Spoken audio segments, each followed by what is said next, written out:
Hello everybody, and welcome. Welcome to another Monster Hunter stream. My name is Ristretto, and if it's your first time here, welcome to the stream. If you've been here before, then thank you ever so much for coming by tonight to hang out while we continue our playthrough of Monster Hunter Rise on the PC.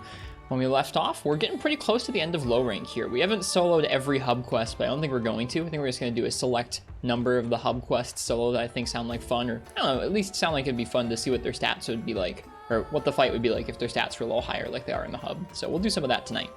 I think the plan is to do a high rank multiplayer night in a day or two. So we'll try and get a little bit into high rank tonight or tomorrow, I think is the plan. I hope you guys are all doing all right.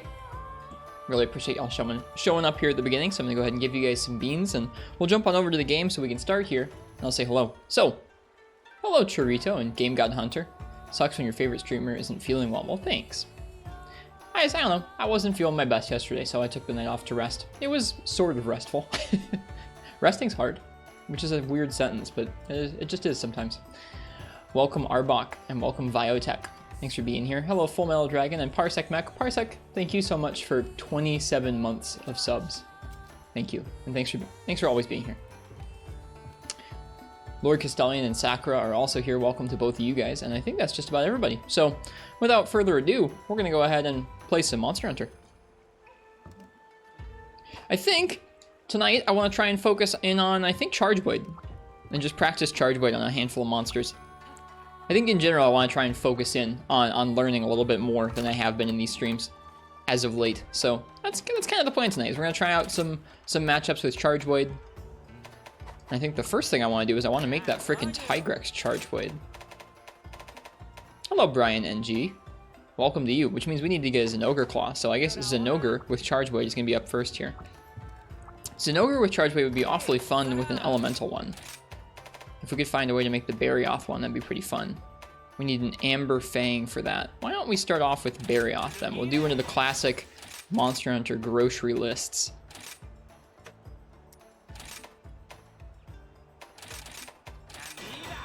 Where we make a thing to go make another thing, and then use that thing to make a thing. Yeah, we'll start off with that. I'll grab my Rathalos Charge Blade, seeing as that's one of the few sort of elemental options I've got so far. Not elemental file, but the fire should help us out. Let's try it out on Barioth.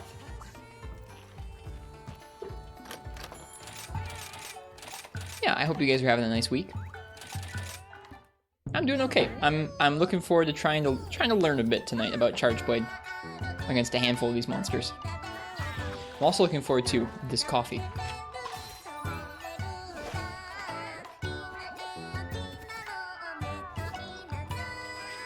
Cheers to you guys. Thanks for being here. I say that a lot when we're starting the stream. Thanks for being here, but I appreciate it. It's not lost on me that y'all are hanging out watching me play a video game and I get to chat with y'all. It's just cool. A communication has occurred, or a communication error has occurred. Interesting. Hopefully it doesn't cause us any more issues. You're HR 25 now? Nice. It is sad that a lot of Barioth gear falls off so hard at endgame. Some of the weapons look really neat. I think it's still good for some of the ice, although I haven't compared the Rampage weapons to them or anything. Nice Sakura on HR 25. Right, there he is. White Knight versus Hunter. We're gonna try a hub Barioth solo. The whole night tonight I'm gonna be trying to just hunt in the hub solo with myself. See if we can get used to some of those hub health pools on monsters. I believe I'm trying out Condensed Spinning Axe for the first time tonight. I can't even remember how to get into it. Condensed Element Slash. Morph Slash. No, we're using this. We're using the sword still. Okay. I think the sword would honestly be better for Barioth, but I'm gonna switch over real quick because I want to remember how to do it. I'm doing a little better than Fudis. Yeah, thanks. Thanks for asking. Welcome. I hope you've been well, and I hope you're down to watch some Monster Hunter tonight. I'm trying to focus in on practicing some of the weapon matchups. Some of the weapons I feel like I could use some work on. First and foremost being Charge Blade. Charge Blade versus Barioth. This is our first little matchup here.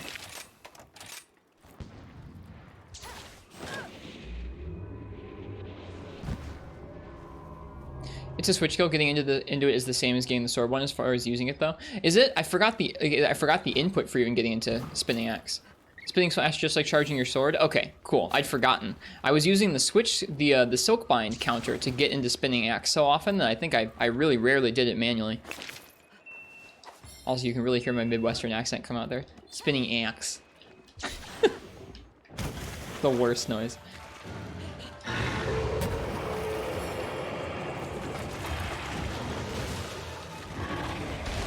Hey, Frenchie.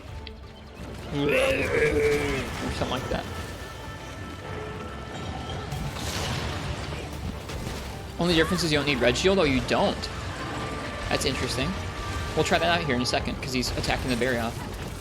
Oh, you really don't, and it's quicker too. I think it's quicker. Ooh, that's big.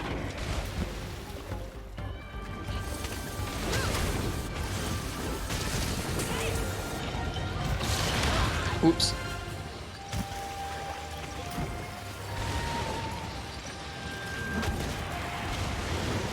That being said, I feel like it probably is worth our while to get to red shield.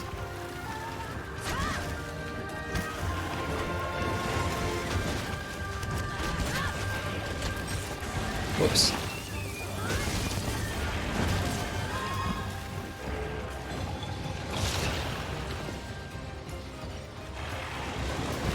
The slow animation is from not loading any files. As long as you load files, you get the quick animation. I'm talking about sword mode. Charging the sword always feels like it takes longer than that axe does. That's all. What is sword and shield but big? I don't know, Fallison. I'm not good at it, whatever it is. How you doing, man? Welcome. I'm sorry if people have been giving you a rough time about Rathian. They don't understand your love, and it's okay. I do. Hello, it's Dark Shadow. Roses are red, violets are blue, monsters are free, united for the win. I like your poem. Whoops. Whoop. So I think that's going to be part of the tough part about using axe, or condensed spinning axe.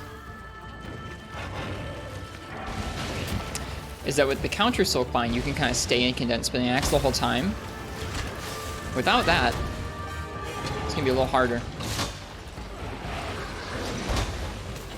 Should heal.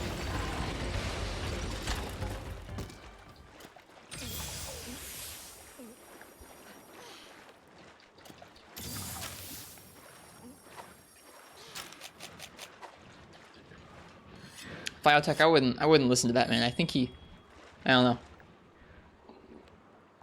I wouldn't listen to that man about Rathian.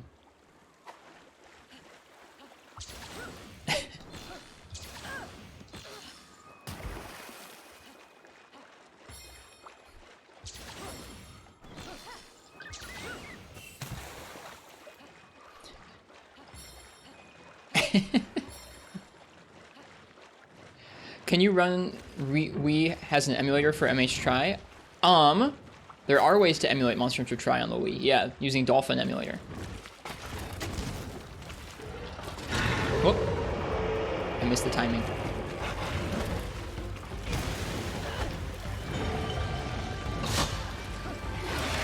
Oof. Tried to use Dolphin, but it didn't open up the game. I don't know. Sorry, I haven't done it myself, so I can't actually help you with the specifics of it, but I know it's possible. Our friend does it all the time. If you join the Discord, there might be people who can help you in there, but no guarantees. There are definitely some folks in there who run Dolphin, or run Tri on Dolphin.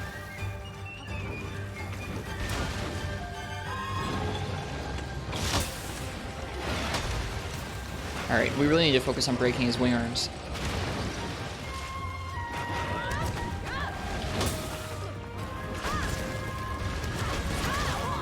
Remote breath, thanks. Alright, let's try and get into the sword mode. Or the axe mode. See, the rough part's gonna be staying here, because we're slower, and we don't have a block, or an immediate block at least. We'll see though. Very, very different way of playing Charge Blade.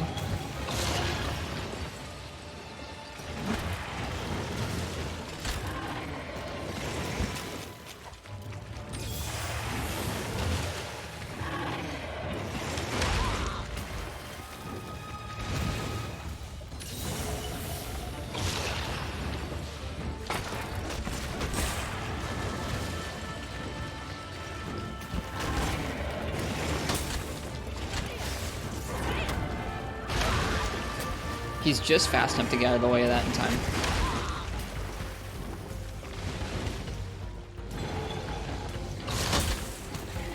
Thinks the Tremulor doesn't work well. It's not being actively developed from what I understand. And the 3DS is kind of a hard system to emulate. PSP was the only emulator that's good. There are other good ones. Dolphin's supposed to be up there. Both PPSSPP and Dolphin have had a lot of work put into them over the years from what I understand.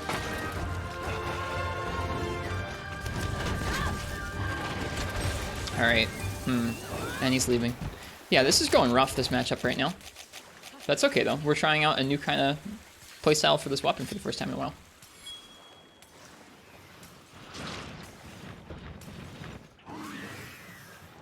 It's interesting. I think that this will be really, really interesting to try and keep up without the counter peak performance Silkbind attack.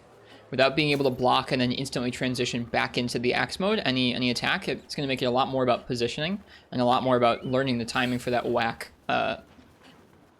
sword mode transition guard point, the round slash guard point.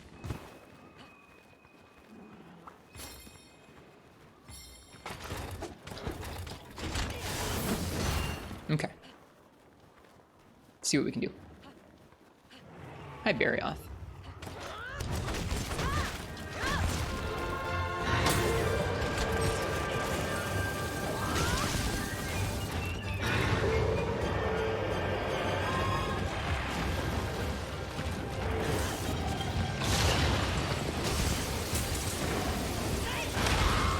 Oh, shoot.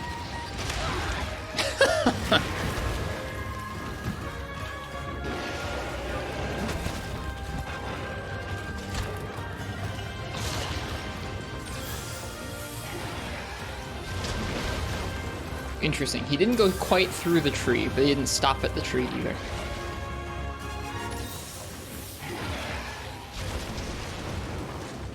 Now I brought the tree down.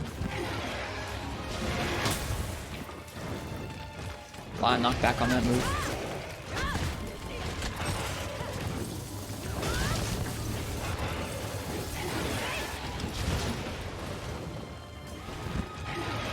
I feel like if we're going to be doing a lot of this playstyle often, we should probably invest into some evade extender.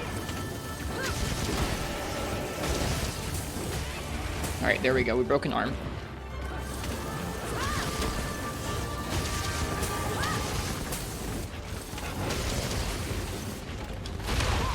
Should have rolled the other way, I think.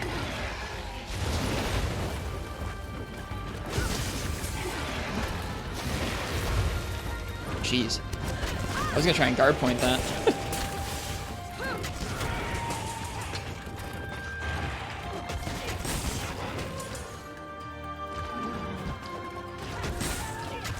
Shoot. Here's the KO. Yeah, you can go into the axe mode a lot quicker than you can go into the sword mode.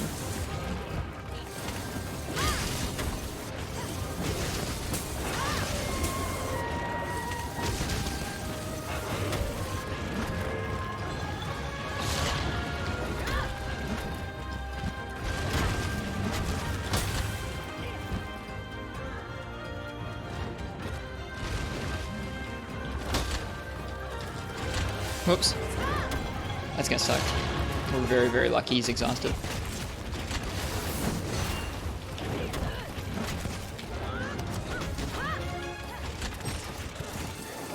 Should probably also sharpen.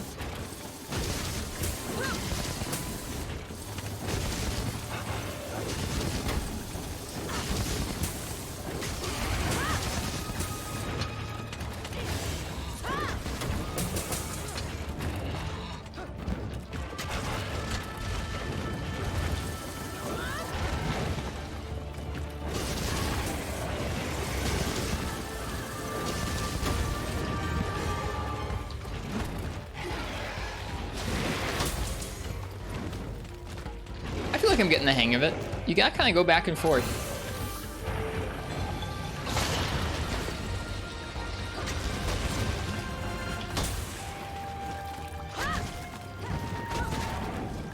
Oop, that's not guard point.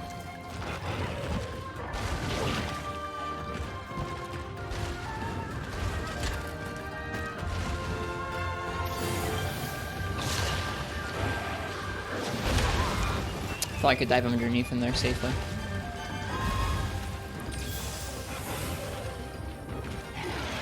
We do have Rapid Morph 1, I think, on this set currently. I like Rapid Morph for Charge Blade quite a bit.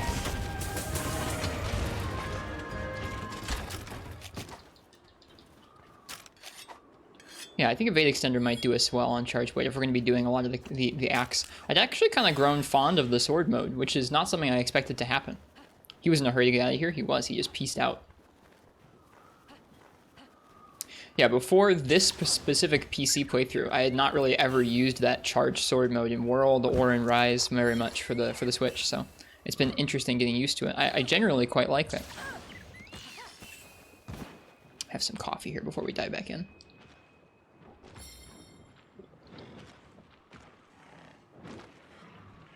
He's searching. He found us. Good job, Barioth.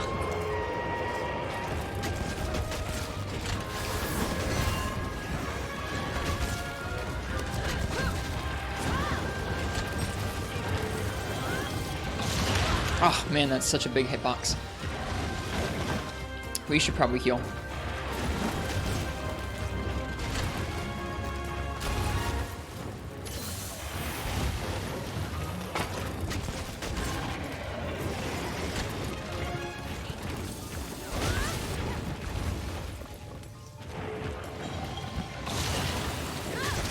There it is.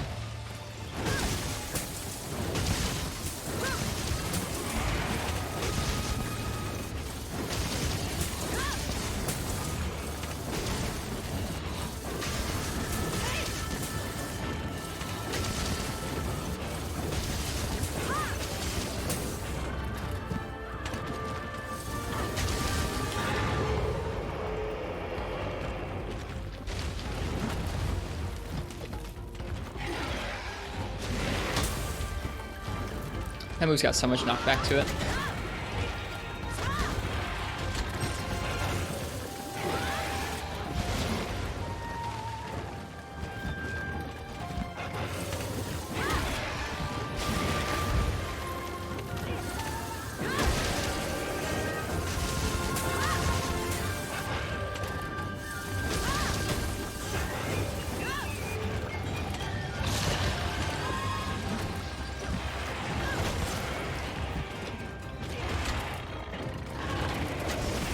Whoops.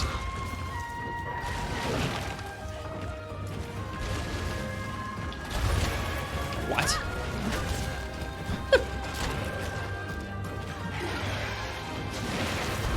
Hitboxes are whack in this game.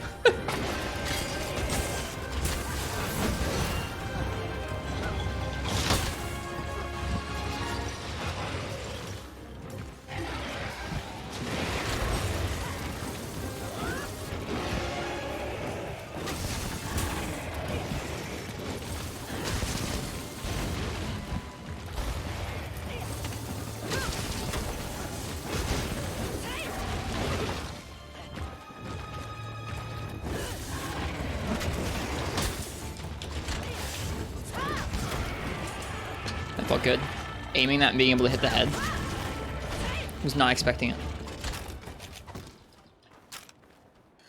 Yeah, there were two things there that made me really enjoy that particular interaction. There was this one point where he had queued up his hip check there, and we were in axe mode, so we didn't have immediate access to a guard point. So we were able to kind of roll right behind the point where the hitbox was going to be active, right back by his tail, and we got a few hits in on the tail, which felt good.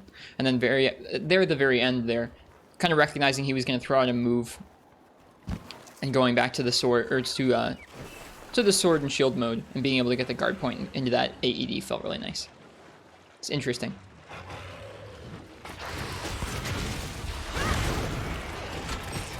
Oh, this is gonna suck. Well, okay. Didn't mean to activate that. Oh, please don't hit the wall. Thank you.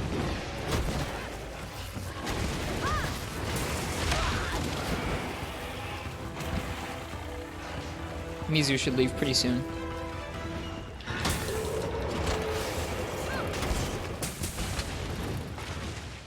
Yeah.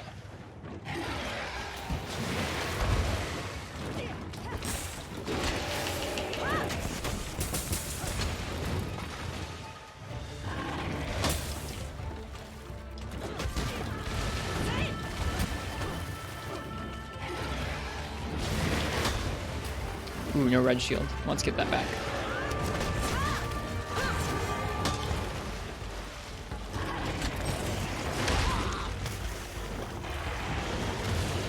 He's a tricky monster in this game. They did a good job of making him tricky. Some of it's not great. Like, that little lunge is not my favorite move in the game. Oof. But in general, they made this fight really tricky. It's nice.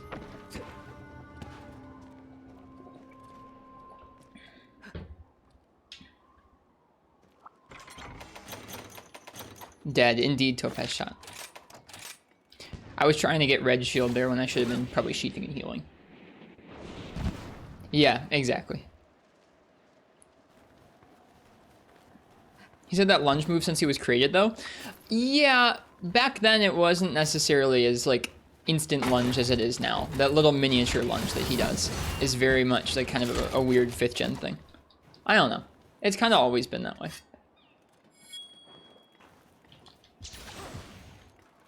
It feels so much faster in 5th generation, is I guess what I would say about it.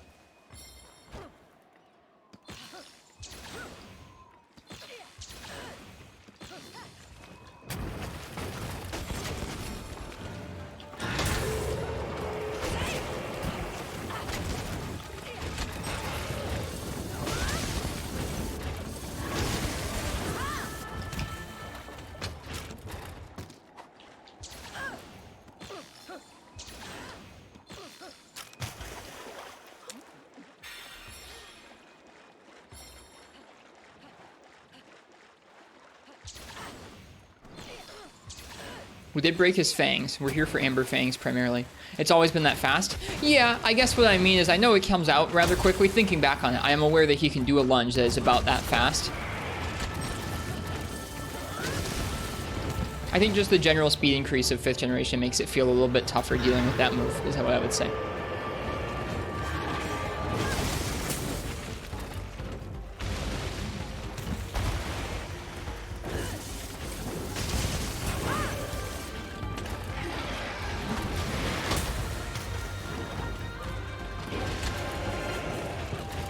Whoops.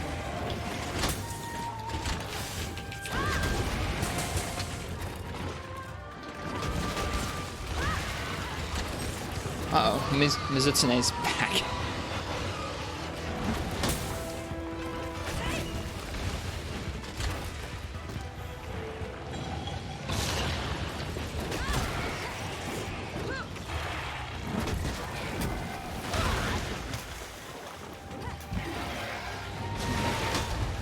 Missed the guard point there.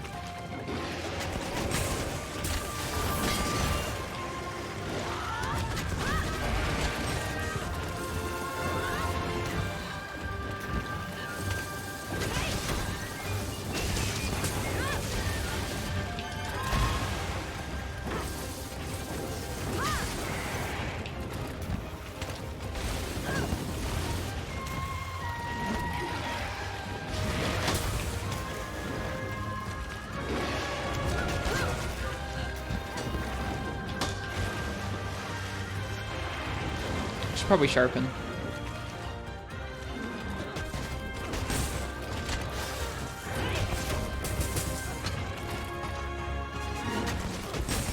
Whoops.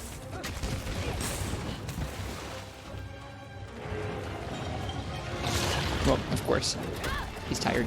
It's not gonna work.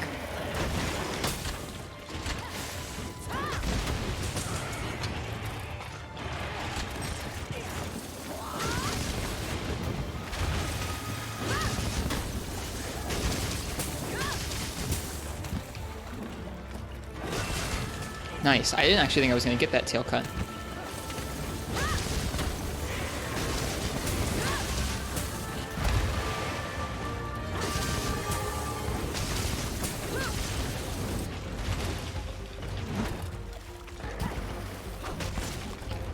The end of that move repositions you in I don't know about 360, but it turns you around pretty widely.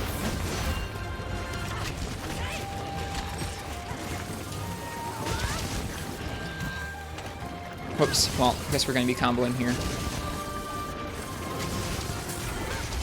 Okay. That could have gone smoother, but it went all right. I felt like I got a little bit better at using that move as we went through that hunt. I do think that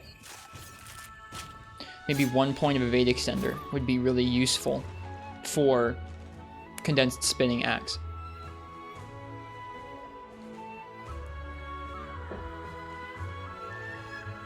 I don't know.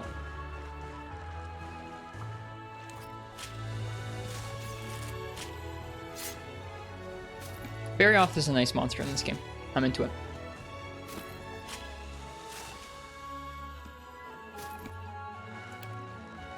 We should get a set of those Amber Fangs for having broken his, but we'll see.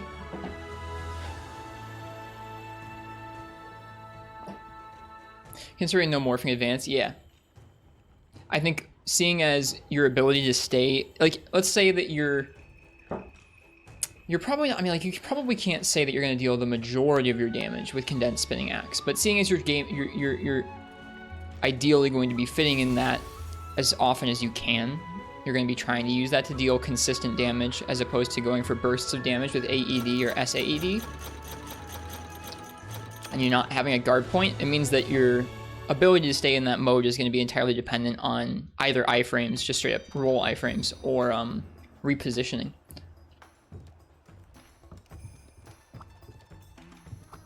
Without the repositioning switch skill. Silkbind attack. Without the repositioning Silkbind, it's going to be very dependent on that. Okay, we've got our Ice Charge Blade. I think let's try that out. Let's go ahead and put, instead of 1 point of Rapid Morph, we're going to go ahead and switch out for 1 point of Evade Extender from Roggy. We'll try it out on Zinogre, which sounds terrifying.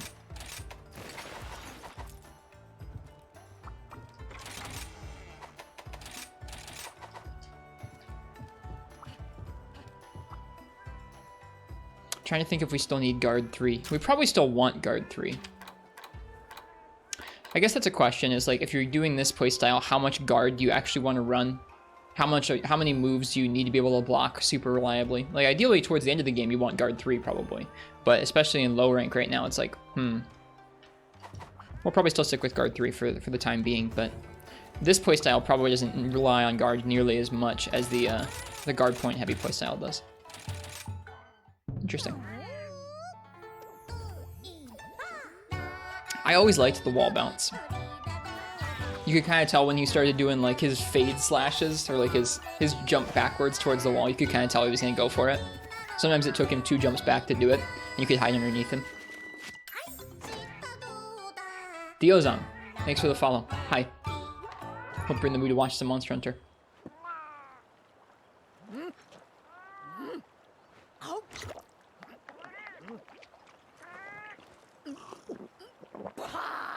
Bah. It is weird that we got that communication error. We haven't had any other internet issues at the moment, thankfully. Okay, so from Zinogre, we need claws.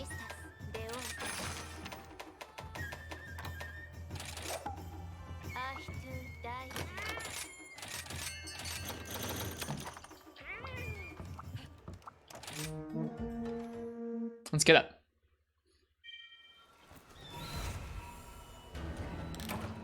It's a big roll. There's a mistranslation in the guard skill where the reduced knockback part only increases on level 2 and 4. Don't quote you on that. It's something you read on Twitter. I remember hearing people talking about that in terms of there being levels of guard that were kind of more effective. Those being 1, 3, and 5. I don't know.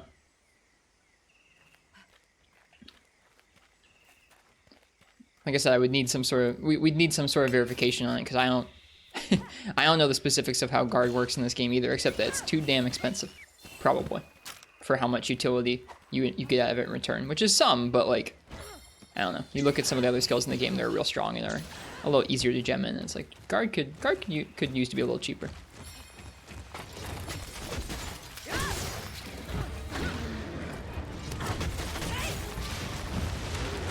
Wow, evade extender is weird. We gotta get used to that. Just zooming.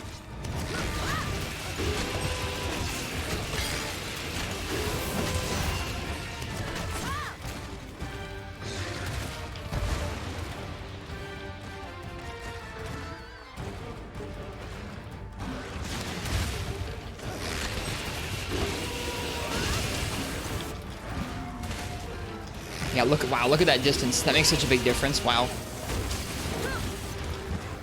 Yeah, that's big.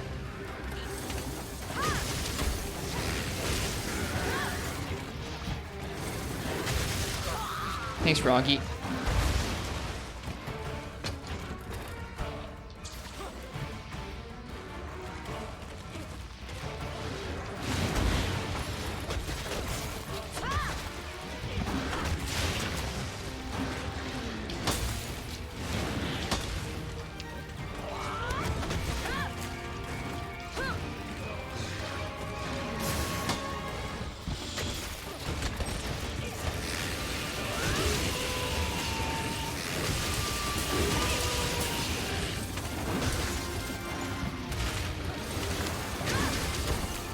Oops.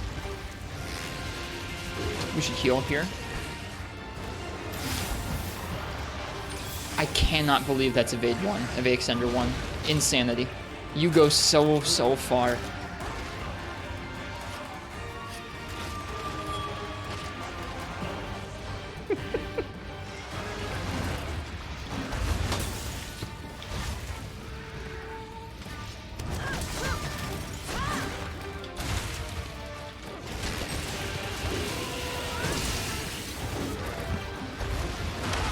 Was too far out there.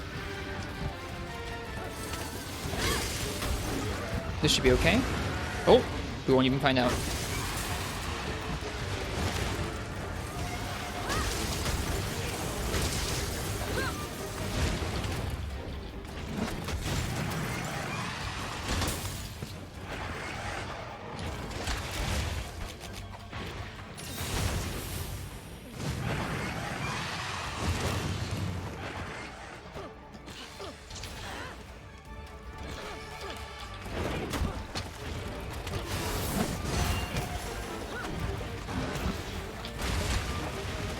Oops.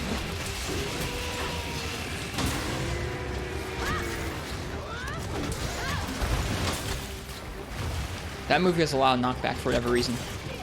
Alright, can we stay in this mode while he's charged?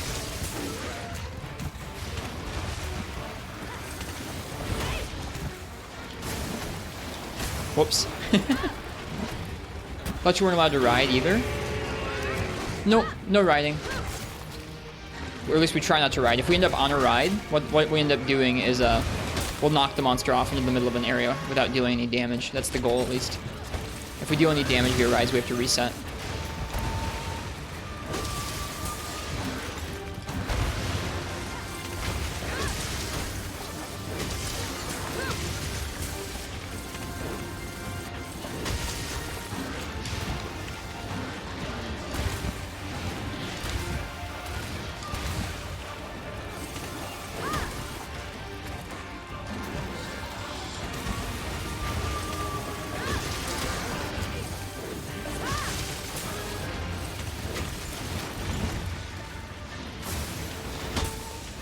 Whoops.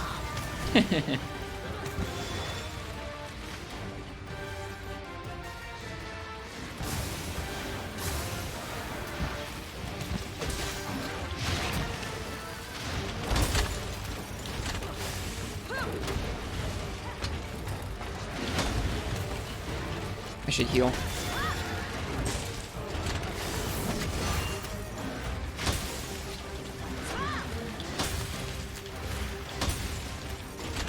Whoops.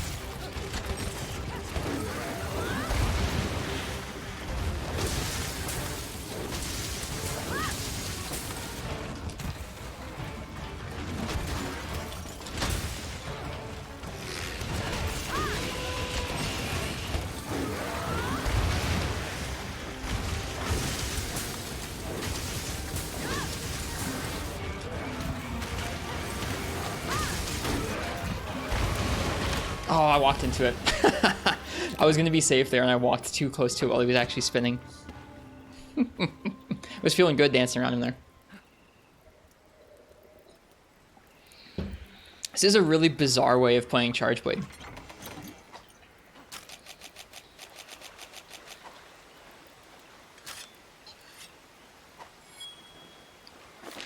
It doesn't really feel much like Charge Blade, to be honest with you, Precious Stones. Like, you use the Charge Blade stuff to charge up your...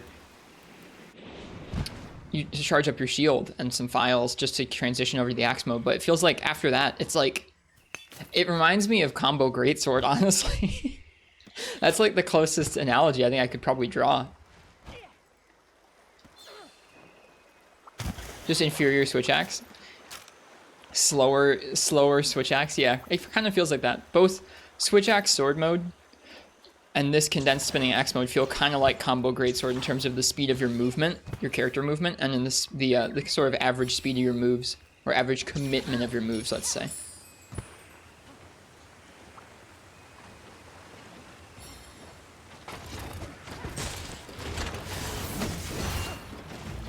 Oh, hi Narga.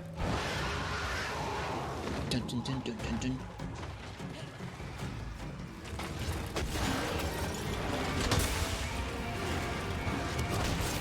Ow.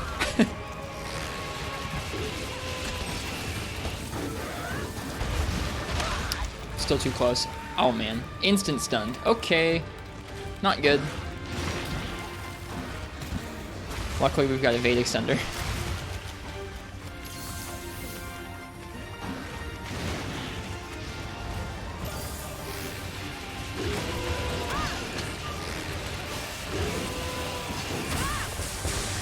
That probably is not worth.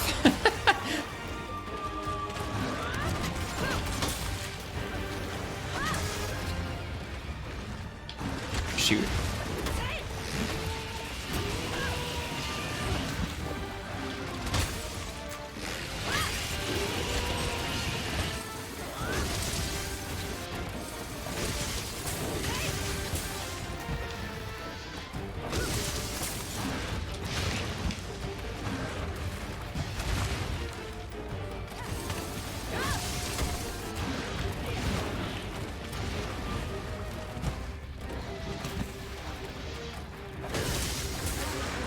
Whoops, that was supposed to be a... I was supposed to combo there. Just drop the input. Wondering if I want custom emotes? I'm good on emotes for now, Senpai Vile, though. We filled up our number of emotes we have space for at the moment.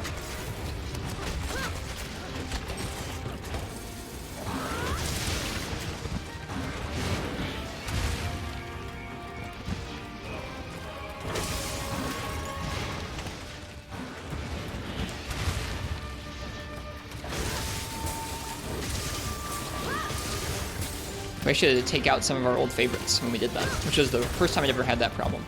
I didn't used to have that many slots. We only had like 4 or 5 slots for the longest time. We have Bear Spin now. We do have Bear Spin.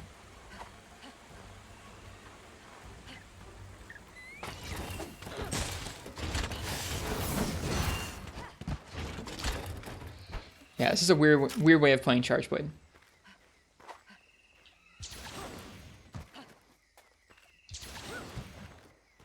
They already left. Okay.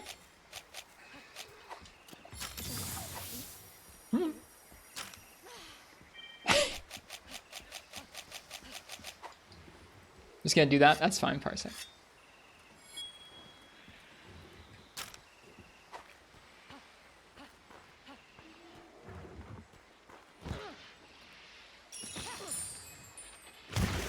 Hello, Zinogre.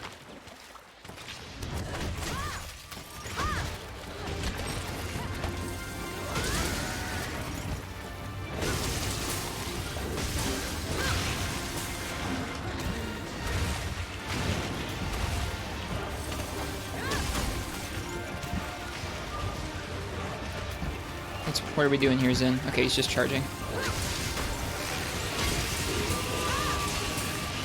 I wouldn't put it past him to charge right now. Oh, okay, never mind.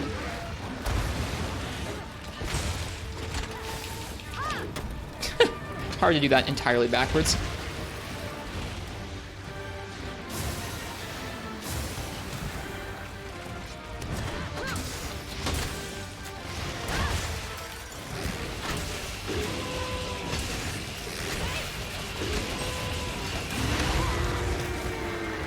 My gut was right the last time.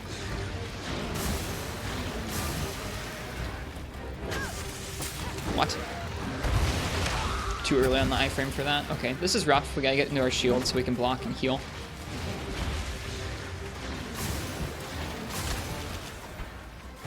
Okay, we're safe for now. We were not even close to over there.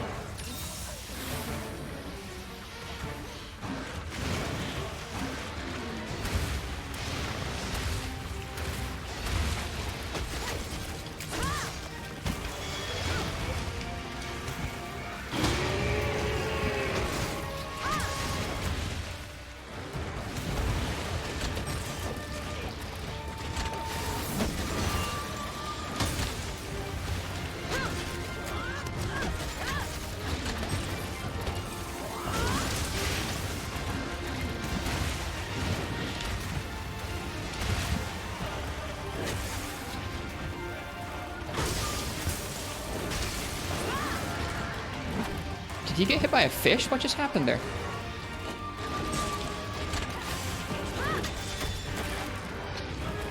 File? Oh, it might have been.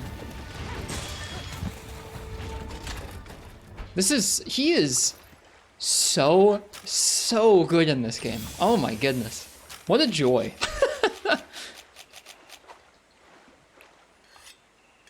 I still can't get over how good he is in this game. As far as you know, the fish don't do anything unless you put the bait down. Yeah, you're right. It wouldn't have made any sense. I was just kind of confused. Generally confused at that interaction. Oh, he is so good. All right, Zen.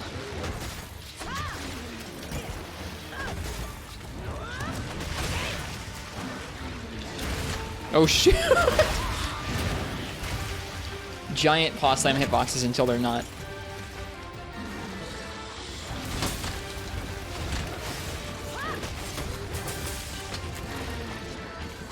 Liked him in World 2. He was very different than this in World. I didn't dislike him, but I like this a lot. Okay, that move doesn't track super late.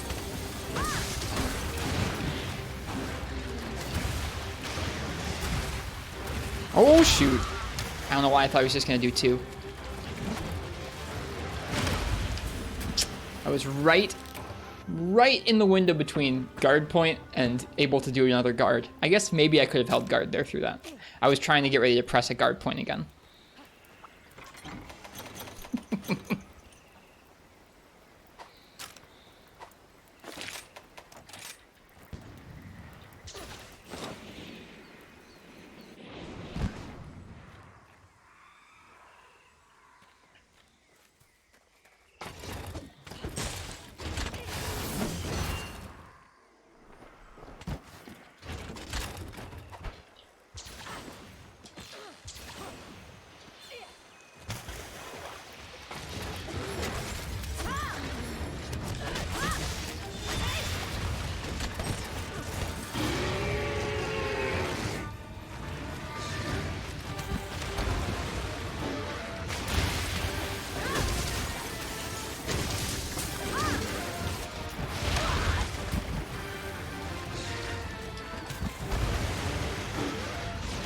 Oh, really?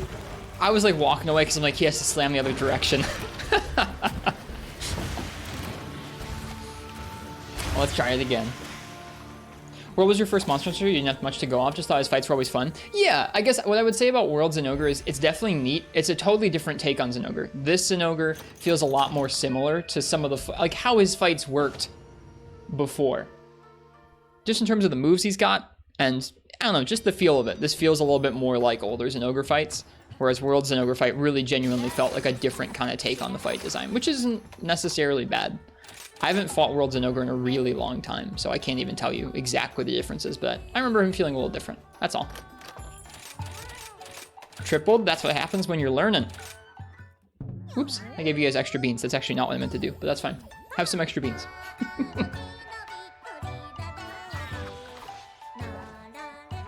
Yeah, welcome, Dissel.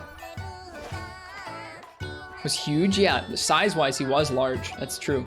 I remember that. I remember very much enjoying Stygian. Stygian was one of my favorite fights in World. This is beans! And I remember being very excited for when we got to Zinogre. Thought you got extra beans for a triple. I think you did. I hit the wrong button. So there, take some extra ones to make up for it. Insane Parsec. Parsec's got a lot of beans. Here, let's try it again. 1 mil this year? Probably so, yeah. Definitely so. Hello, Digit Artist. Welcome.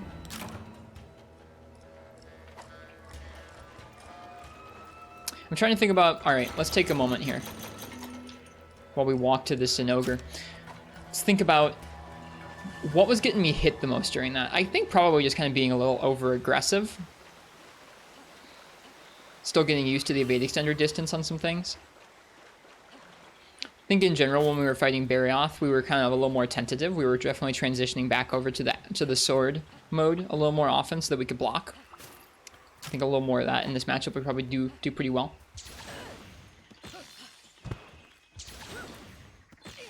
Hi, Jay Novice. Hi, Basil Boy. Welcome. Sorry to hear your message in the Discord earlier, but I hope you're doing okay, buddy. Thanks for coming by. Welcome, welcome. We are practicing Charge Blade. I'm trying out the spinning axe switch skill for the first time this playthrough.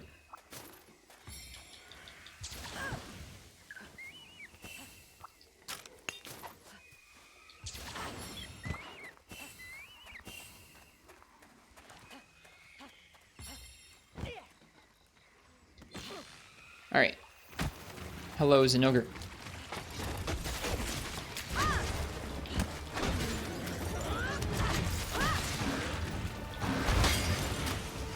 Just immediately lost sharpness.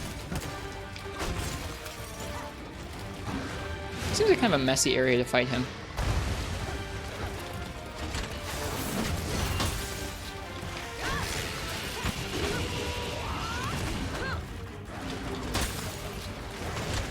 No! That's not what I meant to do there. All good, Baz. All good. I just wanted to say, that's all.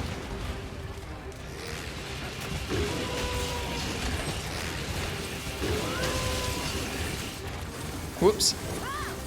The Wirebugs look so cool.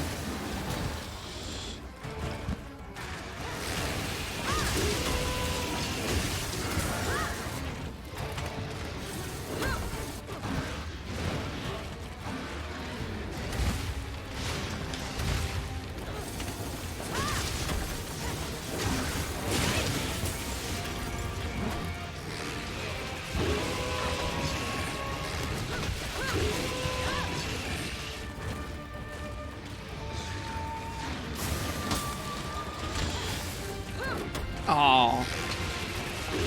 How are you? Saw you took the night off yesterday. I'm okay. I'm doing okay tonight.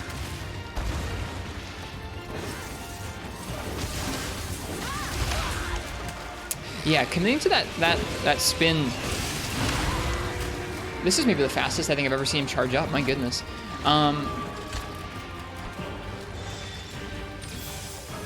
Committing to that double spin around him is really dangerous. You gotta be careful about it with how many moves he has that can follow you up on it. Does seem like Savage Axe Mode is nerfed. It's actually one of the ways to deal really consistent damage with Charge Blade in this game. Like, we're only in low rank, but once you get to high rank and you've got some damage scaling going on, you can gem in like elemental duckos and stuff. It's actually quite good.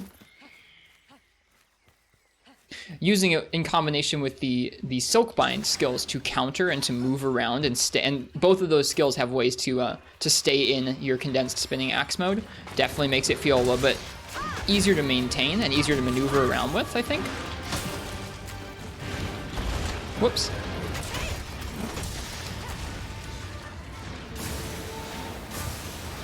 But we're figuring it out. It was a lot better in World, is what you mean? I guess Charge Blade in general was a lot better in World. Big Slam coming down. Let's get Red Shield buff back up. Whoops. I hate when I fat finger the AED combo. This is going to be the uppercut. I'm not too worried about it.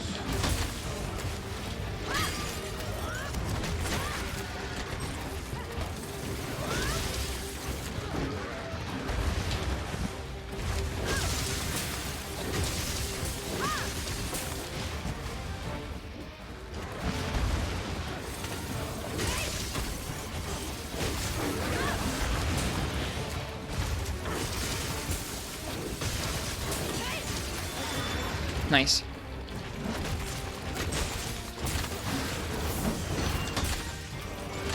Whoops.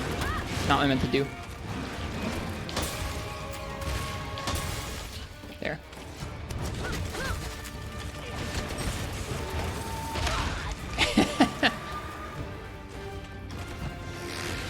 Let's go for those claws. That's what we're here for.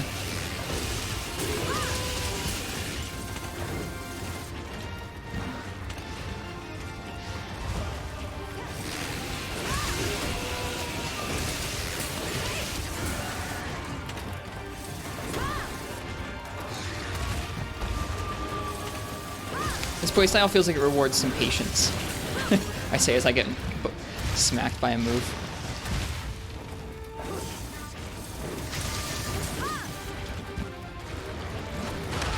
Too soon, or too late.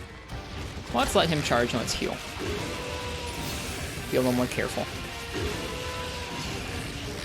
Gosh, he looks so freaking cool. Look at all the Thunderbugs. Or Fulgurbugs, rather. So cool.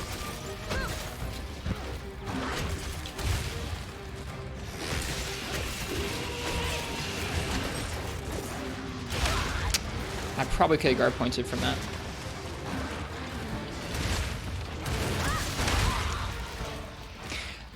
I don't know how that didn't proc my guard point the first one. Luckily, we're not going to get followed up on.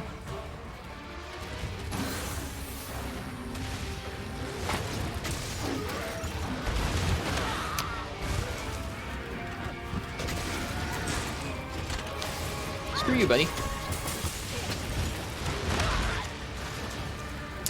Rough. He's probably gonna charge up here really soon. Yeah, so cool looking.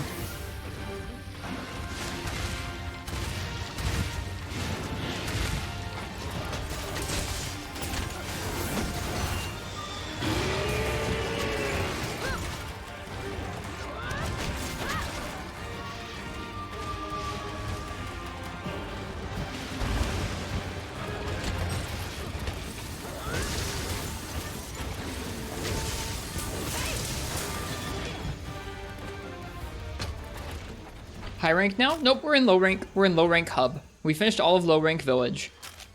I'm not soloing all of low rank hub, but I felt like tonight I just wanted to practice. Just wanted to practice some charge blade, I think. We're making some charge blades and we're gonna solo a few monsters here at the end of low rank hub. And we'll probably try and do our high rank urgent sometime tonight. Do a little bit of high rank tomorrow and then do a multiplayer night on Saturday with some high rank.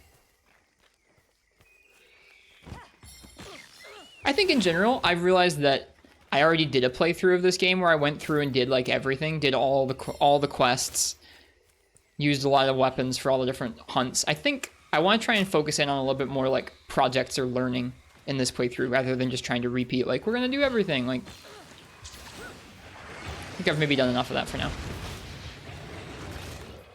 So tonight our project is to play more Charge Blade and learn how to use the spinning axe mode in a couple different matchups. Yeah, you get her, Zinogre. Isn't this an elemental blade? Yes. Whoops.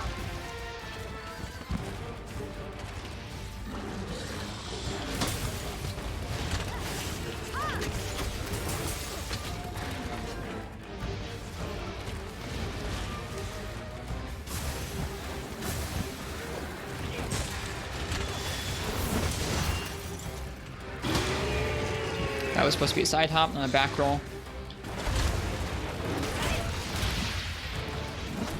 This is some spaghetti right now. Don't know how good elemental files are with regular AED. They're vastly better than impact files. Impact files are in a bad place in this game.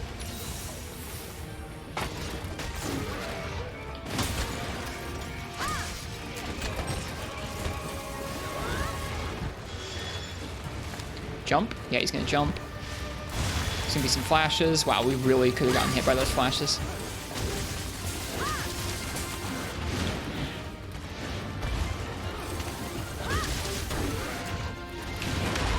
Tried to iframe that, couldn't. 1, 2, 3.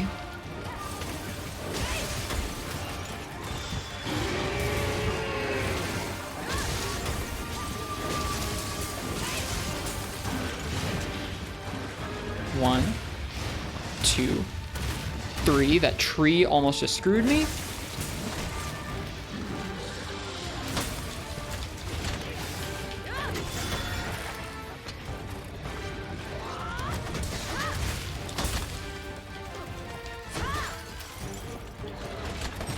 I don't think we've broken either of those claws. Which is bad, because that's what we're here to get. Is claws.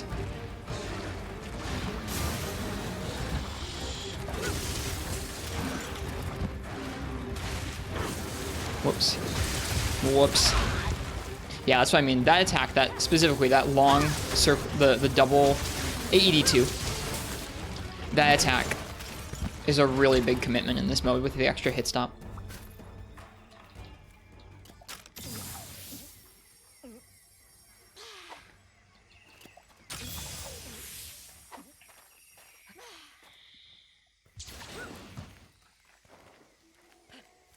Hi Quill, how's it going? It's going okay.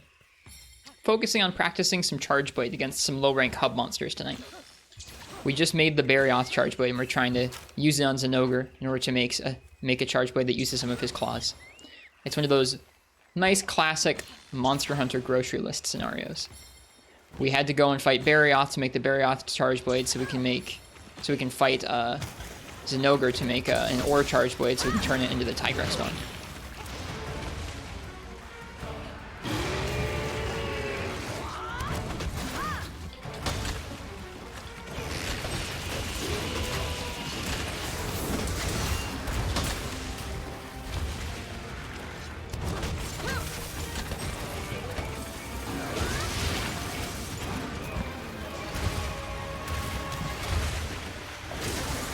That being said, need those freaking claws. Wind Crash. Woo! Iframing that move is incredibly difficult in this game, it feels like to me.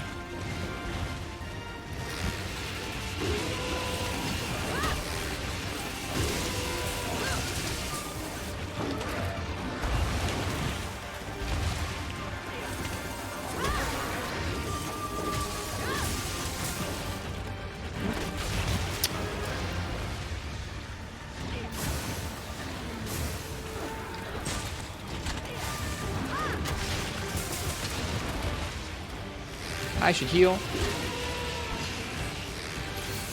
Isn't it consolation they take more damage when he's charged up? Yeah, they do.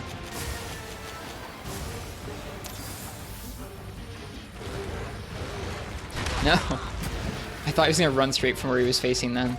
He did not.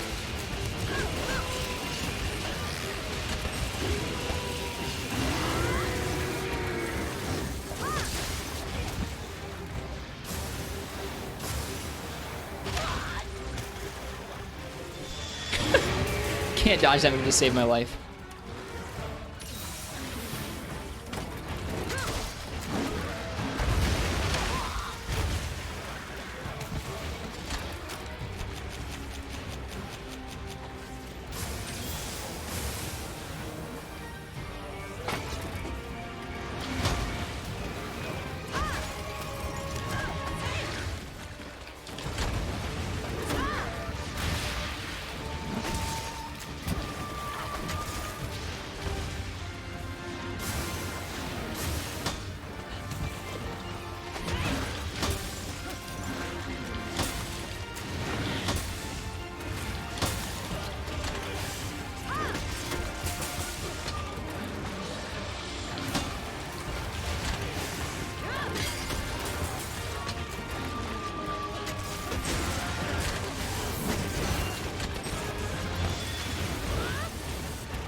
Big knockback from that move. Unsurprising.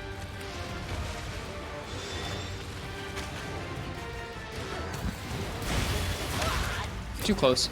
Those really are large, those explosions that go off around him.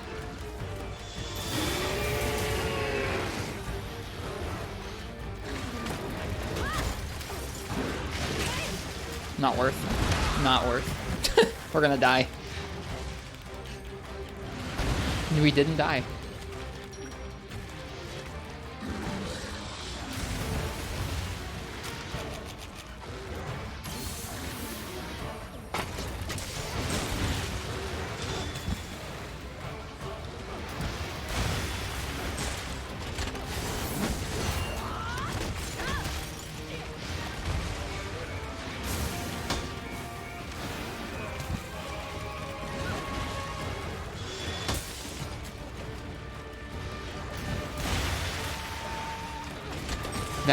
That tail would have crushed me in portable third.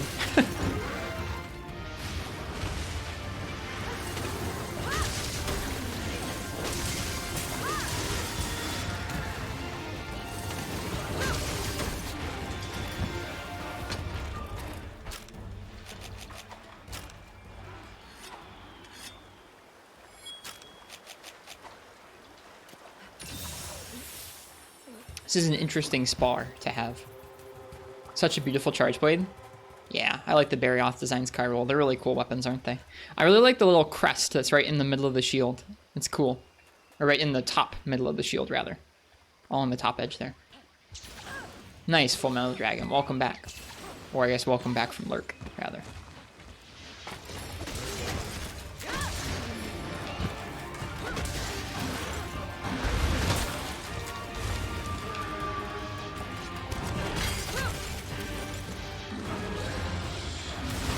Really? I was doing guard point. Okay. Whatever you say, game. Must have like caught me from behind or something weird there. That didn't make much sense to me.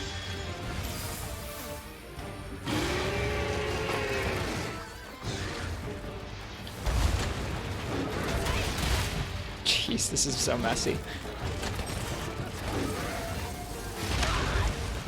Been seeing spinning axe everywhere. Is it just that much better than condensed element slash? Damn. Yes, especially towards the end of the game, it's very consistent damage.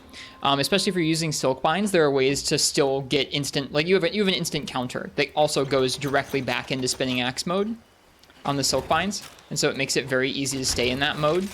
It's a little tougher for me because I'm not using that. But yes, it does really consistent good damage, especially with element, but also with impact. AEDs are okay in this game, but the openings you need to get them are just too large. They're too much larger than those axe mode attacks with spinning axe. And SAEDs are just a struggle bus in this game unless you're spamming them with Axe Hopper, from what I understand.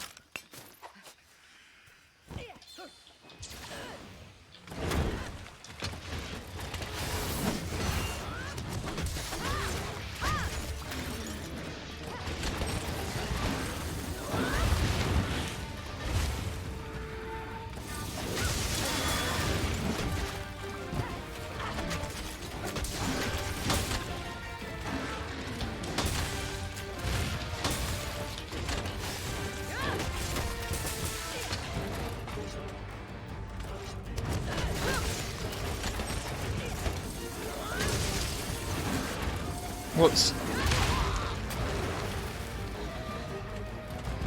Have yet to even try Axe Hopper. It does boosted file damage, and the files have a different hitbox, which people prefer, Vez. So that's why folks really like it. If they're going to be doing a bunch of impact SAED spam, like traditional Charge Blade, they definitely want to use that. Or at least a lot of folks like using that. Alright, we broke one of the claws. Whoops.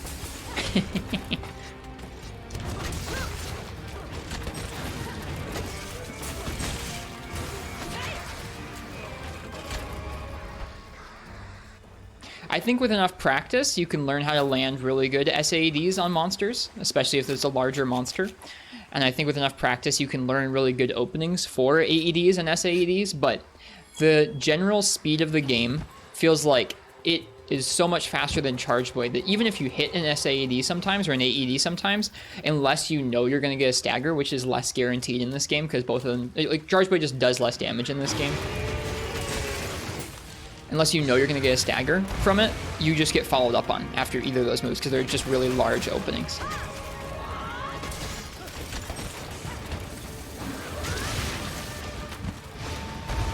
All right, let's finish this guy off. I think we're on our second cart, so I should probably be pretty careful.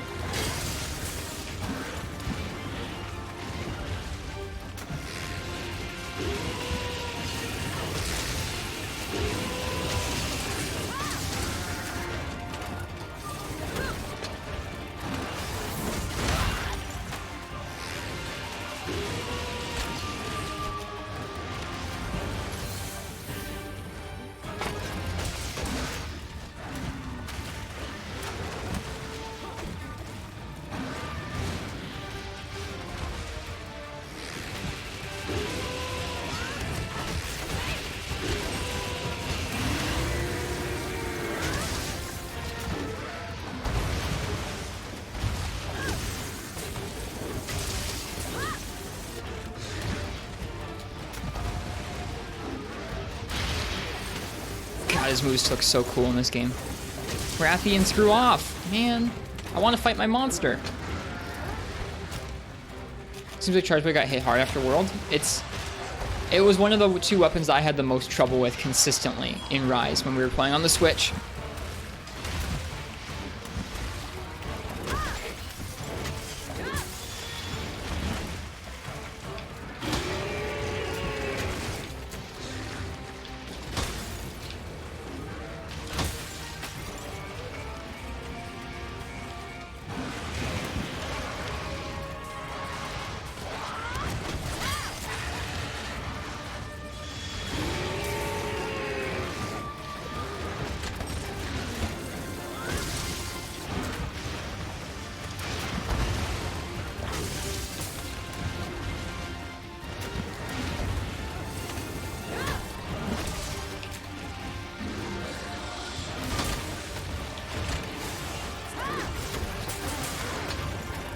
Cool, we got a stagger.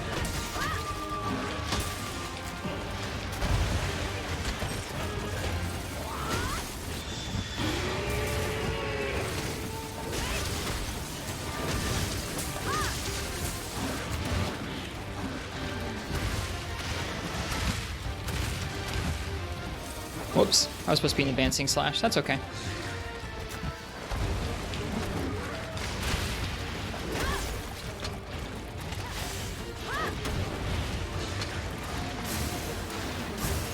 Yeah. That's part of it in this game. I think that's the weird part that's kind of hard to describe, is it feels like the pace of the game has progressed past, like, SAD, AED, Charge Blade, which sounds odd, but I don't know. That's just how it feels. I'm glad we finished that hunt. Can't you break the back legs too? No. You can cut the tail, you can break his horns, you can break his back, you can break his front legs.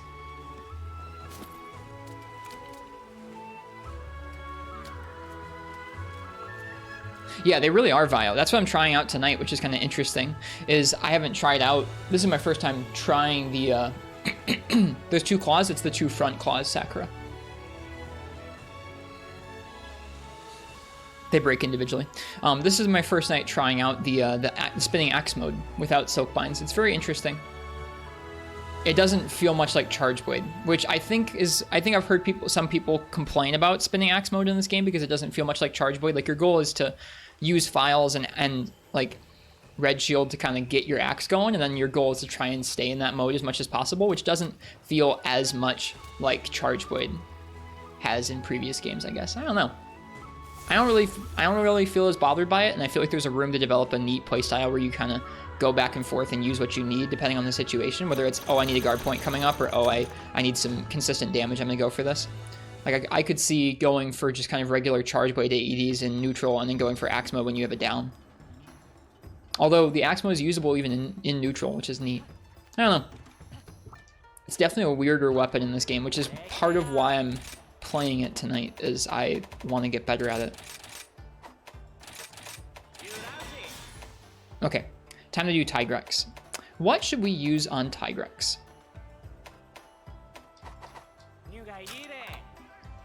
Let's use an impact one. Let's use that ore one we just got.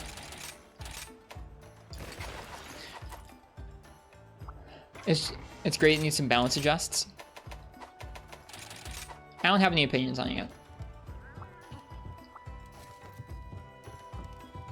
Tigrex feels like such a better matchup without spinning axe mode, but we're gonna keep trying it. I just want to keep, I don't know, I just want to keep learning.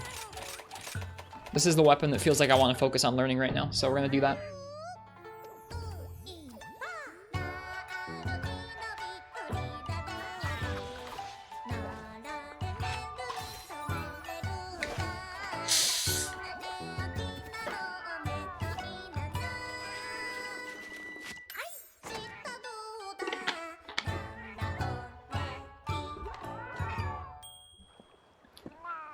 Probably gonna be rough without counter peak performance. Yeah, maybe. It'll be less straightforward, that's for sure. Baha!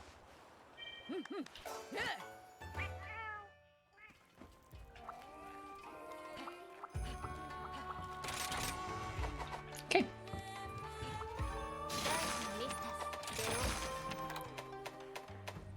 A friend in need, hunt a Tigrex. Off we go.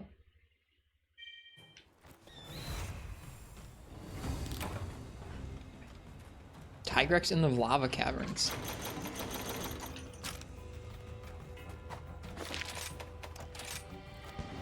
This emote's gold. I'm glad you like it. That was the only one of our existing animated emotes that Twitch was okay with the size and the frame rate of. Some of our other animated emotes like Ristretto Raffle and a couple others were too long or were too large. So I'm gonna have to contact Decentus and ask if they want to kind of rework any of them or just do some new stuff for Twitch emotes.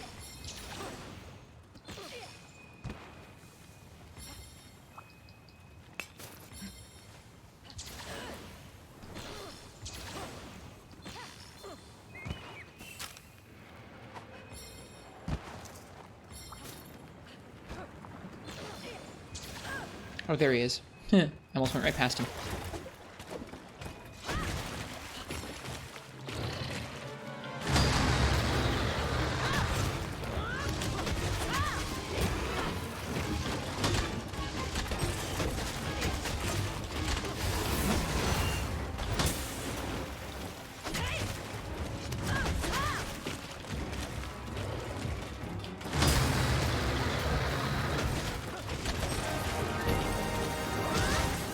Kaiju VGC's raiding with 6. Thank you guys. Welcome.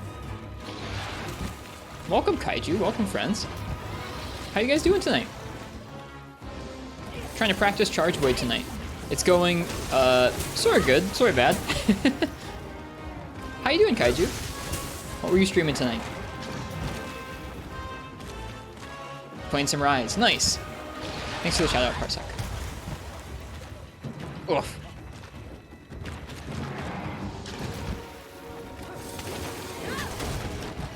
Okay.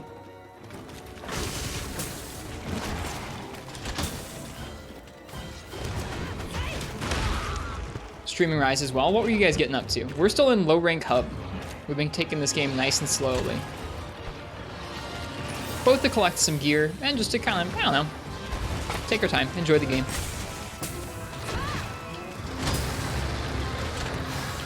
That's not what I meant to do at all.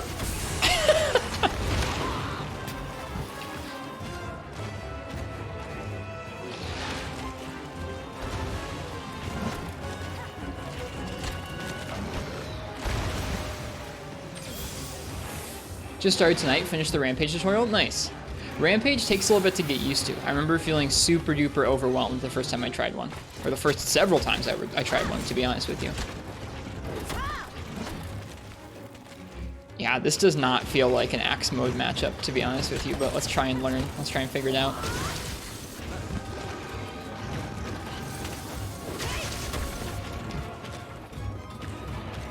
Alright, he does that. Tutorial is so slow. It is. I hope you still enjoyed yourself, even still.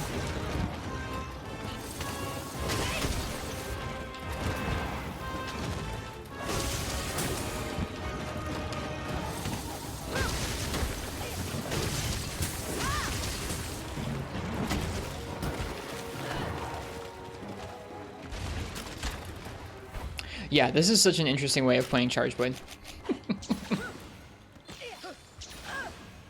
I like that Tigrex actually intentionally roars at you in Rise. In Iceborne, he only roared when enraging, so you had to stand in front of him while he was getting mad to ever get hit by the roar. Interesting. I don't remember much about Iceborne's Tigrex either. It's been several years since I've really played much Iceborne against a lot of those monsters. Learning longsword and a lovely Tauros grace you with a raid. Nice. How to use the longsword. That's really cool. I'm glad somebody raided you and helped you out. That's good. Longsword in this game is really strong. Has a lot of good potential. Have you played Monster Hunter before, Kaiju? Apologies if I if I knew that already. And is it your first time playing Rise, or did you play last year on the Switch?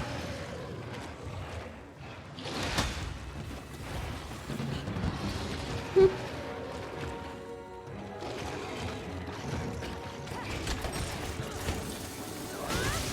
Okay. Hop back.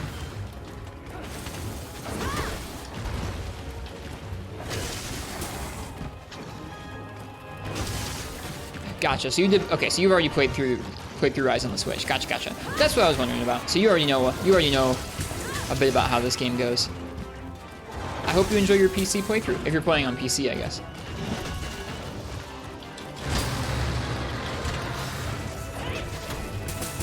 Nice.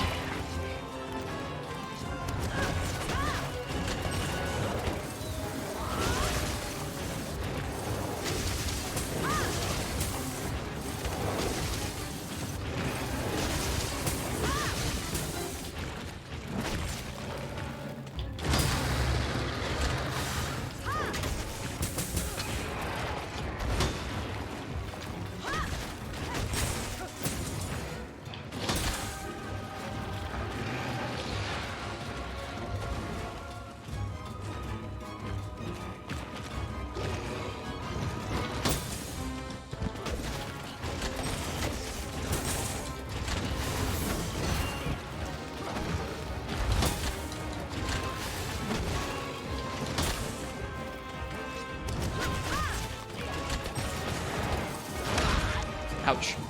Let's get out of the way. Yeah, we're good.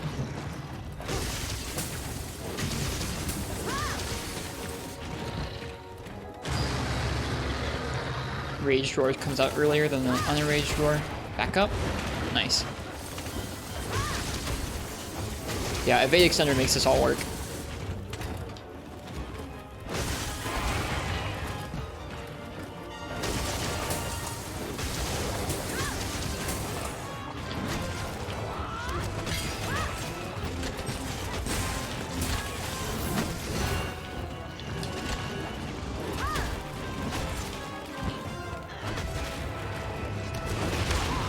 Too close.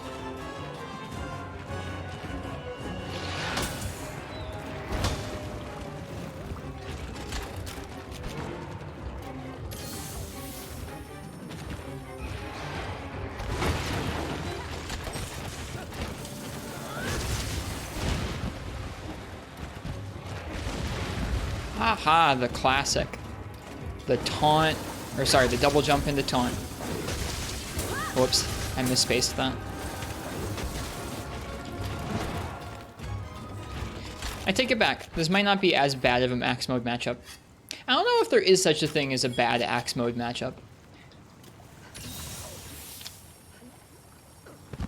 Probably. There's probably monsters that are just too fast to really fit those moves in very easily. But I don't know. This feels like a very workable playstyle for Charge Blade in this game. And what I mean by that is, I mean, like, you always are a few seconds away from being able to guard if you really are worried about it. But the rest of the time you can really, especially with Evade Extender 1, like 1 point of Evade Extender, which is all we're running here, it feels like you can outposition the majority of a lot of monsters' movesets. Maybe something like Rajang would be pretty rough with this. I don't know. It's very interesting for sure. Can you give me a roar? Thank you. I missed his head. Whoops. You've hit HR 300 on PC. Dang, Syphonia.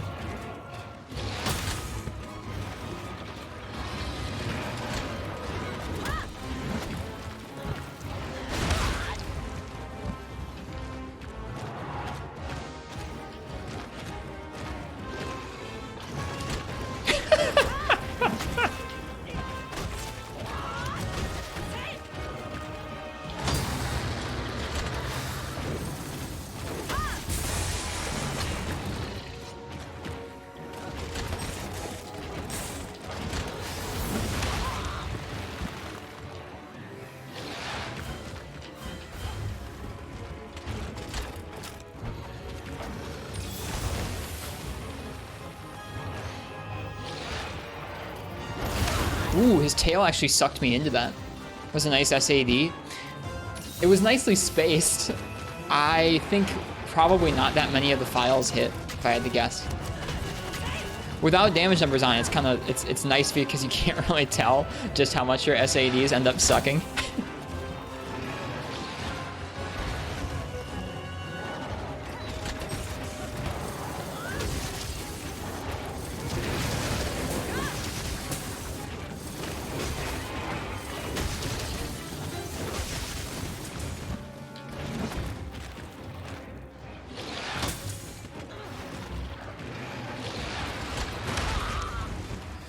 See, like, so did you guys just see that particular interaction? That happened to me a lot the last time I fought Tigrex with Charge Blade as well, where the hitbox for his charge is so deep, like it's so generous to the player, where like, it's like all the way back at like his back legs, that if you try and guard point his front legs or his chest or his head, sometimes you'll miss the guard point timing and get smacked by his back legs, because that's like the first part of the charge hitbox. It's obscene.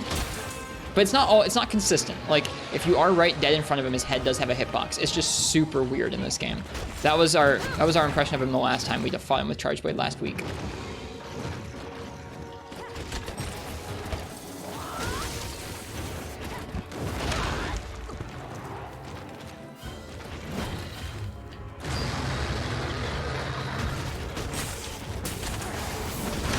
That was a bad idea.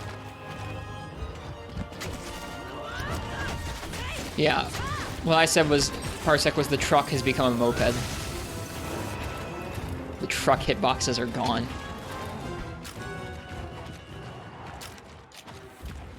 Tigrex, buddy, are you gonna make it? Oh my goodness, he got so lost. Oh my, what are you doing? What are you doing?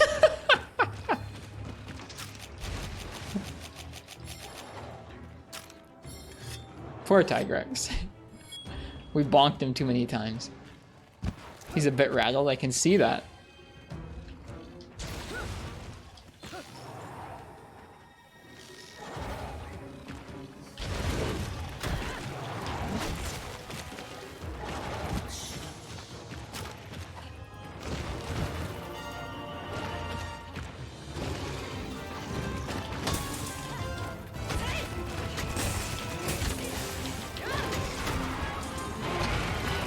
Cool.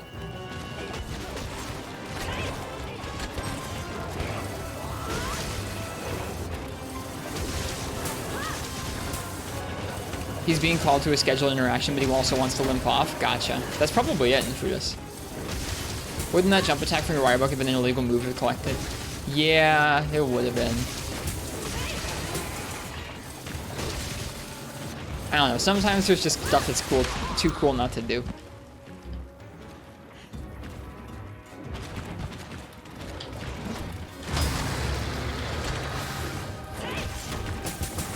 See, like that.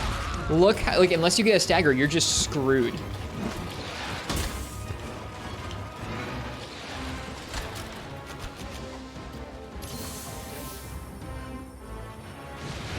And like, Charge Blade's always been like that to a certain extent.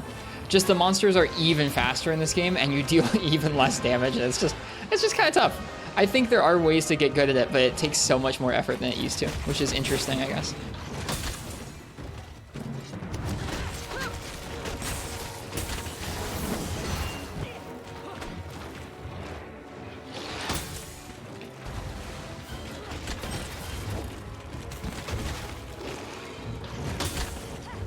Like, the bite. Did you see where the bite hitbox was there? I'm anticipating it now. Where I'm anticipating how deep inside of that hitbox I have to guard point in order for it to function. It's insane.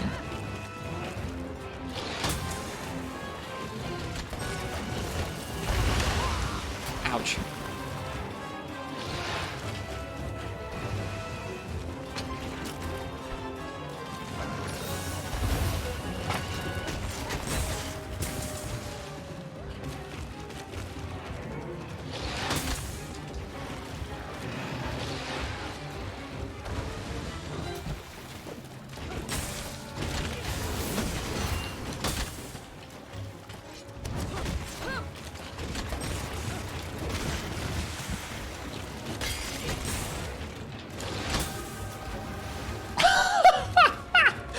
like his tail tip. Hello, Commander Henkel. Welcome.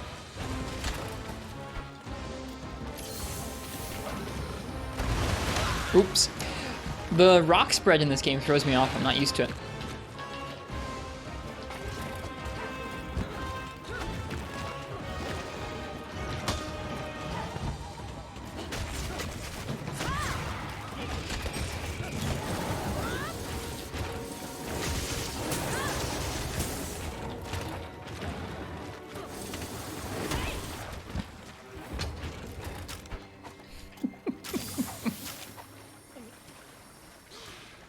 Off he goes. What do we even need from him? Should probably look. We need claws. I don't think claws are super difficult to get in this game. How does Charge Blade feel in this game? It's a little weird. We've been talking about it a little bit tonight. Oh, shoot. Target rewards, broken claws, body carves, not capture. All right, well, we're killing them then. It's a little weird in this game for a variety of reasons. Some of the damage is toned down a little bit. Some of the hitboxes for your explosive attacks work a little differently. I think the thing that maybe feels the most important to me is that it feels like the speed of the game has started to pass Charge Blade by. Like, Charge Blade doesn't feel that much faster in terms of how quick its moves execute. Hasn't been changed up a whole lot in that way since 4th gen. And it feels like the rest of the game is starting to get too much faster than that. That's one of my bigger impressions of it in this game. The axe grind has huge hit lag. Yep, for spinning axe. It feels great. Oh.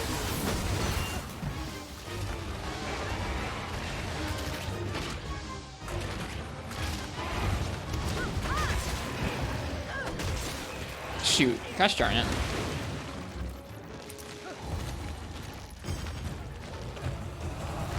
Please don't hit a wall. Okay, we're good. No damage was dealt with that ride, so we are all set. We don't have to reset or anything. All right, Tigrex is leaving. We get to fight him in the cool glowy cave. I'm down. Old man Charge Blade. Hello, Falling Ferret. It's good to see you. If I missed saying hello to anybody, I didn't mean to. Welcome. Thanks for being here tonight. For me kind of practicing some Charge Blade.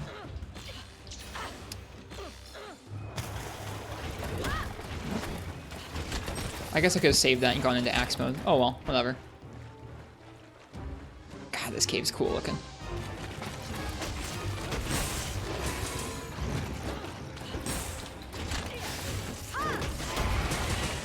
Huh, we set off the moths, huh? That was supposed to be under his head. Hello, Gajao.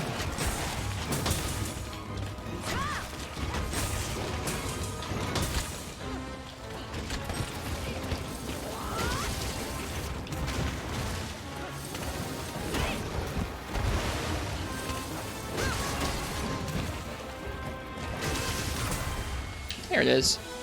Interesting.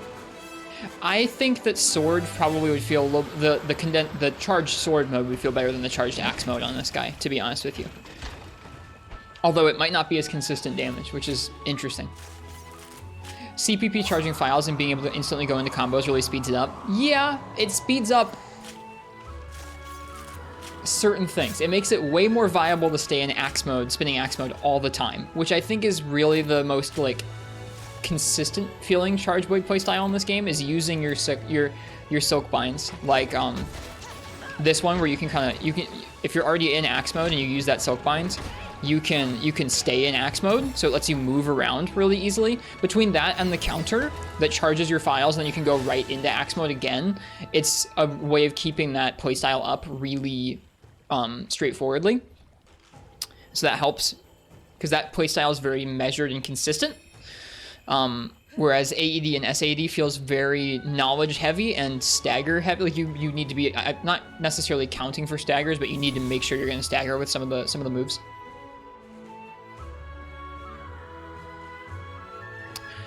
The hit lag on the chainsaw is cool, but caused you to cart to the Anja flamethrower. I like the hit lag. I really like the hit lag. There isn't enough hit lag like that in this game. I'm into it, but I understand. It is kind of spooky sometimes when you're like, oh shoot, I committed to a move that's going to deal good damage, but I'm about to get smacked. All right, let's see.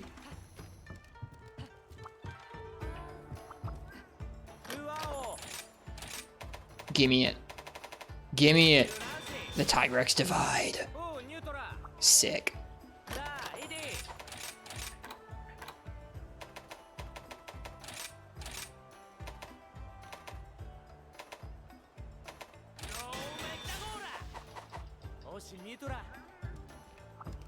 So sick. Okay.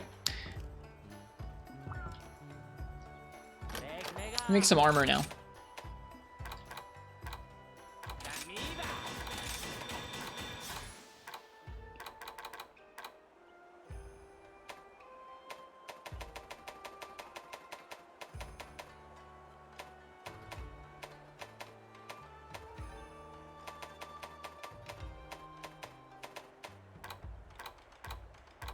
We're gonna get some Barroth parts. We're gonna get a Barroth scalp and a Barroth tail.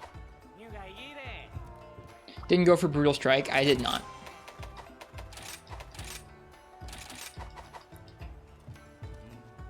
Is Brutal Strike good? The description made it sound like some of the time. Like, so the some of the time when you do negative affinity, then some of the time when you do that. It's like a double chance you have to roll to both get negative affinity to proc and then also proc Brutal Strike.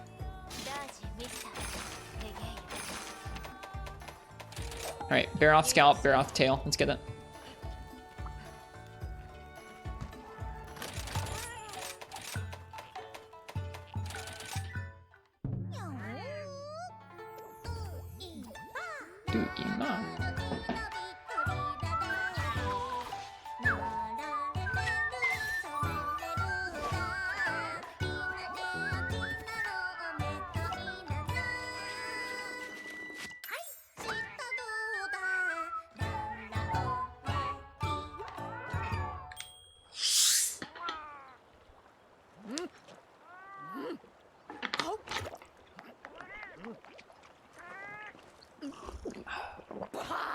Baha.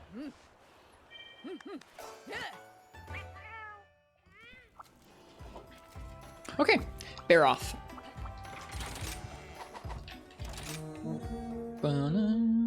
This should be interesting. Axe mode on Barroth. Do you get Mind's Eye when you're in spinning axe mode? Do you get Mind's Eye with red axe or red axe mode in general? I forget. I feel like I remember something about that.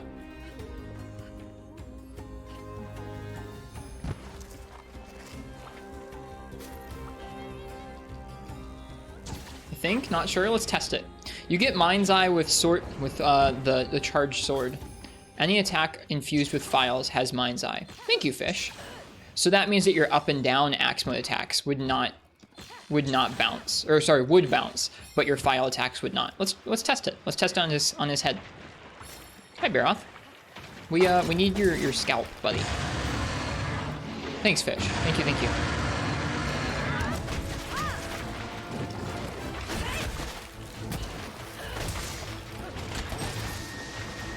You get him, Barroth. Dude, this charge blade is so freaking sick. Too early. Shoot. I was right in that timing where you can't do another guard point yet. That's okay.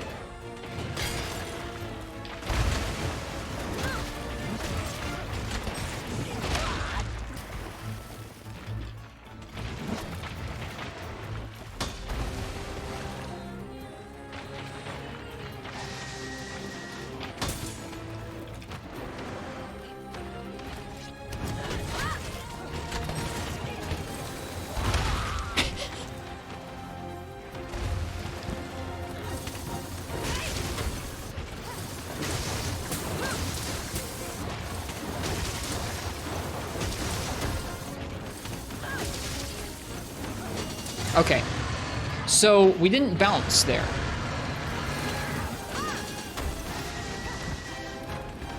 Let's try something.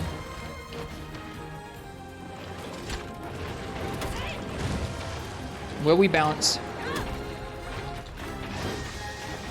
Hang on. I'm curious if that was because we had our charged axe.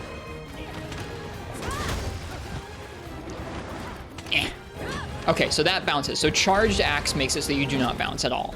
Red axe makes it so your file attacks don't bounce. Ow. We're good. Sorry. maybe not even red axe. Just having file attacks makes it so you're not going to bounce. We're going to die. We didn't die because he hit the wall. My goodness. Spinning axes infusing your axe with files. I guess that makes sense, Fish. You're right. I don't think the up and down does. I mean, I know it's infusing your axe with files, but the up and down attacks don't put put files onto the monster. We're getting actually very dumpstered by Barroth here.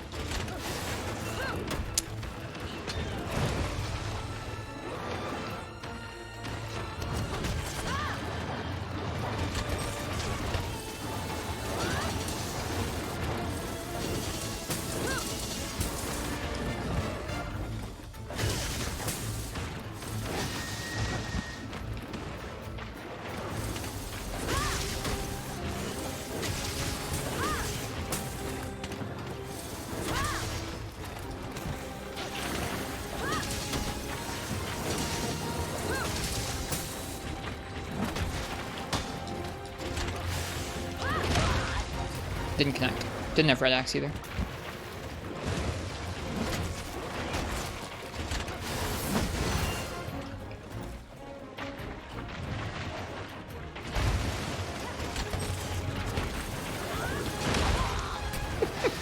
Oh, we're gonna... No!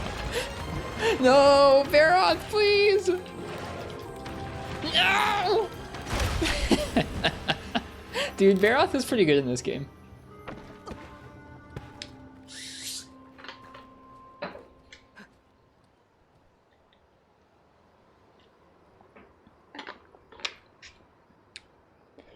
The fact that they gave him specific patterns and follow-ups for moves that knock you back into the mud is just like top notch. Just looking death straight in the face for a good 30 seconds, nothing you could have done. Nope. And the rough part about that is that you think about those patterns that just got us killed. You get knocked back into the mud, then you get stunned, you can't get out of the way in time, you can't get your guard point up. All of that is mitigated with Wirefall. All of it. Like you can still screw yourself up with it, but that situation does not matter with Wirefall, as long as you have a Wirebug ready. Have fun, Commander Henkel. Cheers. Enjoy Dual Blades.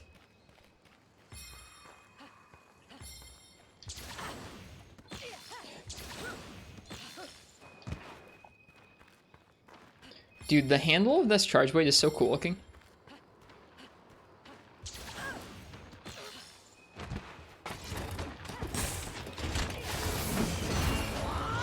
Alright, he has an actual gore.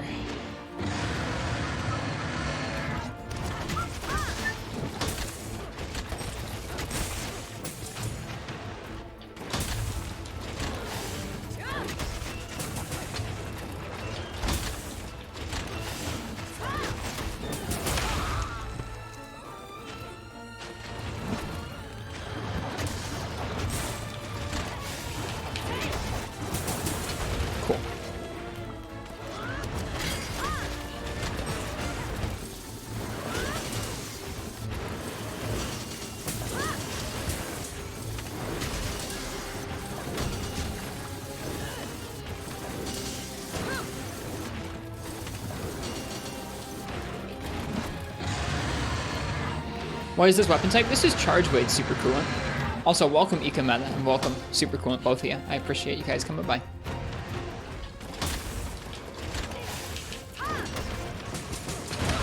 Ouch.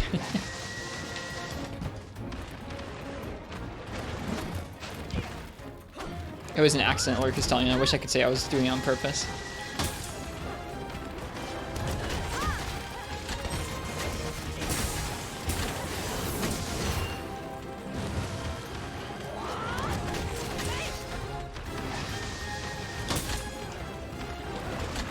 Yeah, that charge legit does have a more active hitbox than Tigrex's. No!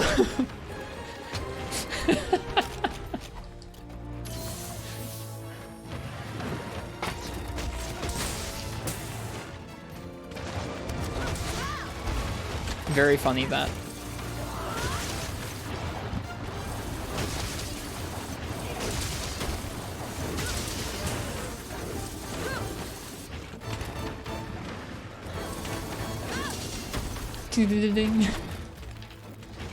Look at that mud.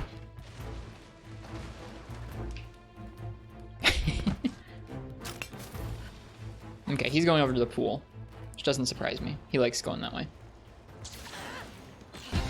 Hey, Felix Cat, welcome. Thanks for the sub. I appreciate it. Bear spin back at you. How you doing, Felix? I left my stream on lurk the other night. Did you finish Four Horns with Bowgun? I believed.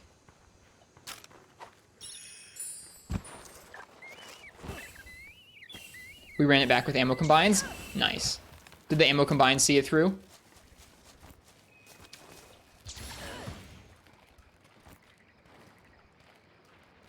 You just got hard countered for 2 carts by Tetranodon simply because Gunlance's ground thingy has a 40-second cooldown. Yeah. Gunlance's soapvines are some of the only ones that feel balanced. Much easier not using normal 1. Good stuff. Cool. Well, congrats on finishing it. Parsec's little shout out there said you were streaming For You. How was For You? What are you doing in that game?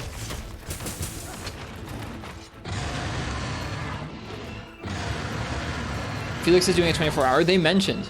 Anytime a streamer tells me they're doing a 24-hour, I'm like, oh man, please take care of yourself. I've done some 12s, and 12 felt gnarly, so like, I don't even know how y'all do frickin' 24 hours. Oh, this is not what I thought he was doing. Making your way through G-Rank solo. Title was a time. Title is a time, yeah.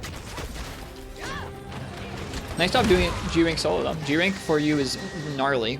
At least we have our shield mode. Okay, gotta heal.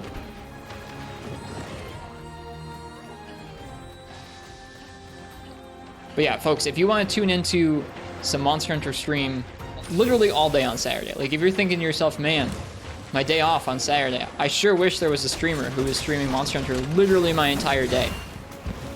Please go follow Felix Cat on Twitch and check out their special stream that day. I was not Parsec. Please, yes, thank you. Whoops, no.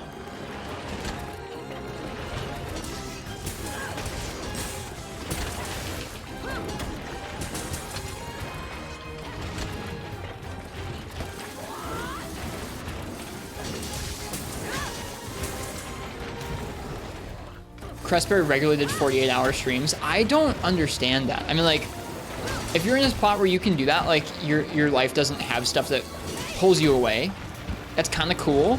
But, like, also, holy crap, I cannot imagine, like, being live on Twitch for that long. I get exhausted in, like, 6 or 7 hours sometimes, where I feel like I need a break to kind of recharge mentally in order to be a decent host the rest of the night. Props to folks.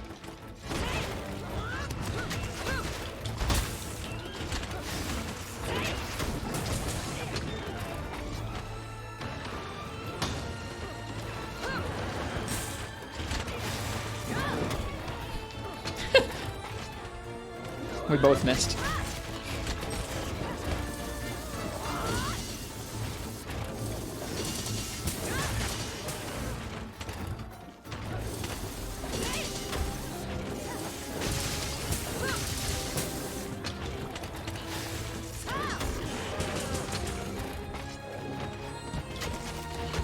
I will say, yeah, Impact Condensed Spinning Axe actually feels nicer to me because you have pretty good utility with AED in order for dishing out that extra little bit of KO. Feels like a nice way of getting the last little bit of KO you need for a knockout. Compared to, I mean, Element, obviously you don't have that at all.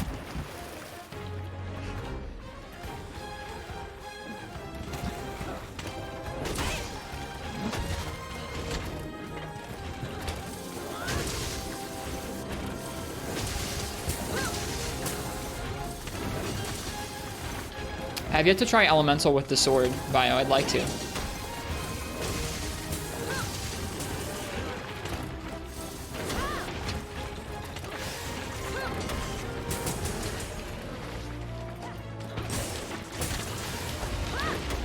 Good stuff.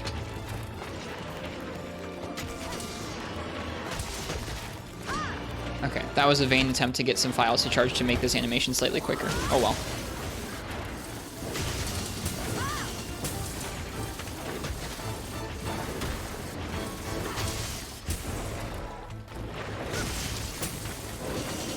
No, I need your scalp. Come back. Hey, Ken. It's good to see you. Welcome. Love the desert theme. It's pretty... I like the music pretty well in this game. I think I like the area themes a little more than some of the reimagined monster themes, but I don't mind that they reimagined them either. I mean, yeah, when people say Trade Blade Lord Castellian, it's like a meme, but it's also very, very true for this game, where it feels like, I mean, granted, I'm not running anywhere close to sort of an optimal set for Charge Blade, but I feel like I made some sets that were closer to that on the Switch, and even with sort of like more optimal stacking of damage, like for artillery and KO, it still didn't particularly feel like I was able to predictably go for SAEDs and AED trades, knowing I'd be in the clear. If that makes sense.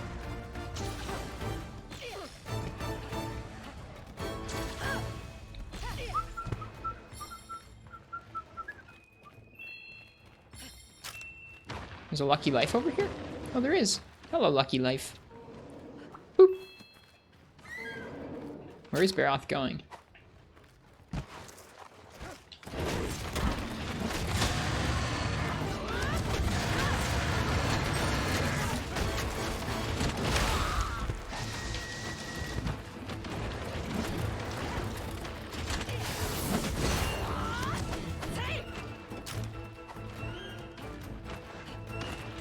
What are you doing?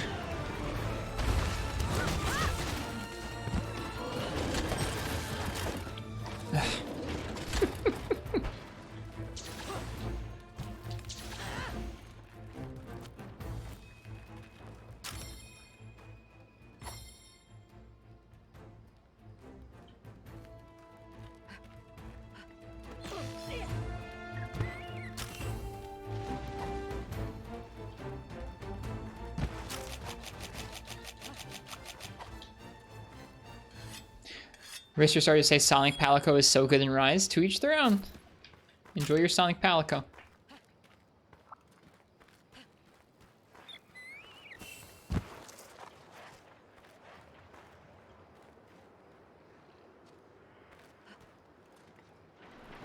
We're gonna miss.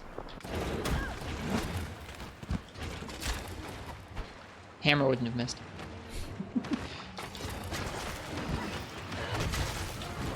Oh. Alright, are we gonna try and get this scalp? I think we are. We put so much time into it.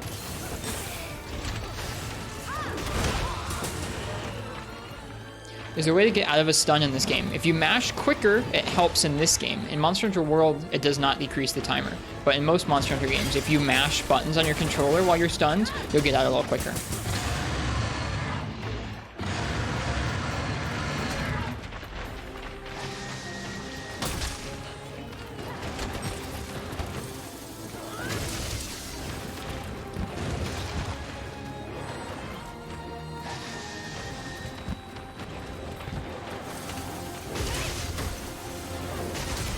Dang, we didn't get the tail cut or the scalp break. That feels bad.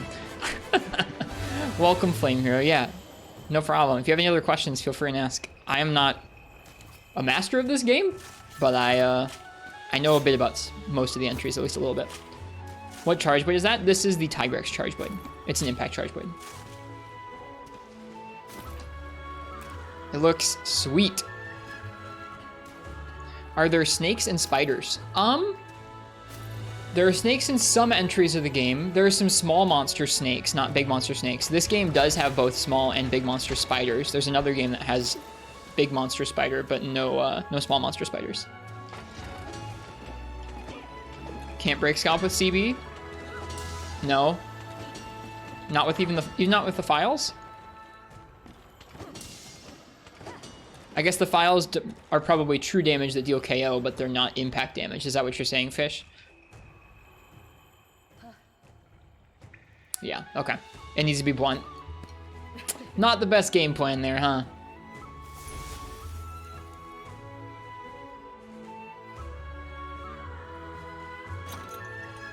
Doesn't matter. We got it anyways.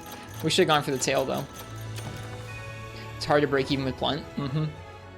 I should have figured that out. Thank you, Fish and Bio, for confirming that. Also, hi, Bio.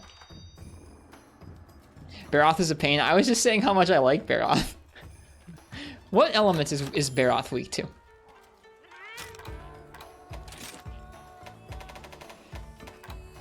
Fire. That's what I thought. Can we make a fire charge blade? Oh yeah, right. He's the monster where folks will tell you fire, but also water, so you can get off his mud. Get off his mud, right? Right. We have the Rathalos one. Rathian. That's the one. Okay. Cool. Let's make it.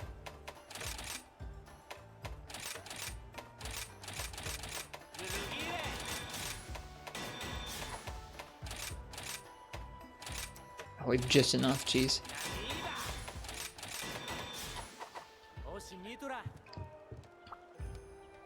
The mud breaks away easily. Yeah, we'll try out. I think. Should we try out more condensed spinning axe, or should we try out the sword mode on him?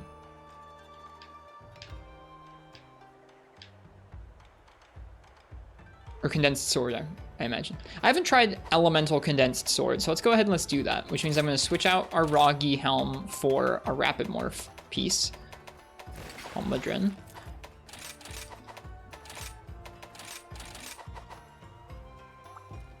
I need to change the switch skill as well. There. So we're going to be playing a lot more like regular Charge Blade this time.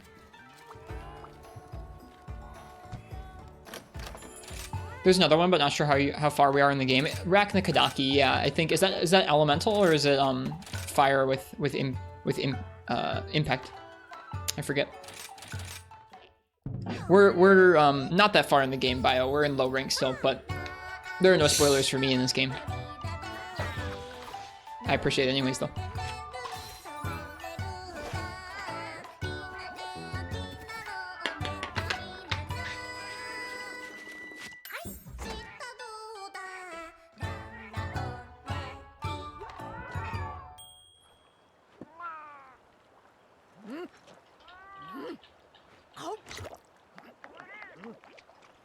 I feel like actually, never mind this. Well,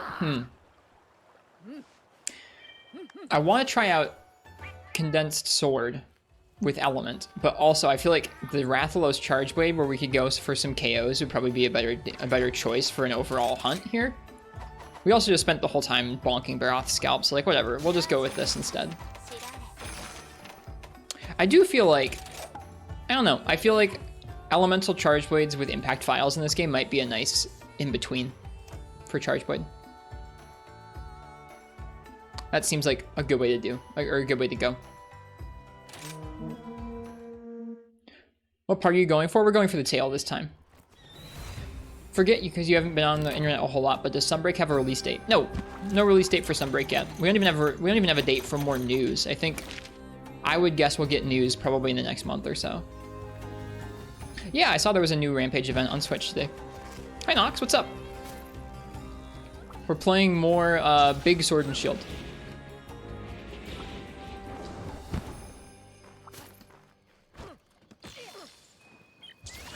Trying to cut sail with sword. We'll do some ADs, but yeah.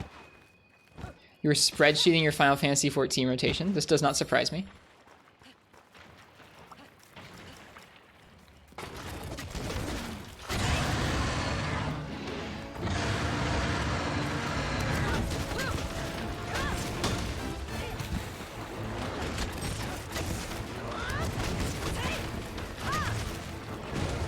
Oh man, that hop feels so tiny without a Vedic Extender now.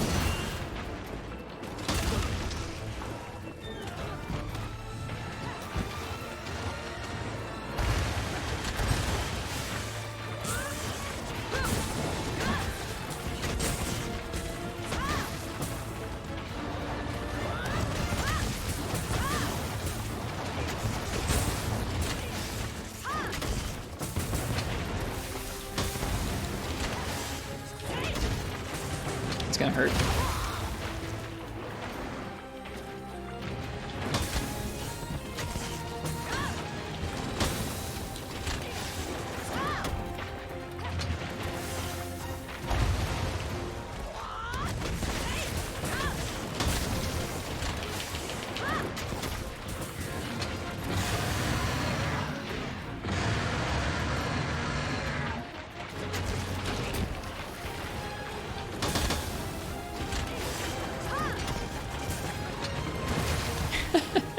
This matchup's funky.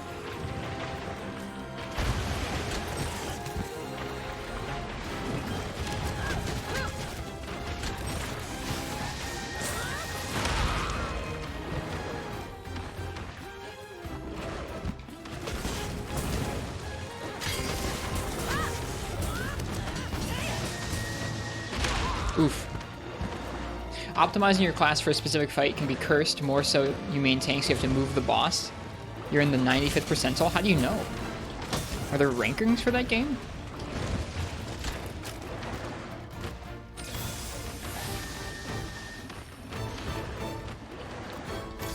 Also, welcome, Patty. Whoops. Third-party DPS parsers, kind of like the damage overlays in this game. Or not this game, but, you know, World. I haven't seen a damage overlay yet for this one, but I bet there is one. Are we about to get rocked? Not quite. So much mud. Oh my goodness. Let me out. Let me out! Like I said, this monster is good in this game. Has actually oppressive things it can do to you. Imagine that. Barroth having oppressive options.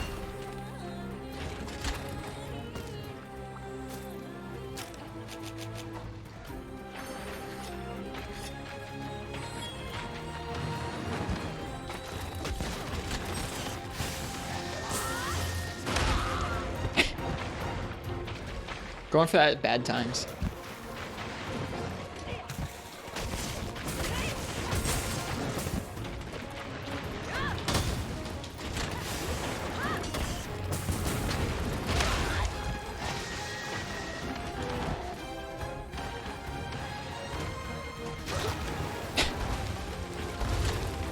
It's nice to see him so much more dangerous. I feel like I'm getting dumpstered by him. Yeah, it feels like maybe the axe mode would have been a better choice for getting his tail. But I wanted to try out what Element was like with Condensed Sword. We'll have to try it again on a different monster, I think, because this doesn't seem to be a great example.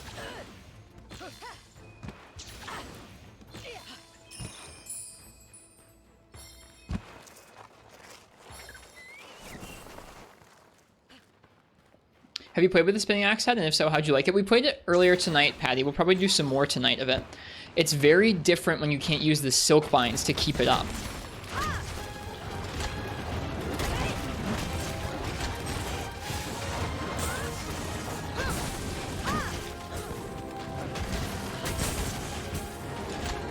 Too early on the thing there.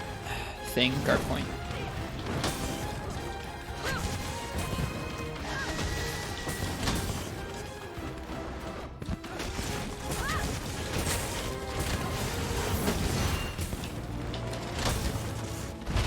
Two. He has two.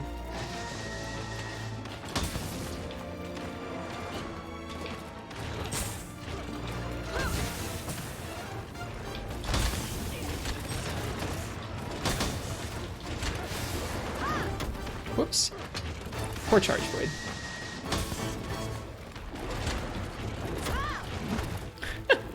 Yeah, I picked the wrong way to try and cut this thing's tail. We should absolutely be using the condensed spinning axe.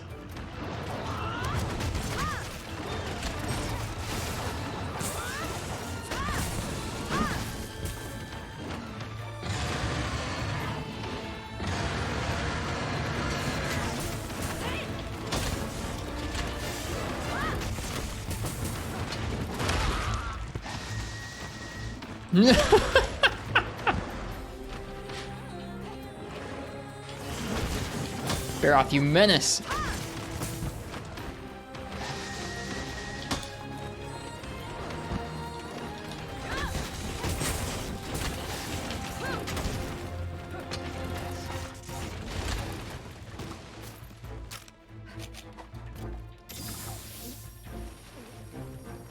Surprised you can get stunned from those hits. Yeah, me too, honestly. He does deal quite a bit of stun with his charge from what I remember. He's fighting Barioth right now.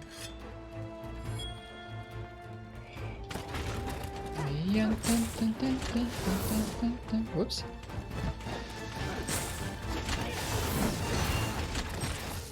Well, Topaz Shot and Nox, thanks for agreeing to disagree.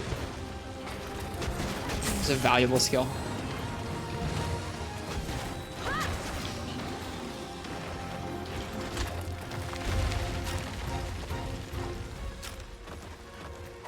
He's going to the lake. So up we go. Hello, Crabos. Shoot him! They're shooting the Bizarrios! The crabs don't like Bizarrios. Oh man, can't wait till we get more crabs in this game. It's gonna be good times.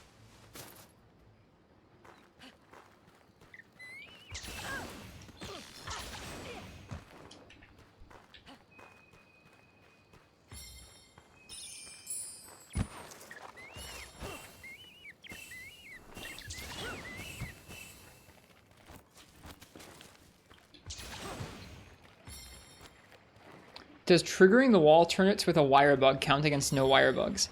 I don't think so. Did I trigger them to do that? I don't even know how those crabs work.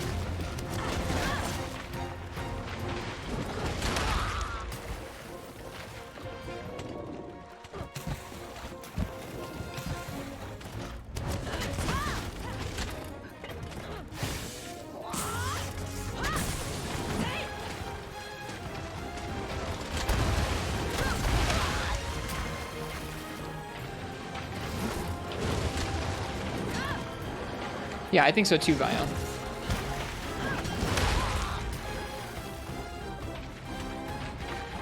Only if you trigger them by using a Wirebug to climb the wall? Well, either way, I'm going to say no, because the Wirebug itself was not responsible for the damage, and it wasn't intentional. It also wasn't the target monster, and the damage from the crabs is probably quite low. I also do think that those crabs will attack on their own without you jumping by them. But I could be wrong.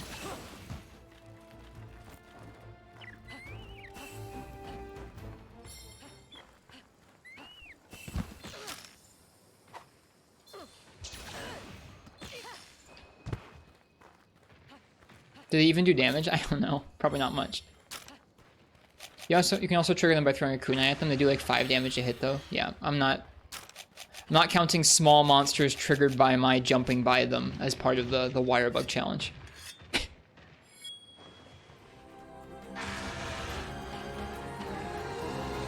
Hello, Incognito Man. Oh shoot. Let's get away from that ride.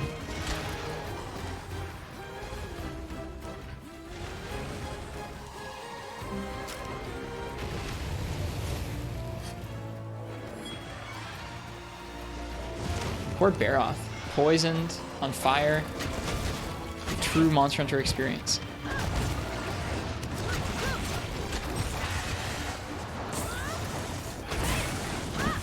Yeah, I definitely picked the wrong way of doing this.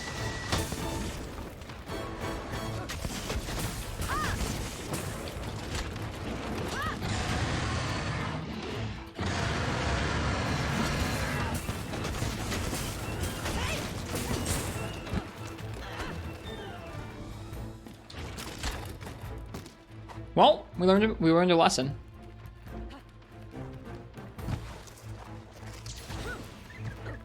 Which I guess is just a pretty obvious one of, hey, if you're going for a tail, maybe don't think about using sword mode for a lot of your damage. You're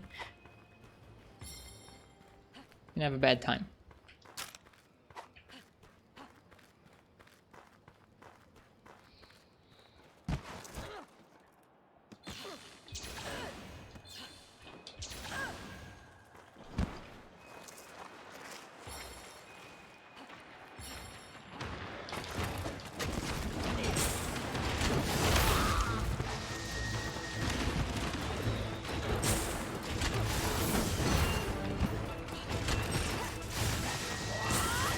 Picking the worst times to go for that too. Just not doing like we were doing with condensed spinning axe.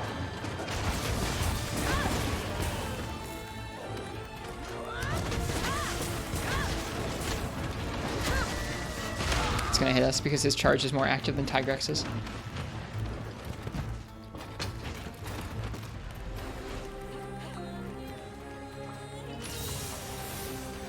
Pretty sure you can capture Barroth.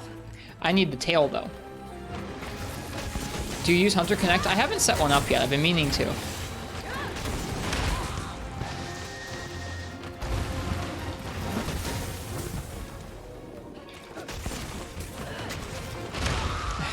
Hunter Connect is like this game's version of groups that World had. Sounds like a Monster Hunter dating service, basically.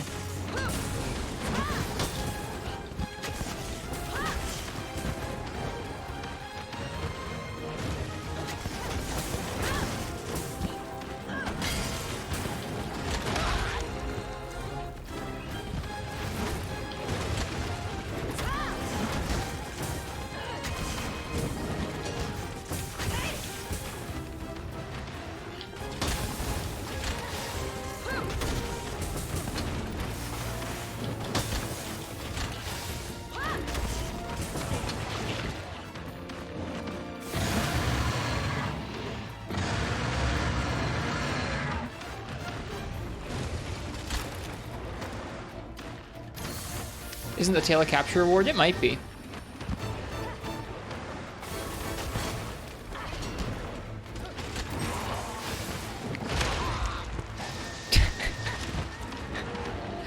We've made a grave mistake.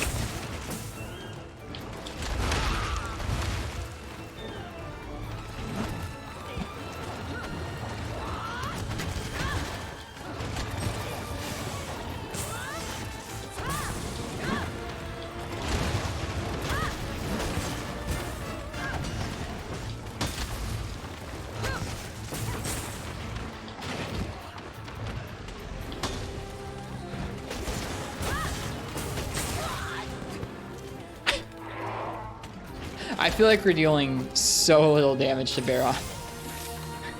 I guess it's only a 100 attack charge weight, so it's pretty low actually for this point in the game. But this is also not like an end of hub monster by any means. We ducked underneath it.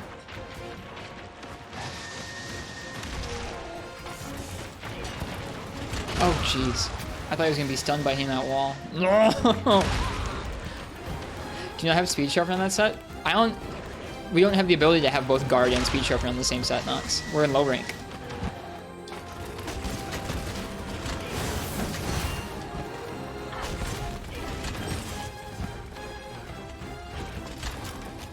We don't have decos. Or slots. Thought we broke through to high rank. I finished low rank village. I'm just doing some low rank hub tonight. I'm taking my time. Just imagine being this bad at charge weight in high rank.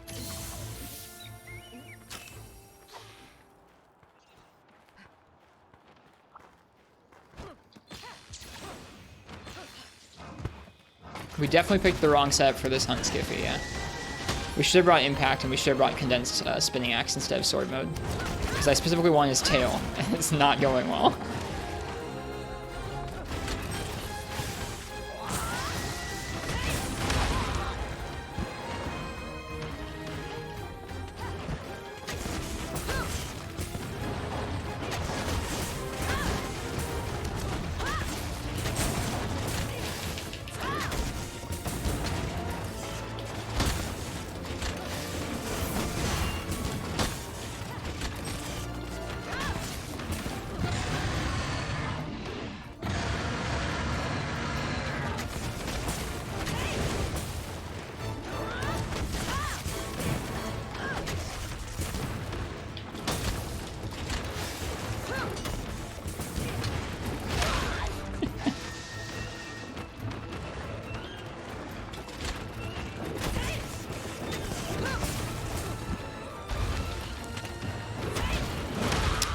Ship rolled.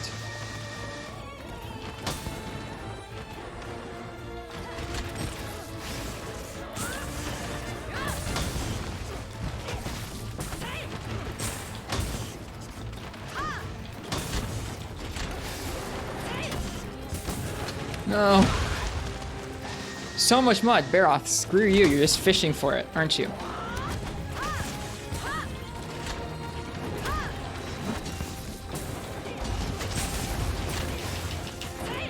I missed. I get dumpstered by that tail.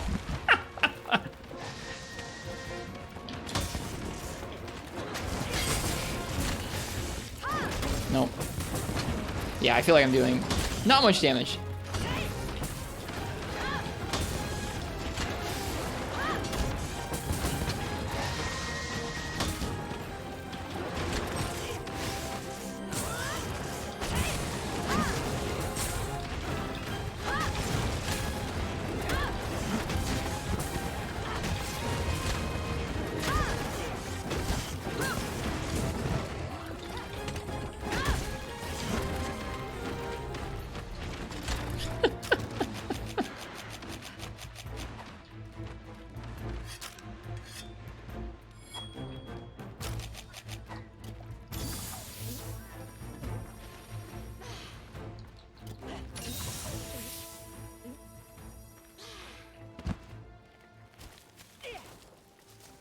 Think about how much better this would be if we were doing condensed spinning axe. I'm committed to it. Like, I know full well we could go to the camp right now and switch out, but I'm committed to trying to finish it like this. Because we wanted to try this out, and we're learning a lesson from it.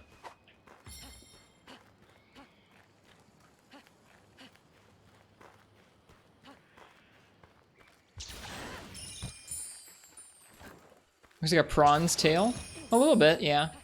I can see it.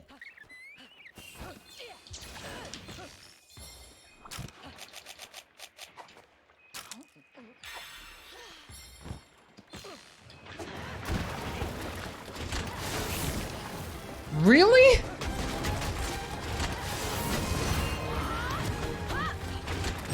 The mud?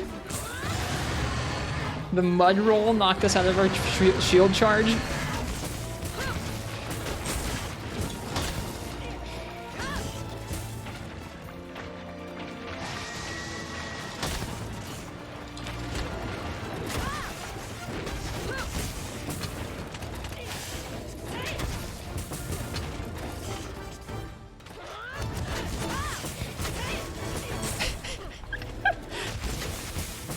The rough part about this is a, like, if we had a stronger charge blade, I think this would be going better, but I'm genuinely having like a difficult time breaking the mud off of him to even deal the elemental damage that we brought.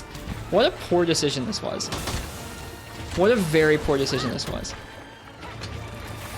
So it wasn't just even the sword mode, it was like, this is just the wrong tool for this job, like 100%.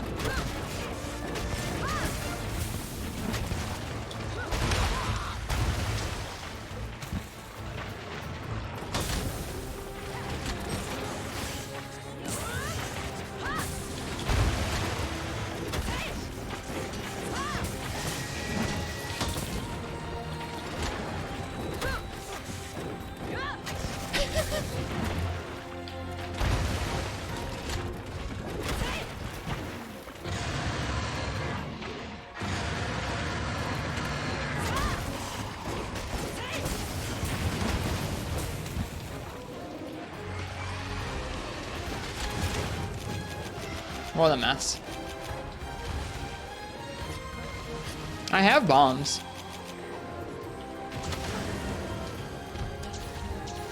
Shoot. This area actually might be kind of tricky to fling him in a way where he won't hit anything. We may have to time this out, or just take him out to the desert, I guess. Yeah, this should work.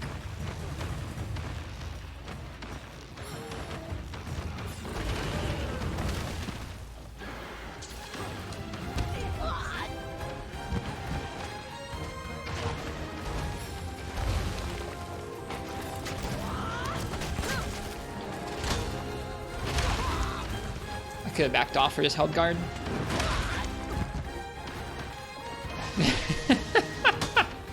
This is a really poor matchup. The way we've structured this.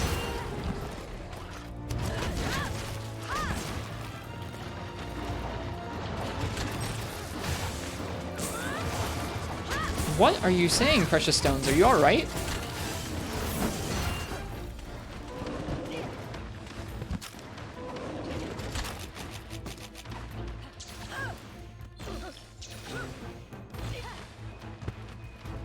That's a pasta? Ah. Thanks, Parsec. Good job. Got it before I could. He's finally limping. Yeah, this is awful. We're gonna run this back. Like, whenever I have a matchup that is actually this bad, you gotta freaking run that ish back.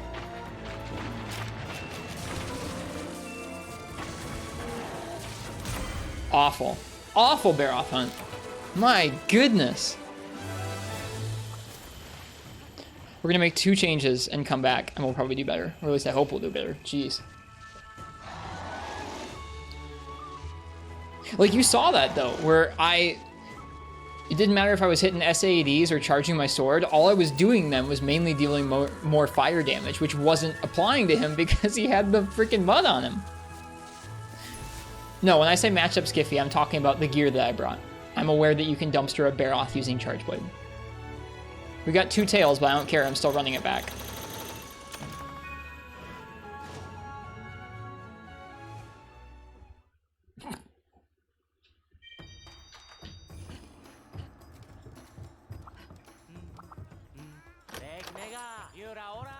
Okay.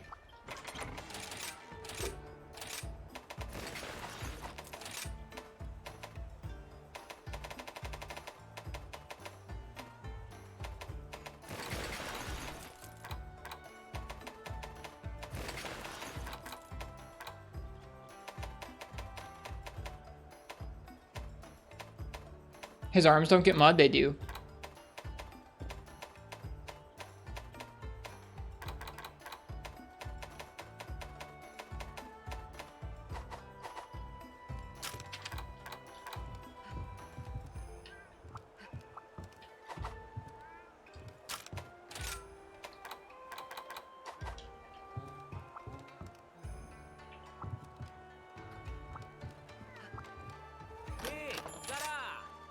Do they get mud after you break them in this game? Gotcha.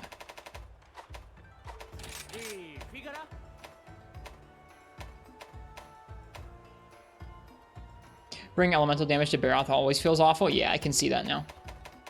Like I said, that was a good lesson to learn, that we brought not just the wrong weapon in terms of the Rathian charge blade, but we also didn't use the spinning axe mode when we should have.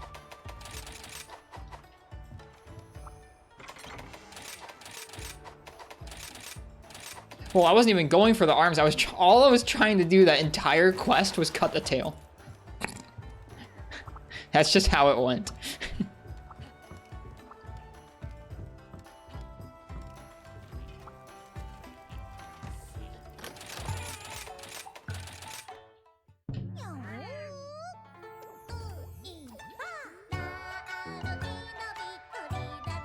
No, each leg break causes a topple.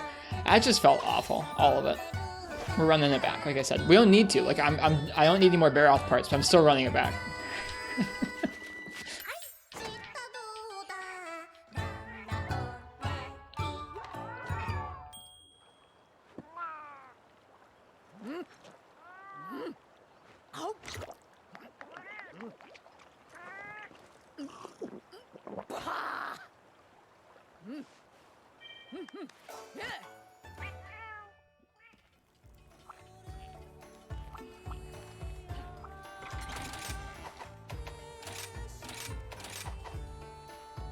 What happens if this quest is even worse than the last? Then we end stream.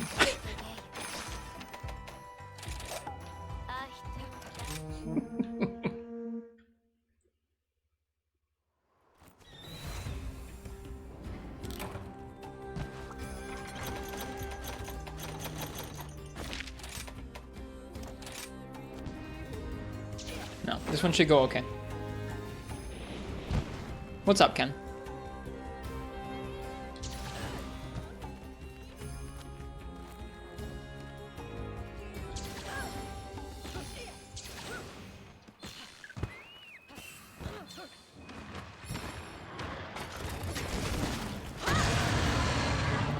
Why not just use the normal Axmo attacks? I should have in the last matchup. I think by the time I'd like figured out just how little damage we were doing, it was probably too late in the quest. But yeah, that would have been the move with the gear that we had there. Shoot. With the gear that we had there, that would have been the move.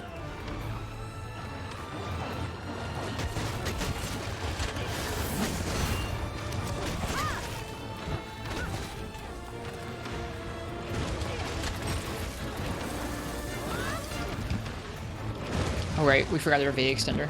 Whoops. It's alright, we're gonna figure this out without a V extender.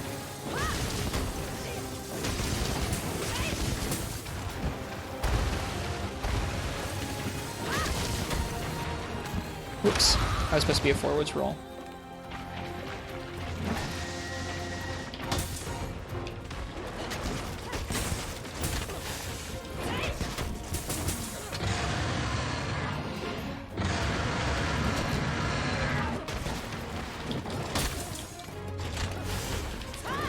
Oh, you troll.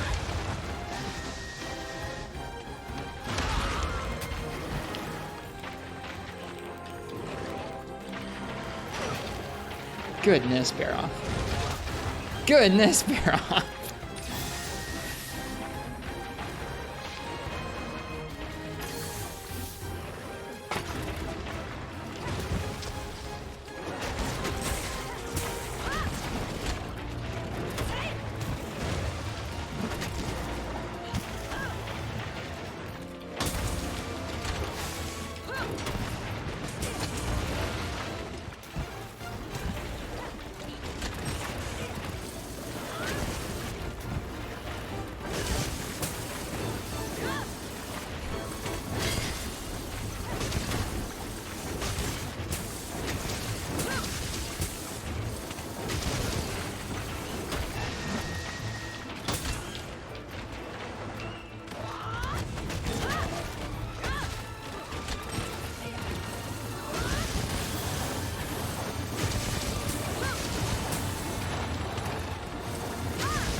Alright, cheers, Nox. Whoops.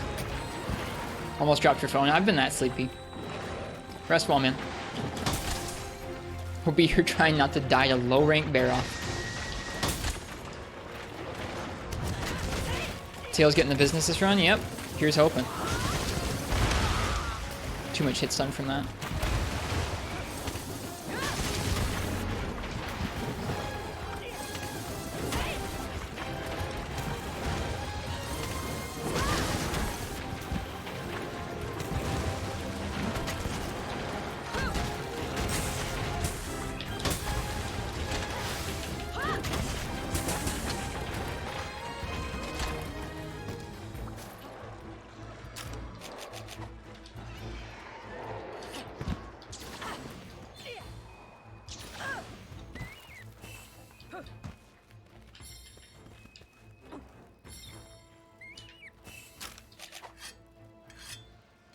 How do you like Charge Blade in this game? Still learning. You don't know what to feel.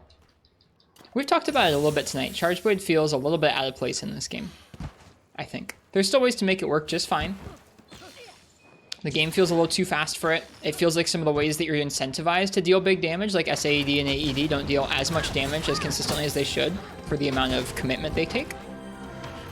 It feels like using the spinning axe is a little more consistent for dealing damage in this game.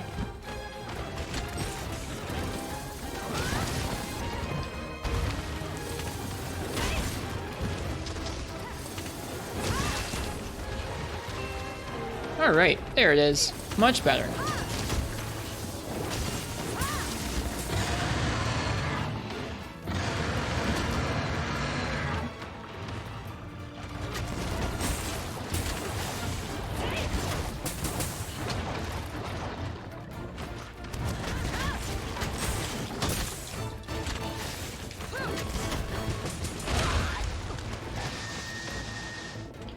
Dude, Barroth, you're so mean in this game. Holy crap. How's the night going, Danny? It's going okay. Honestly, we've been fighting things like Tigrex and Zinogre, and Barroth is giving us a harder time right now.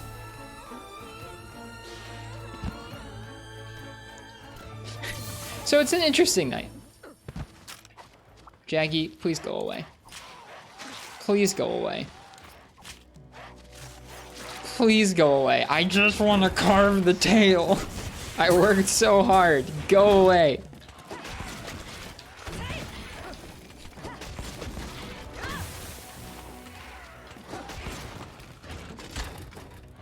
God darn, Jaggy.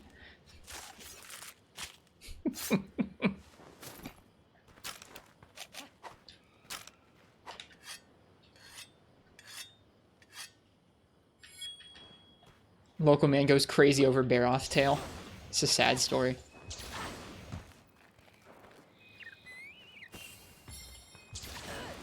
Would have laughed if you got scale. It doesn't matter. I don't need the tail anymore at this point. It would be kind of funny, though. We're going to actually charge it up with more than just that one file.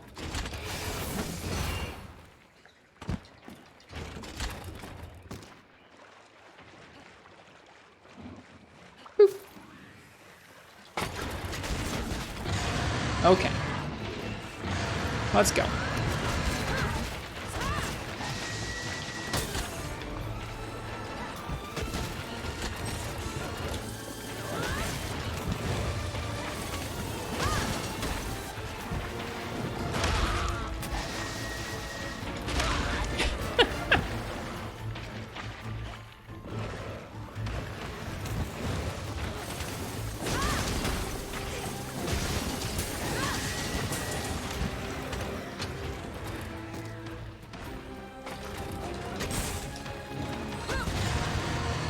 Barroth weak to fire. He is once the mud's broken off, yeah.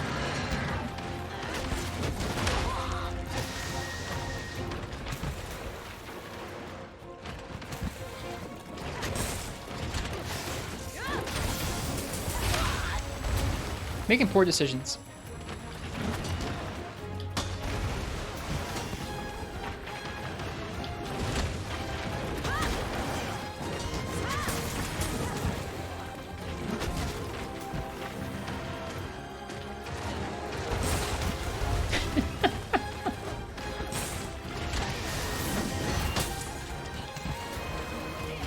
Thought it was always water. He's actually not weak to water once the mud's off. So like once you break off his mud, you're actually not dealing much damage from the water.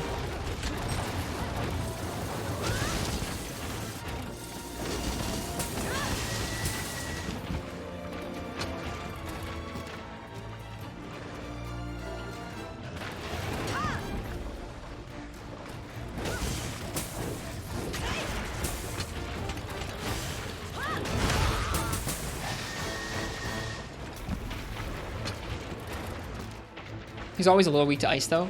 Yep, we could have gone ice if we were going elemental against him.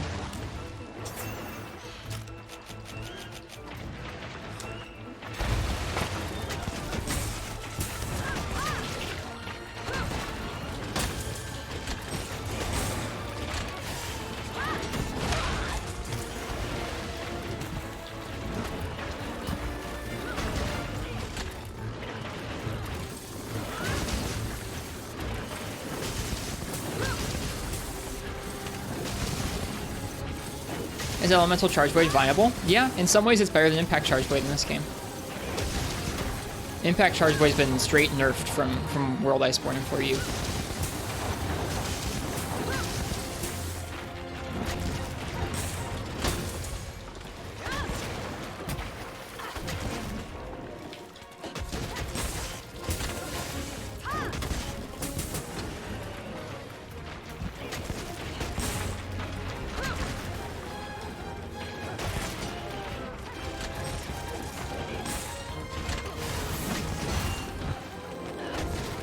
A lot better this time. A lot better this time. We still had some pretty scuffed plays against him, not gonna lie. But a lot better this time. Sorry for all the questions. You're all good, Floey. No, you're welcome to. We've talked about CB a fair amount tonight. I'm trying to do, in general, I'm trying to do a better job of focusing when I'm playing.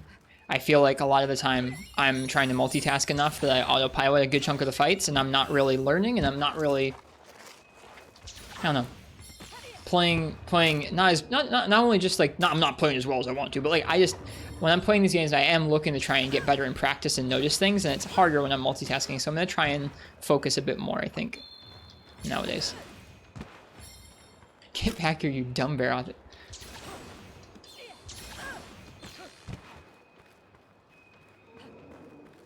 But yeah, Element's just fine.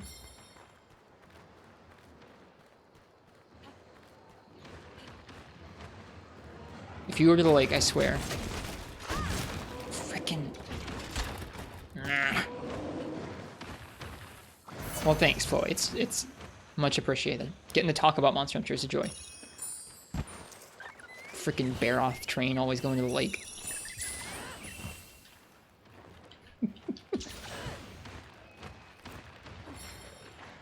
Get back here.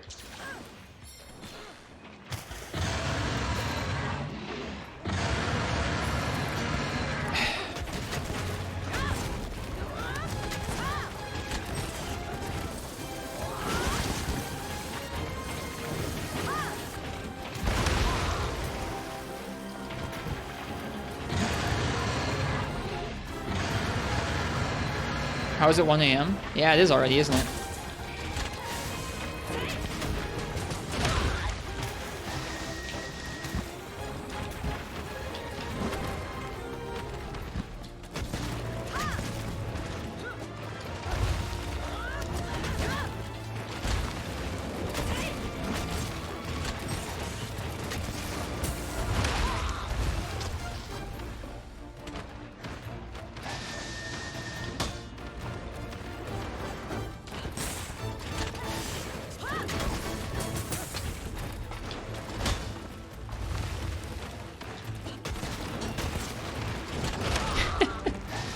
I'm doing a really bad job of fighting him. Like, it's not just our gear, it's that I'm really overcommitting to a lot of options when I shouldn't against him.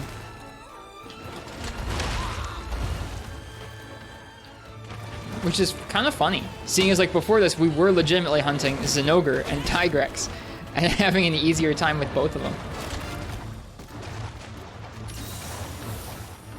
Still can't guard point in this game, you tried so hard to learn?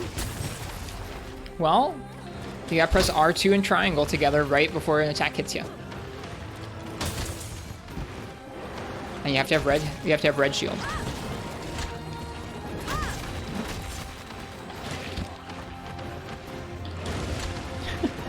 Tink.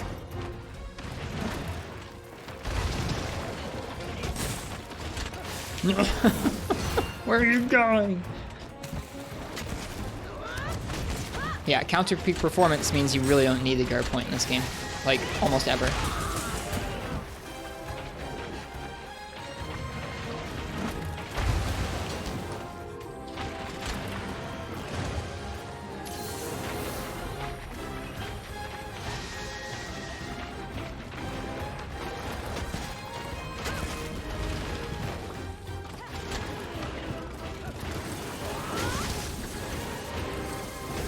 Want to learn how to guard point in general? Yep, it's just R2 and triangle, or whatever it is on the Switch. I guess it would be X, right before an attack hits you.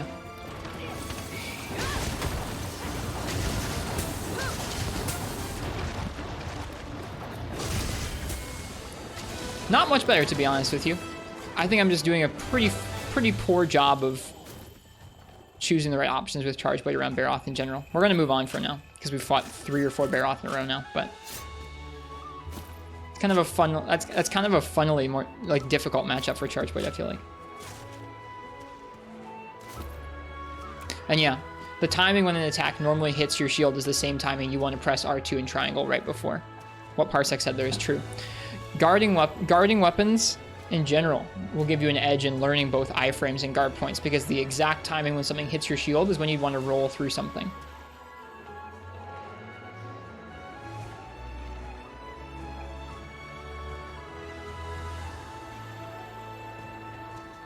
Like, is it funny to say that I feel like Barroth is actually more punishing than Tigrex? Because I feel like he is.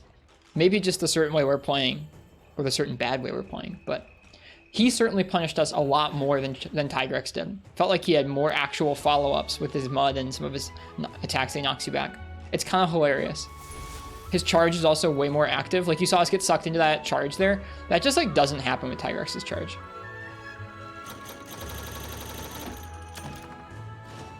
Do Tigrex's move do full knockdown? Yeah, most of them do. Barroths don't. Hilarious. That. All right, I'm gonna use the bathroom. When I get back, we're gonna go ahead and do some more Charge Blade against some of the late game monsters here. Or late low rank. See you guys in a moment, and thanks for being here while I practice, or try to.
And we're back.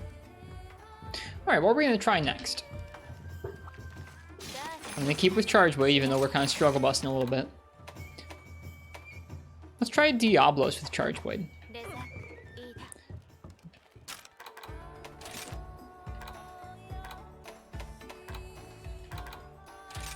He's weak to a lot. He's weak to water and dragon and ice. Ice is obviously the canonical thing you'd go for. But I'm kind of enjoying using Impact. Might be an excuse to make the Mizutsune Charge Blade, honestly. Or the Gauss. We could make Gauss, but 9 ice is not super compelling, and neither is that sharpness. Yeah, I think we're going to make the Mizu one. I think we can do that too, which is cool.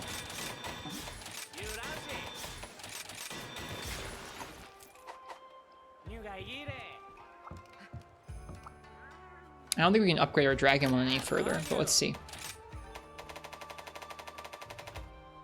Oh, we can. Sick. Let's take a look here. Let's ramp this one up. Let's ramp both those up, actually. Mizu can get water boost or attack boost. Attack boost 2 is probably more worth. And then what about this dragon one?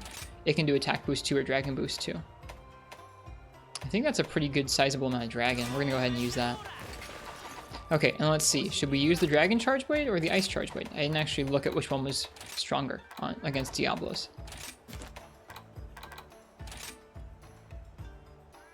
They are exactly the same. They are exactly the same amount of useful. That's funny. Like to a T, the exact same element zones. All right, well, let's take a look at those two weapons. I think I'd rather use the Mizutsune one because I've never used the Mizutsune Charge Blade.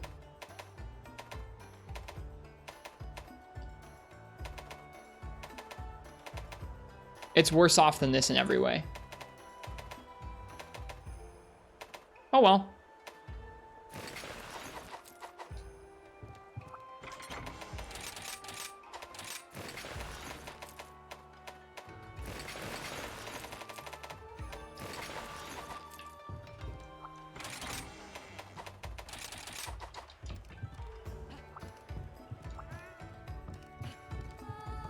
Are you just getting Charge Blade practice in? Yeah.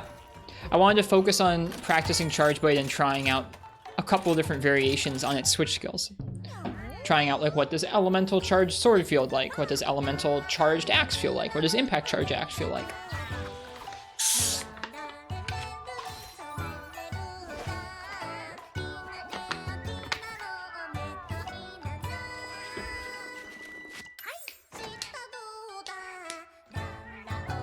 Come to think of it, we'll probably use this Charge Blade again and take on Magnamalo after this. From what I hear, Magnamalo is a pretty interesting Charge Blade matchup. In Freemanite, you want to run Thunder on Diablos because legs are 15 Thunder and 10 Ice, and you're hitting legs so much. Interesting. I know with Bow, it was like a piercing Ice Bow if you had one, and then you'd do pretty well against him. Or Spread. I saw Gek do pretty well with Spread. Alright, a few bumps along the way.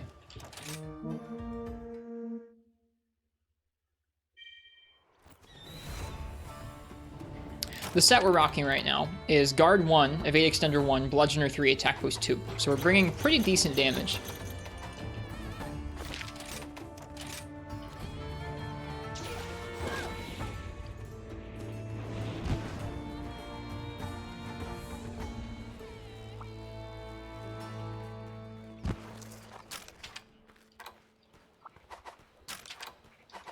Yeah, bludgeoning helps a lot.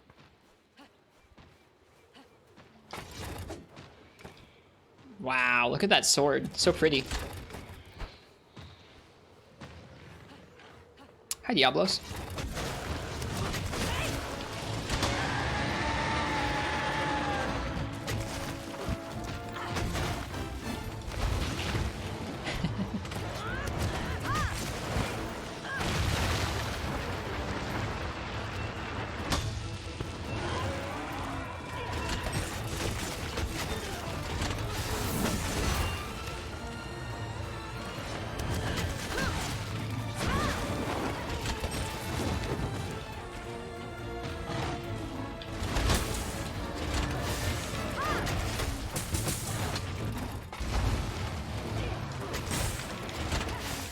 Oh shoot.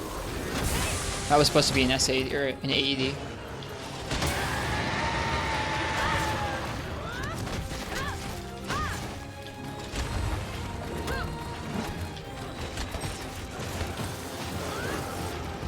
He's raged.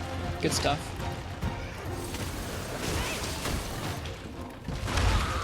Okay.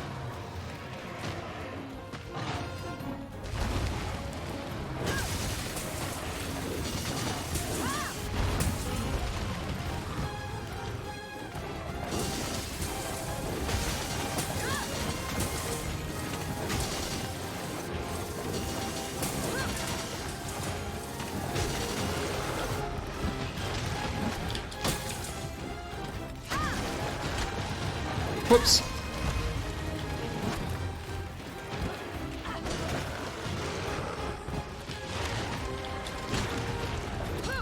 Ting. Ting.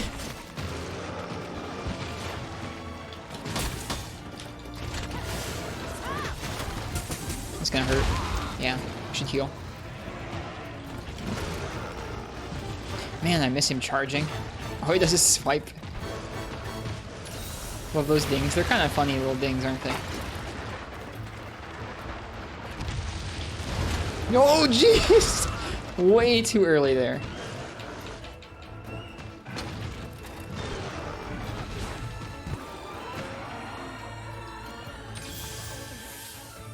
AED seems too committal in this compared to ED 1 and 2. Yeah, that's why Condensed Spinning Axe does so well.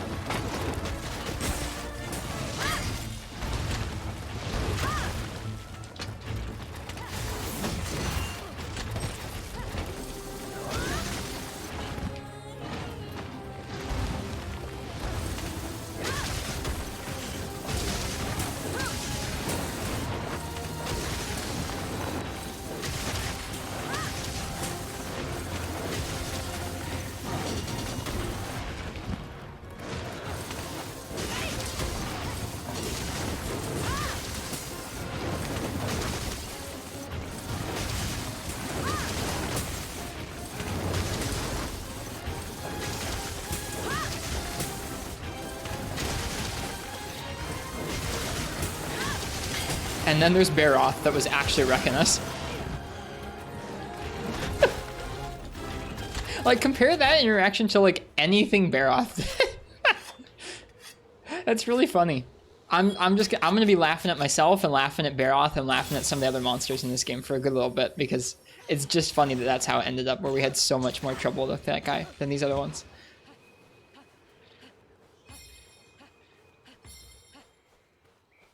Diablos is wrecking our sharpness. Well, we were doing a lot of multi-hits, so it makes sense.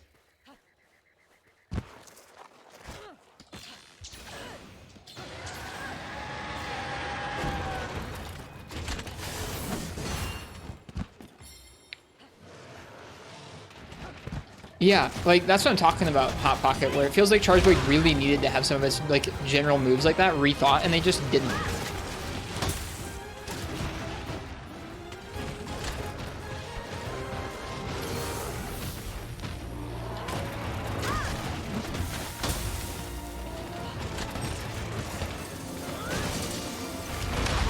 Should have rolled through, I think.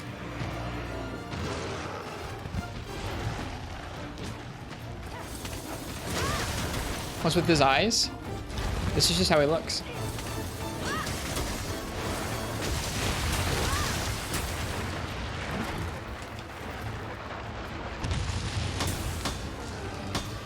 Okay. Don't block that move. Hit 3 times, chipped us a lot.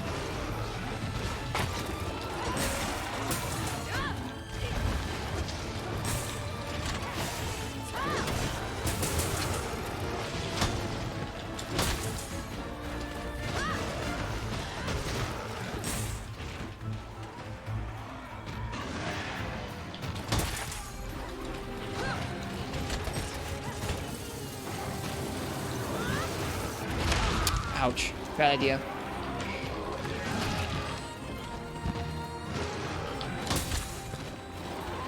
We almost died from the chip from that AED.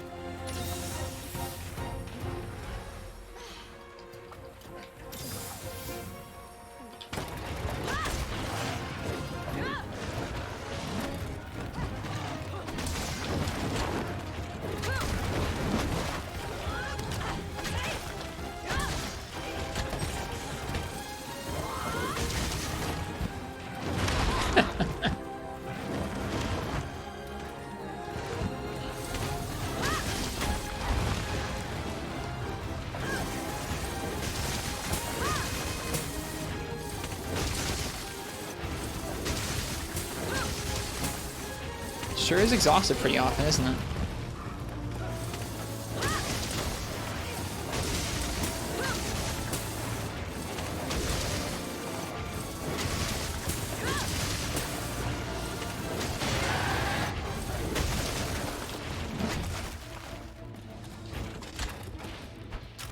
Three exhaust flashbacks. Legitimately, it kind of feels like that. That's the second time this hunt in the first sub 10 minutes where it's exhausted and we've got to just sit there and jam on its legs and stomach.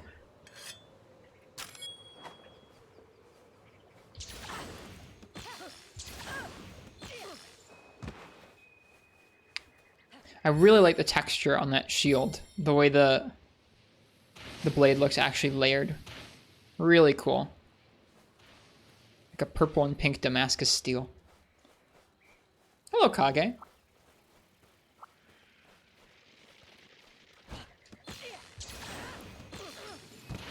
Did you see the screenshot you posted of the UI rescale? I don't think I saw a screenshot. I saw that you had it done, but I didn't see the actual screenshot itself.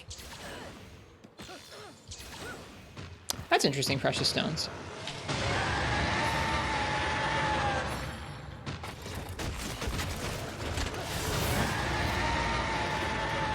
Hello, Monster Hunter Archivist. Bit tired tonight, so you're just gonna lurk. Enjoy your lurk.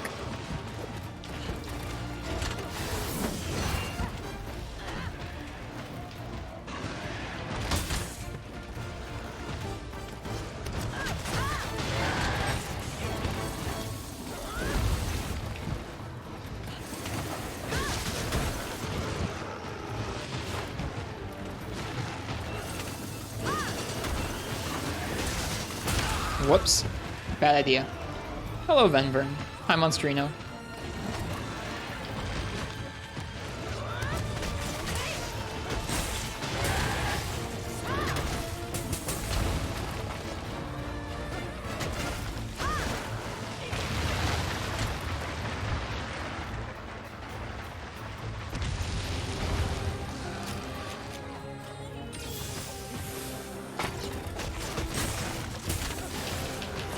Whoops, that's gonna hurt.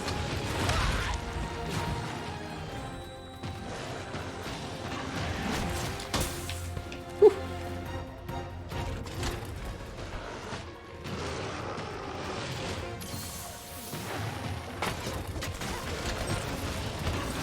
It's gonna hurt as well. Oh man, picking bad times to do certain things.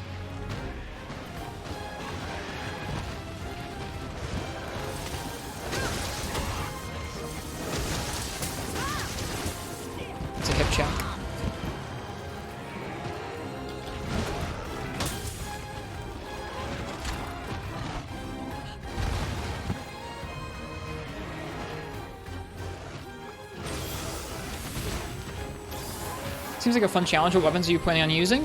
Right now we're just using Charge Blade.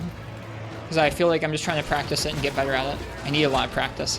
Because I feel like I know the controls. I kind of know how you're supposed to build for it. I feel like really lost when it comes to certain matchups with Charge Blade. So I'm trying to get better.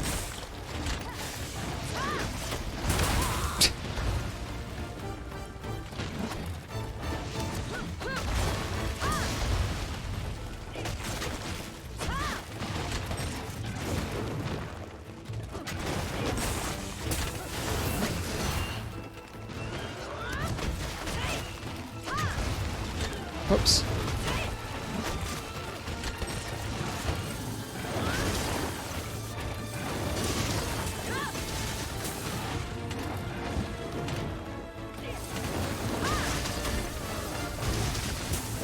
So sleepy, about to go to bed, came to stop by. Well, thanks for coming by, just say hi. I hope you rest well when you do get to rest.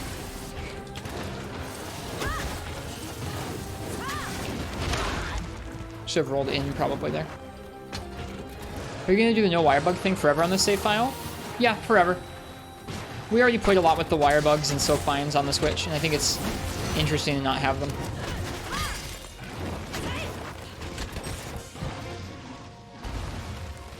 when Sunbreak comes out, if we end up playing it on this file, we'll probably use Wirebugs and such, so we can check out any new additions to them that they put out in Master Rank. But here for now, we're just gonna do this.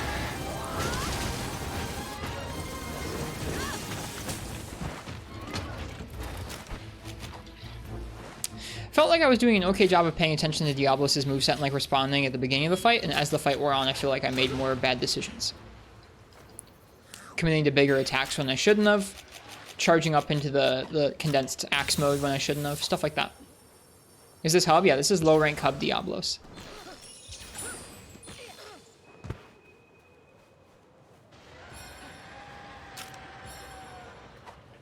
Time's not bad. We're dealing, I mean, we're bringing about as much damage as you can in low rank with a mixture of guard, evade extender, attack up, bludgeoner.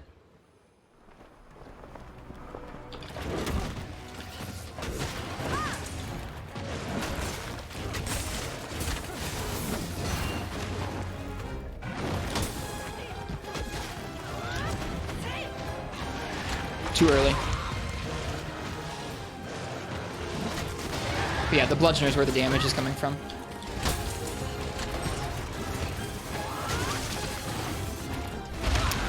Too early on that roll.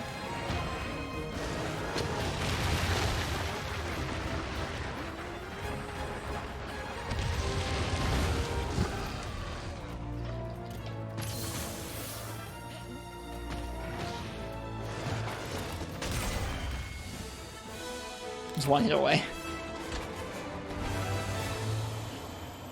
Try ED out of guard point. I always forget that's an option. You mean just guard point? Yeah, guard point into ED1 seems like it would be a good choice.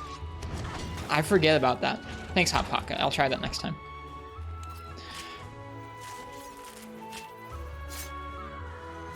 Thanks, Venbrin. Cheers. Diablos, not as difficult as Barroth was for us.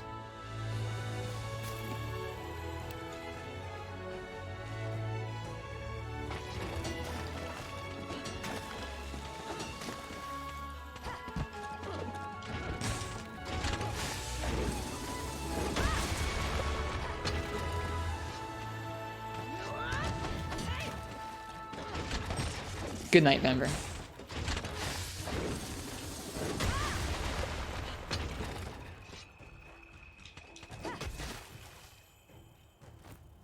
You're gonna go to sleep too? Cheers, Sakura.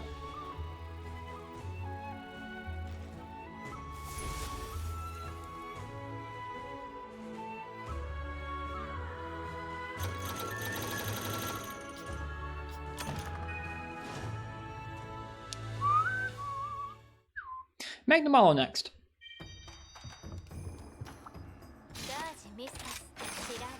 I feel like Magnamalo is going to be a fight where we'll want condensed sword and not condensed axe. So we're going to roll with that. I'm going to switch from the Roggy helm over to the Barroth helm so we get a little bit more extra attack. Actually, you know what? Is there a helm we can wear for a little bit of extra guard? Maybe Bizarrios' helm? Let's go see. I feel like a little bit of extra guard might not be out of place on Magnamalo.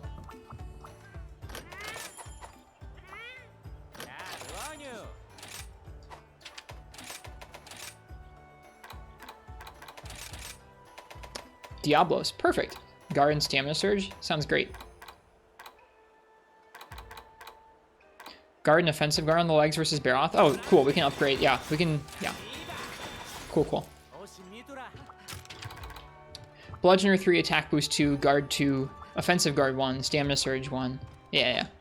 Earplugs, where's the earplugs coming from? I want earplugs. Guard up might be good for the laser. Guard up is a scam in every game. You just don't really need it most of the time. Oh, it's from Tigrex.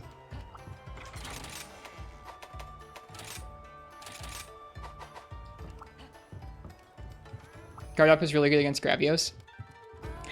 Yeah, it's more of a Gravios thing than a guard up thing, I think. I don't know. I don't like speccing in that skill from most of the games. If I was going to go up against a really difficult version of a Gravios or something, like if there was like a Gravios guild quest in 4U, then yeah, we'd use guard up. But the amount of moves in the entire game that require it is so low in most games that I feel like it's not worth going after most of the time. Does guard up reduce damage from normal attacks? Don't need guard up? No. Guard up literally only lets you guard, at least I believe, guard up only lets you guard attacks that you couldn't otherwise guard. Guard, the skill, otherwise, is the only one that influences knockback and stamina chip and health chip. Yeah, I don't think so either, Fish.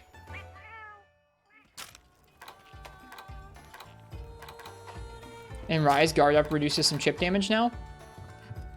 Does it? Hi, Beast 2.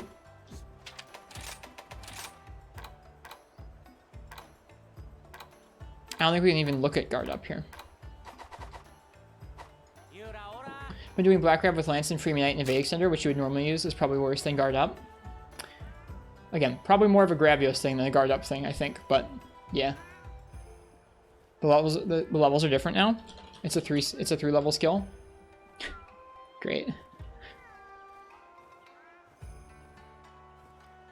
Right, it does work differently in this game. You're correct. Allows you to guard against ordinarily unblockable attacks in general, and then level 1 reduces... Oh, right. I believe... So... I believe, does this work worse than old guard up? Or does this work better than old guard up? Because I know you can block it, just like you used to be able to. But I wonder if old guard up was like here in terms of how much damage you took, or if old guard up was like here in terms of how much damage you took. I think guard up levels only reduce the chip damage from the now blockable unblockables. Yeah, I think so too, is what it's saying, following through it. Yeah, I think, like, let's say Bizarrios Beam. Bizarrios Beam, you can now block it, but you take more damage than you used to. All the other moves won't be affected by this skill. Don't think old guard up had any chip reduction. Well, I mean, it had to. You're blocking it, so you're taking some kind of chip, right? You're not taking full damage, but you're also not taking 0 damage.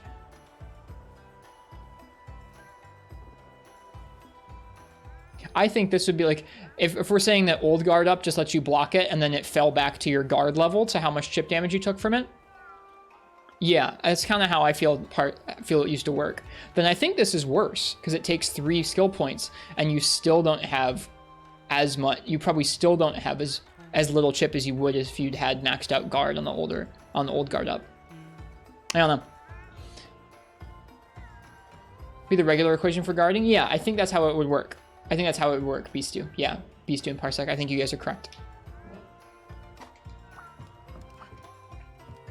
Guard up feels like extra chip production?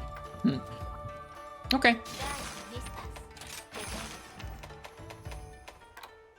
Either way. We're gonna go ahead and try out Magnamalo. Why does it even have multiple levels? Because, Hot Pocket, you must invest 8 level 2 slot decorations and still get knocked back by moves.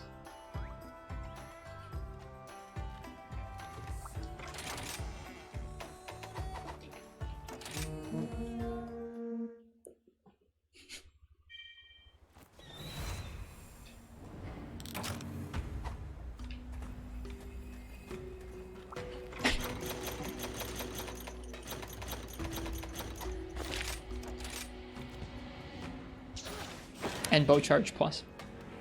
Bow Charge Plus, while not a decoration in this game, is still a one-piece thing.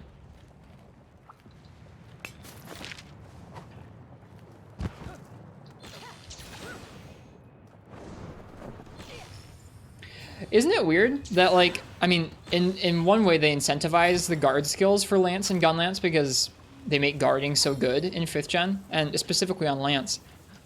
But then at the same time, they make the skills to achieve that level of guarding not quite get you where you want to be and be super expensive. It's like, do you want us to run guard or do you not want us to run guard? Or do you just want these weapons to not really function? All right, Magnamalo time. Big one, feels like.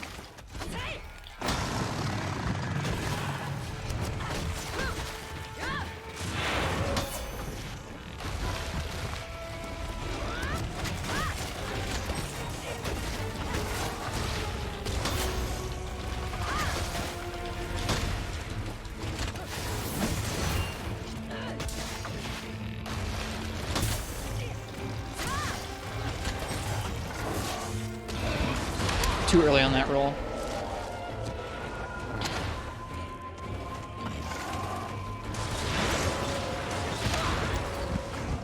I wish I wasn't up against a wall.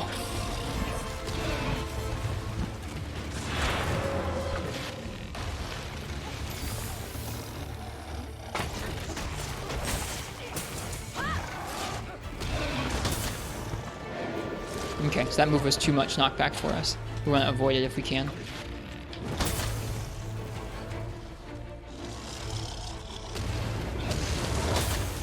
Yeah, it's the same way. Okay, so the tail slam attacks are too strong.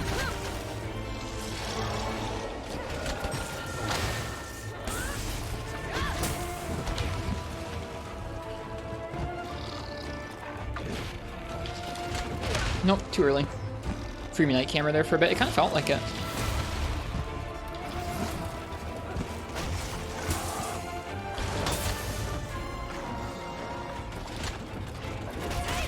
Is he leaving? No.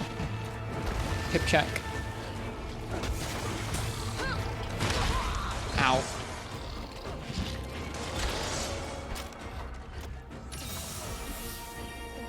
Are beams the only unblockable attacks in the game? Pretty much. There are not many. Even ones you think you would have to block, you don't have to. Like the Mizutsune beams, you don't need guard up. Gauss beams, you don't need guard up. I forget if Barioth needs it. Yeah. Barioth gases, maybe so. It's really niche.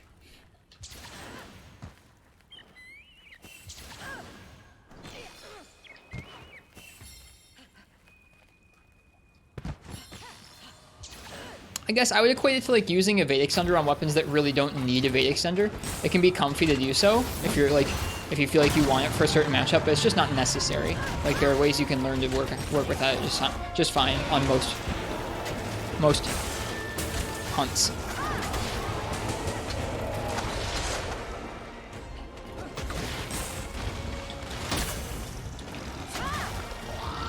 Oop.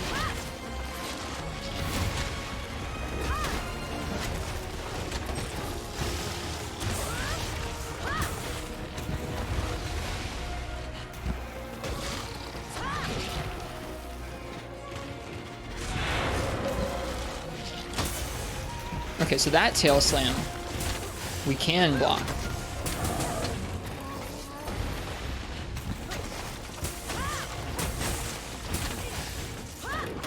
Oh, you kidding?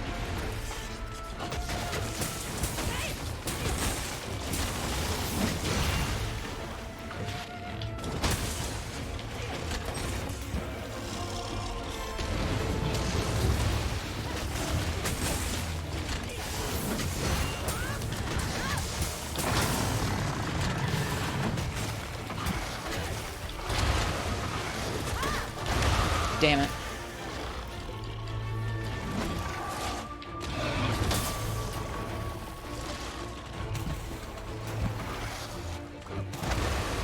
I'm guessing those slams, well, I won't find out. I'm guessing those slams have too much knockback for us anyways.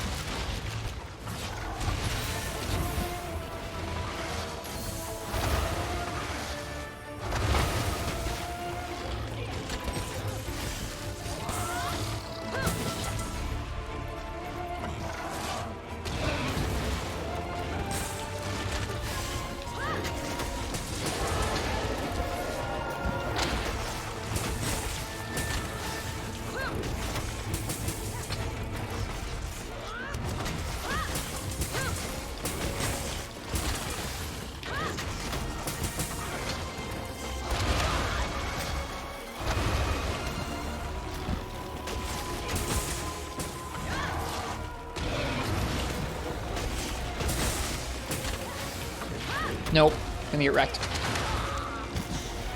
Do we move faster than healing than you did in World? I don't think so. You do heal faster though.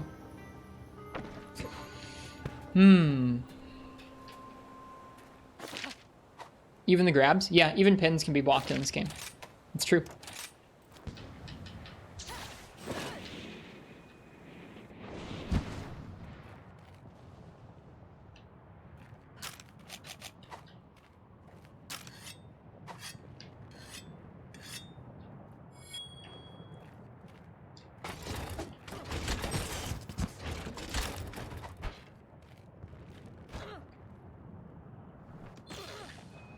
Okay, I need to think a little bit closer and take this matchup a little bit slower.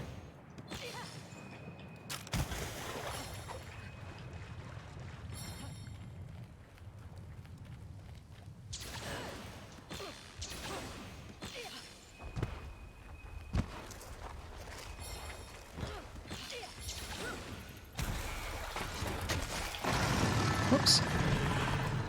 Okay. Roll in. Getting red shield.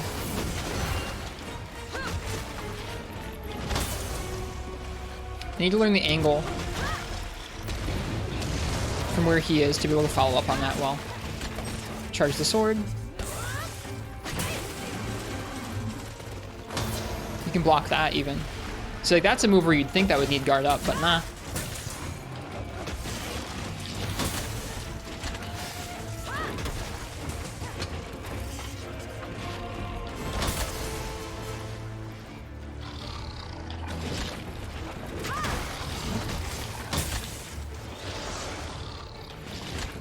Whoop. Thought I was gonna get dumpstered by the tail there.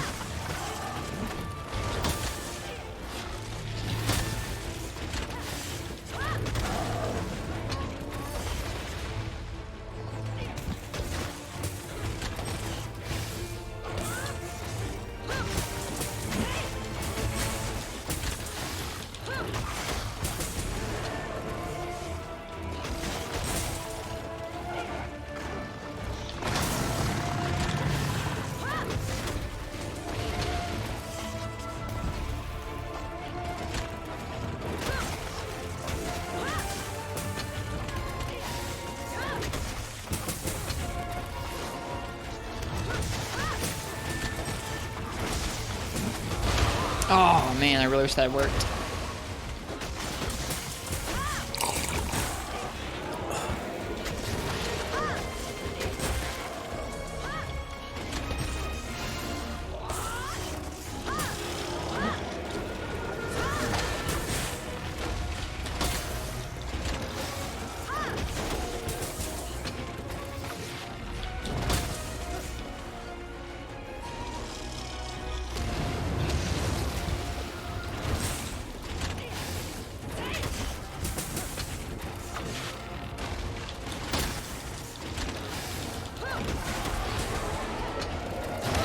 Ouch.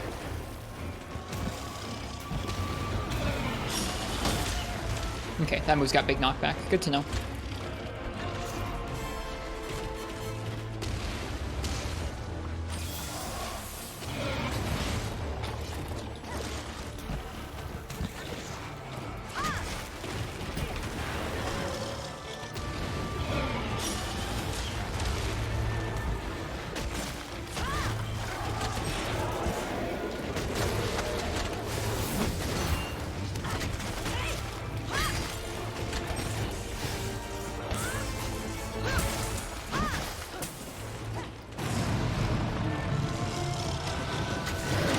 Whoops, missed it.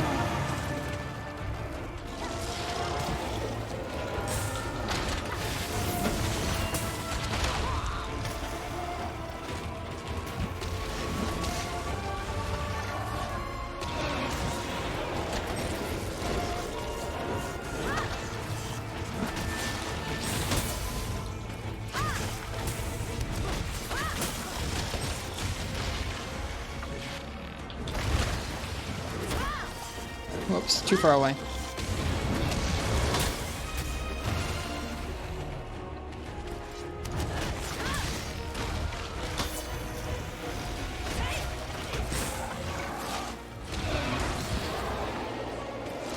Whoops.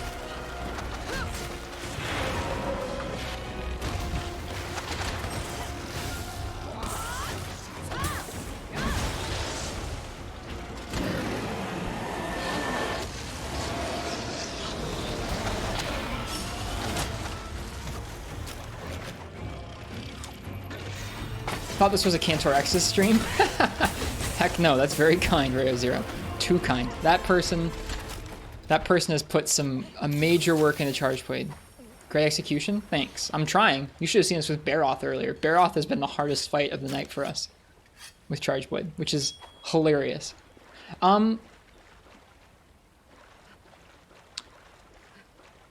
Yeah, Brian NG, the only way I can describe it is that you have to input the input for AED and then immediately start holding the stick down from wherever your hunter's facing and mash triangle to get the AED to come out. And then after you, there's a point where you can tell you've gotten it to cancel the animation. Then you can also tap the stick in a different direction following that to aim it differently.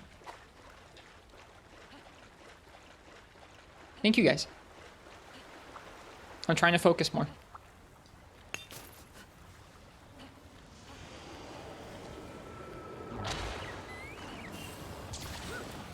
All right, Magnamalo.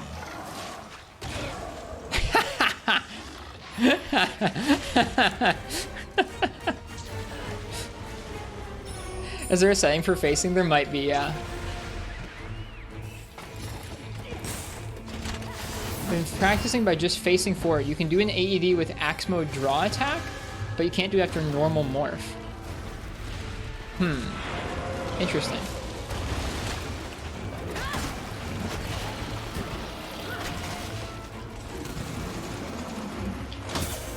Okay, big knockback from that. Makes sense.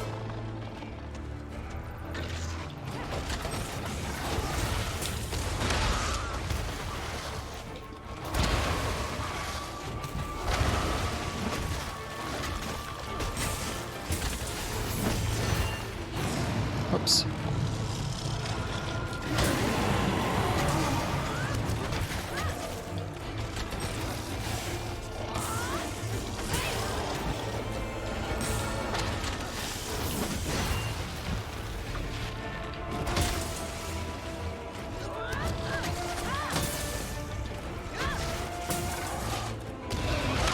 Ooh, his body has a hitbox during that. I've never noticed that.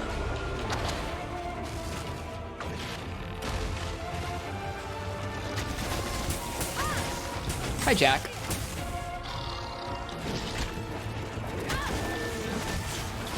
No, wrong button. Holy crap. Wow, we're lucky.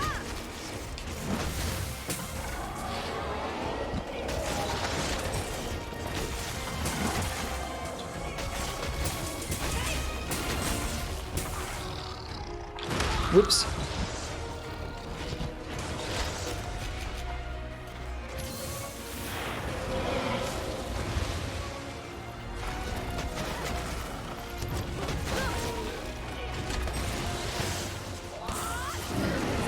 Better hope this is blockable. It is. Good stuff.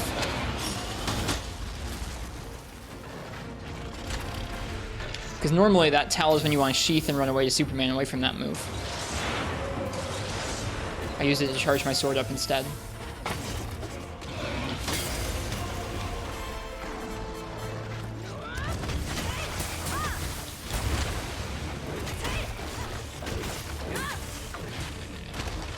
Oh.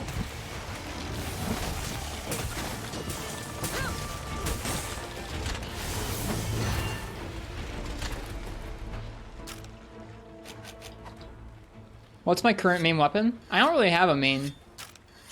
Tonight we're just using Charge Blade because that's what I want to focus on. I feel like it's one of the weapons where when I played this on Switch, it was one of the weapons that really never clicked with me. I tried and I had a hard time with it and I thought it was bad. I still think it's kind of rough, but I want to try and practice it more. So that's what we're doing tonight. I think in general, I realized that I probably want to make this playthrough even less like our Switch playthrough and do probably a little bit less of the weapon raffle stuff and a little bit less completionist stuff. A little more just practicing, I think. You should have seen us against Barroth, Jack. Barroth bodied us so hard for like 3 hunts in a row. We didn't triple, but it's like... We found Barroth more difficult with Charge Blade than Barioth, Diablos, Tigrex. For each weapon, you can't wrap your head around Sword and Shield. Sword and Shield is just a lot of using the same combos for the most part. And then doing some crazy iframing stuff occasionally, but... That's gonna hit us, isn't it? It didn't hit us. Oh, okay. This is some spaghetti for spacing.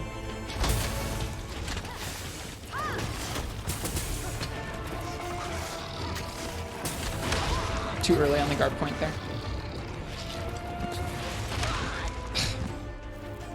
Gore Magala's tail is not that long, I'll have you know. If that had been Gore, it wouldn't have hit me. you're a phony. You better run. Point out your inconsistency with the Gormagala move.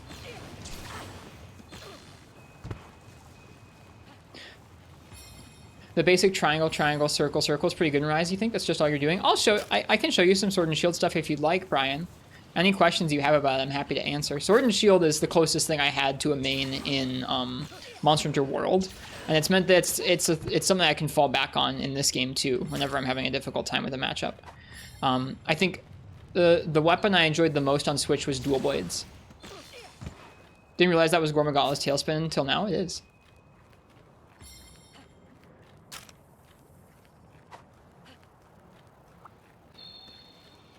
You mostly just spam Drill Slash. Spamming Drill Slash or spamming Shield Bash is pretty much like one of the more effective things you can do, especially Shield Bash. Doing some Switch hacks at some point? Oh, we will. I just wanted to focus on Charge Blade tonight. Don't worry, we will. We're not. It's not going to just be a Charge Blade playthrough from here on out.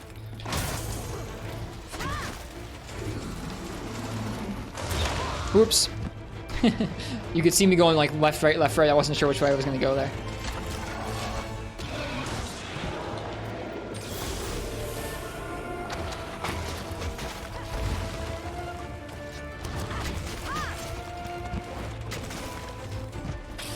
What are you doing?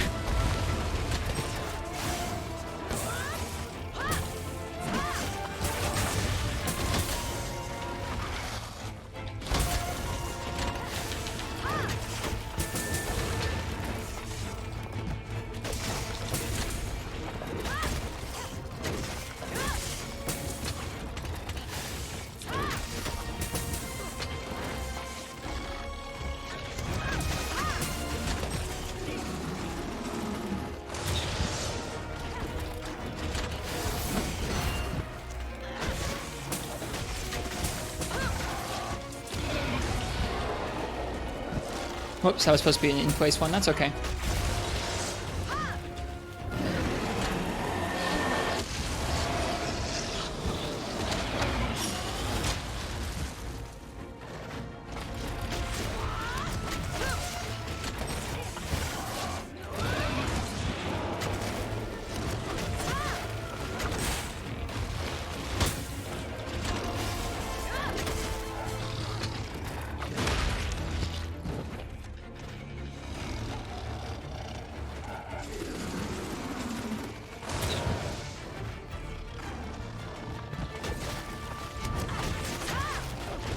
This is a poor idea. Yeah, why was I doing that at half health and ran, like, not even during an attack animation? Just randomly going for it. Good night, Ken. Thanks for hanging out. Have a good day at work tomorrow. Or just have a good day tomorrow. You didn't say work, I apologize.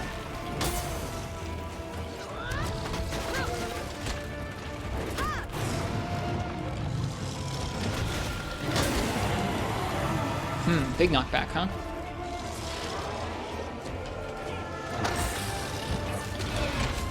Whew.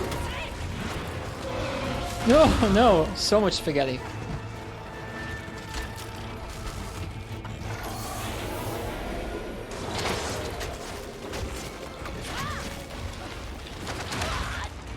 Oh, this is just not good.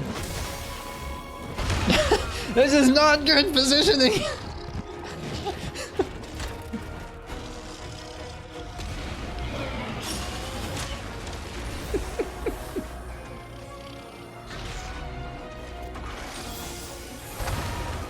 Should have wirefalled out. That's it, you're correct.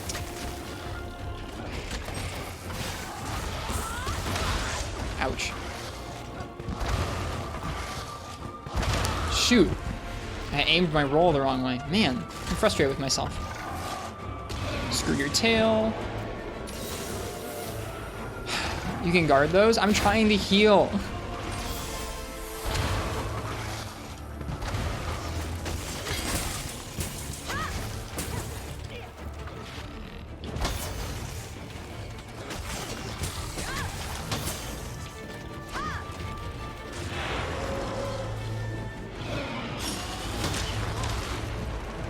Huh. Interesting. The explosion hit behind us, I think, is what just happened there. Holy crap. Stop. Stop! My goodness, Magnamalo. Hi, Crimson Gunner.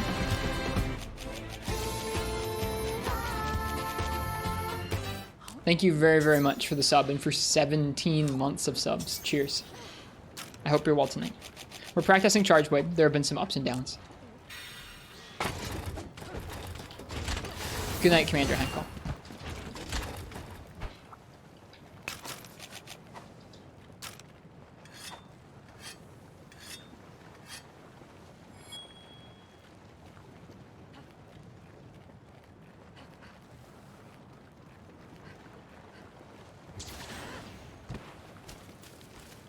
Is it the GU song? It's one of them, yeah. It's one of the anime GU songs that plays.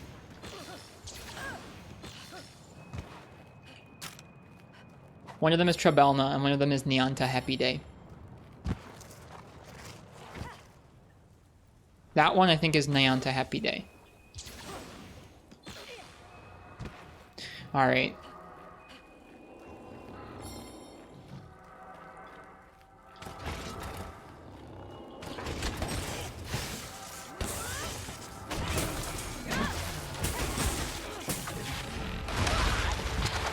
Okay, good to know that when he actually puts his paw down, there's a hitbox. I was not aware of that.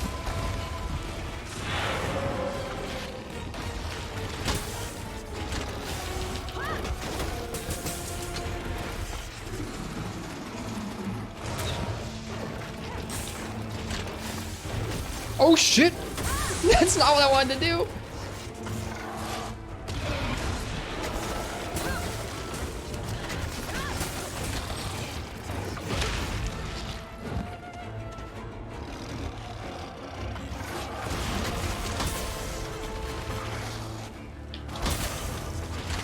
Shoot.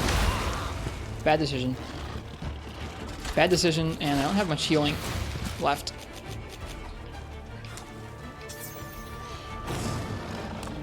He's gonna do this move one more time. Is he even? Oh no, never mind. I thought that was the big ult move. It's not.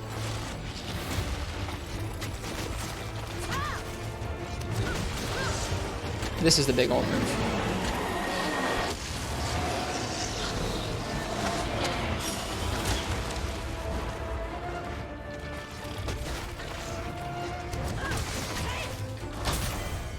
Guard point kill.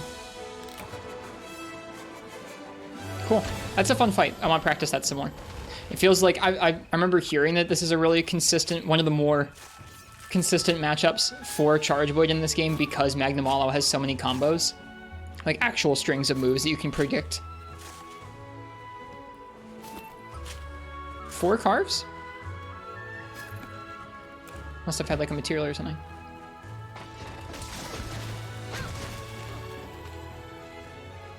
Yeah, this was fun.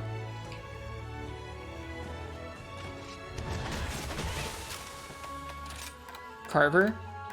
Yeah, Carver procced. Can you capture Magnamalo? Yeah.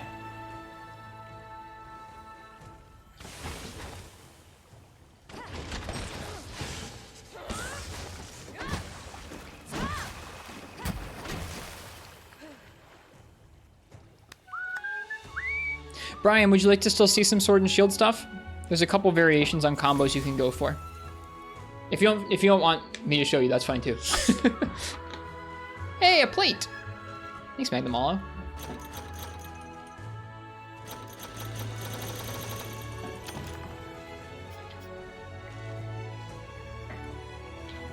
Wild kill cam.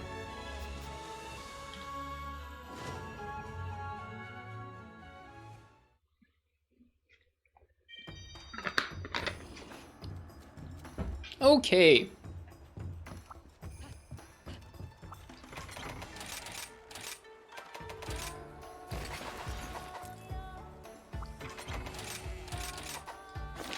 Whoops. No coffee today? I had coffee earlier on in the stream. Okay, so Sword and Shield. Who wants coffee? I just made a fresh pot of coffee. Does anybody want coffee? You have, so the traditional Sword and Shield combo still works just fine. which is leading off with circles, or sorry, triangle attacks. You don't ever really want to get that last attack there. So you usually do 2 hits of triangle followed by 3 hits of circle. And then this game actually adds something special, which is after that second circle attack, or third circle attack, sorry, you can do a second round slash called Spinning Reaper. And Spinning Reaper does a lot of damage.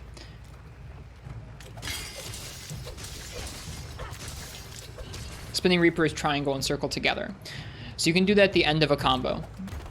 If you do triangle and circle before then, you'll just do the regular round slash, and you can't do Spinning Reaper after that. So if I just do an early round slash, I can't do Spinning Reaper after it. But at the end of the combo, you can do Spinning Reaper. And yeah, it does let you face different ways. It's true. Spinning Reaper lets you reposition, as does regular round slash. If you need to reposition mid-combo like World, you can always use round slash to reposition on the fly. And then keep going. That's the only way you can do turn combos like you could in Monster Hunter World. Now, that combo is decent if you don't have large openings and you just want to sprinkle in a couple hits. You can go in and you can do triangle, circle, circle, circle, Spinning Reaper. You can do, I don't know, just the regular Sword and Shield combos. That's pretty normal if you've played Sword and Shield in other games. What's new to this game is that the Shield Basher combo does really good damage and really good KO. You can also do Spinning Reaper at the end of that combo. So this combo doesn't use as much sharpness, does KO, still does good damage, and lets you do Spinning Reaper at the end of it. So this combo is probably the most reliable combo if you can get the whole thing in. Not like for damage, but just if you have an opening for this in a monster's movement, if they're not like downed, this is probably what you should use. It's really good. Let's see. You do have Perfect Rush in this game. Whoops. Works the same way as Iceborne, where you want to wait for the little flashes on your weapon and then press the button for the next hit. Something nice about this game is that you can actually finish Perfect Rush with Spinning Reaper instead of the Falling Basher. So that you've got this, where you go up in the air and you land with Falling Bash. And Falling Bash is still pretty strong, but you can end it with Spinning Reaper as well. Let's see, what else? There is a guard point, which will show off. Let me throw on some guard armor.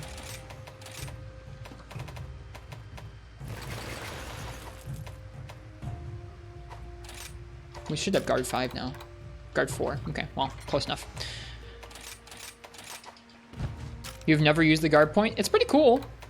You have 2 options out of it. Okay, training options. I don't think we can probably do the stomp, but we can...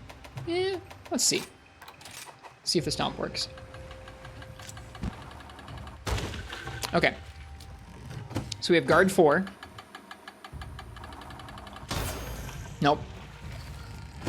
Get wrecked. Get wrecked, guard, sword, and shield.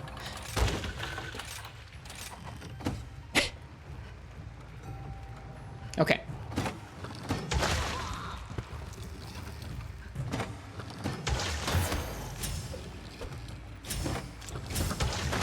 So you can go in, you after the guard point, you can press circle to go right into Perfect Rush.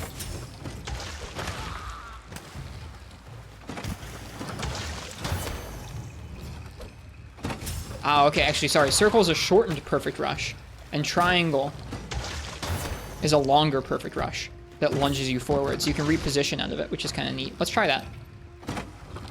Let's try that to get out of the way. Yeah. So now we can get out of the way of his follow-up attack and do Perfect Rush right at that guard point, and we can do Spinning Reaper.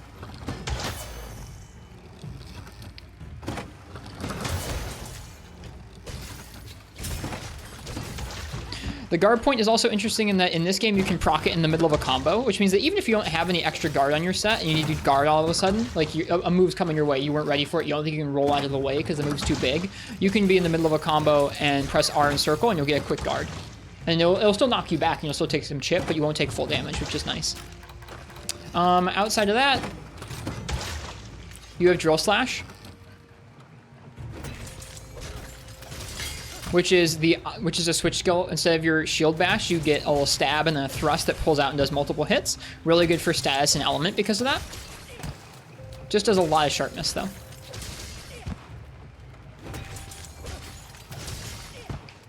Let's see. Outside of that, you can do an automatic. You can Spinning Reaper after. Yeah, right. Sorry. You can also do a Spinning Reaper after Drill Slash as well. So this is your alternative combo.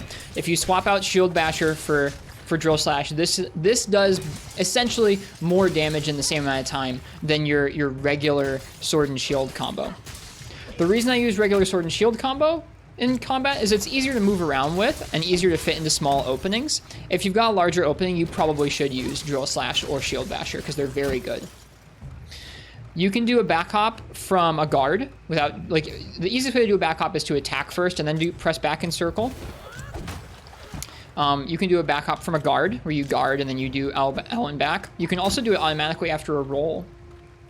So when you roll, if you hold circle at the end, you will automatically do a back step. And you can do some fun stuff with this where if you turn the stick as you do that, you can turn your hunter, which is some neat tech.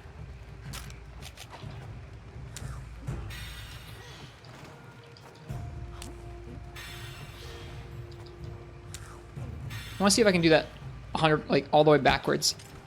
It seems to me like it's restricted in this game to 180 degrees in front of you, the way you can turn. I don't think you can turn behind you.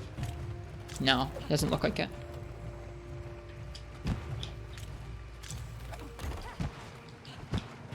Oh no, you can.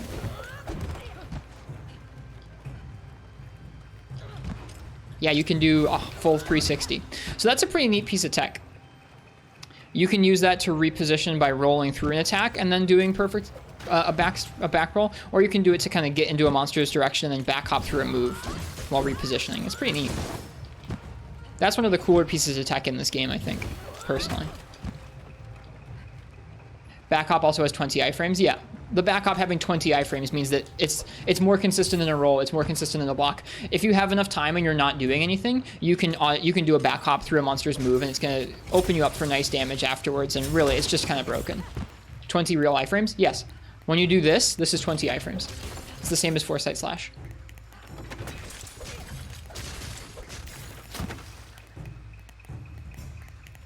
This weapon, for instance, for context, this weapon is so good in this game that I don't like using it. Sword and Shield was my favorite weapon in World for a lot of reasons, but I really enjoyed it in that game, and I still like it in this game. It's still kind of like a old reliable. It's just busted in this game, busted wide open. Between that and Metsu Shoryugeki, which is a silk bind you get later on in the game, which is just like an instant counter that does massive amounts of KO. It's screwed. It's totally screwed. It's such a good weapon. To me, I think this is like maybe the strongest and most versatile Sword and Shield has been ever, and it's probably the strongest it's been since Freedom 1, where it had purple sharpness modifier at all times. So, anyways, I don't have Metsu unlocked to show you what Metsu is, but that is a rundown of Sword and Shield. That's also the only weapon I would feel comfortable doing that for. Accidentally pull off a guard slash a lot? I do too. Here, let's see if we can figure out why.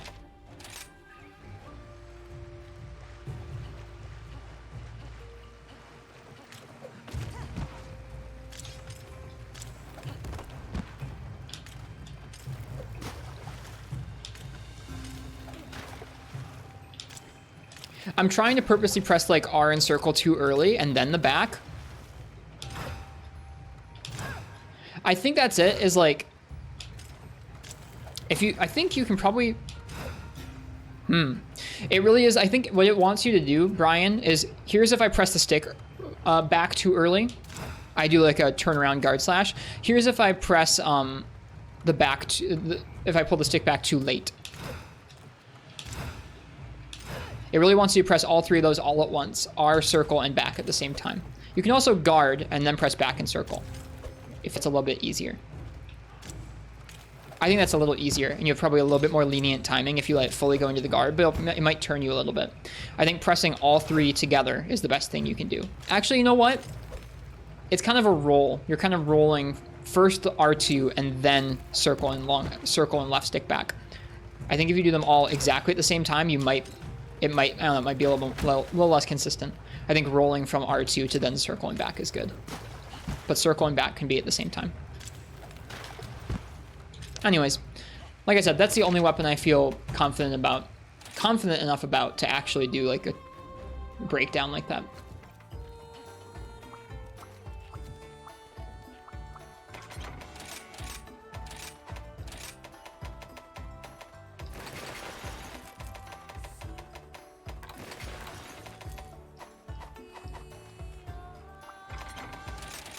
This game's wacky. This game is pretty whack.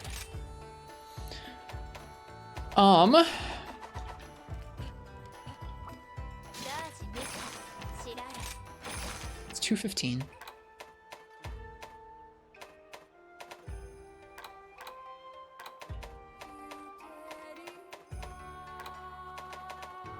We're gonna do this Bishaten and Almudron quest, and then we're gonna do our Apex Arzuros Urgent.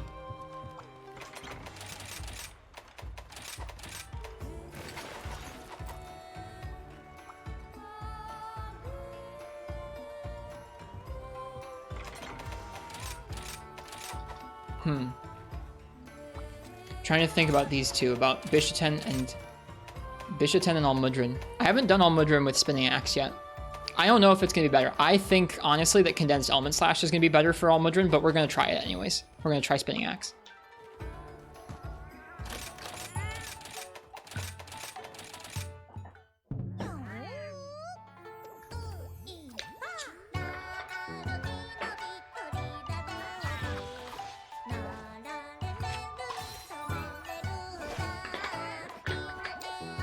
Think of Wait Charge Blade and Sword and Shield for PC. They're hilarious together because they're ostensibly somewhat similar. They both have a sword and shield, and Charge Blade is just... See, like, that's part... I think that's why Charge Blade feels so bad in this game. Is not because Charge Blade's bad. Charge Blade isn't bad, but when you look at how easy Sword and Shield has it to deal the same amount or more damage, it's like, why would you ever use Charge Blade? Like... It's like perfect rushes at the end of a gigantic, huge animation for AED or SAD, or it's just, I don't know, it's just messed up. It's just messed up.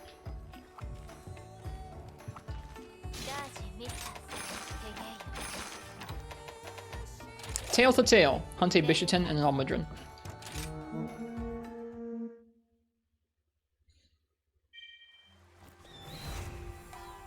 just give Charge Blade a back hop. Just make them exactly the same weapon, but one's like slower and bigger. Don't click that link, anybody. Hey, Ruby girl, if you're a person, you can feel free in chat, but just dropping a YouTube link in the chat without any other introductions, like real suspect. Oh, well, I guess I banned them now. Never mind. Ruby girl, if you are a person and I banned you wrongfully, you can do a ban appeal. I apologize, but coming into chat with just a random link is not appropriate.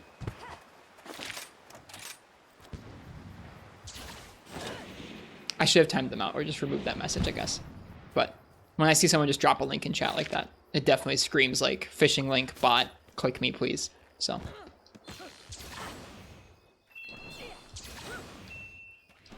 I don't want that to happen to any of the people who are chilling here in chat. So if that was a wrongful ban, let me know.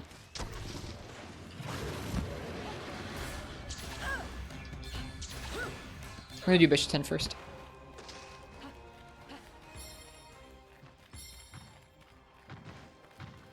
I think they're just self-promoting. Well, there are better ways to do that.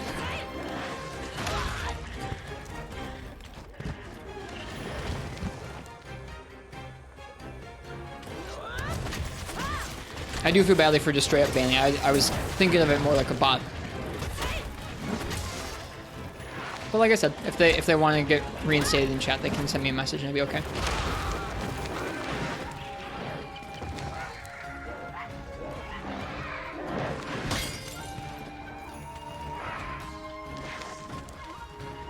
What'd you say, Parsec? Links are not cool. Well, like, I'm fine with people posting links. I'm fine with people posting links to their own stuff. But, like, coming in without talking at all is, first off, like, my first reaction is high alert. Like, this is a phishing link. This is a scam. I gotta get out of the chat. Which is why I just randomly banned. But, I don't know. At the same time, I feel like self-promoting in somebody else's chat is also just kind of rough. Like, you don't really want to do that. It's a little bit rude. What am I doing? All right. Sorry. I'm going to focus on the game. No more autopilot.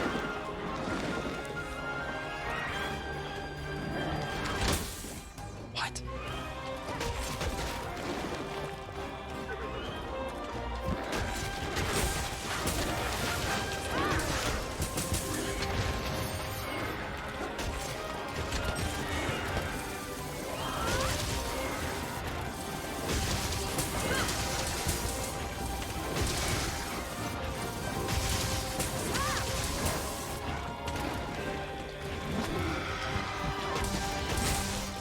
Please hit, please hit.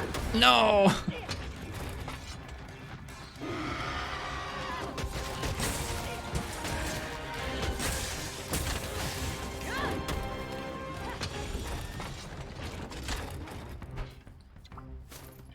Yeah, it is Lord Castellan, you're correct.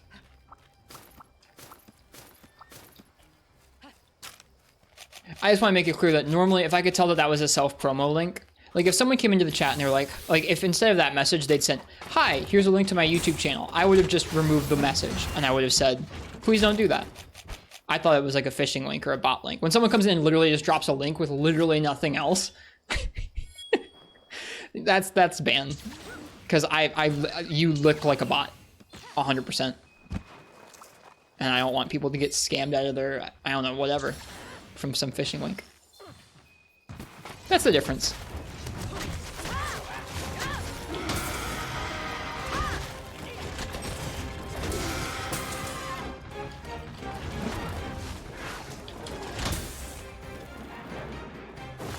Ooh, wow.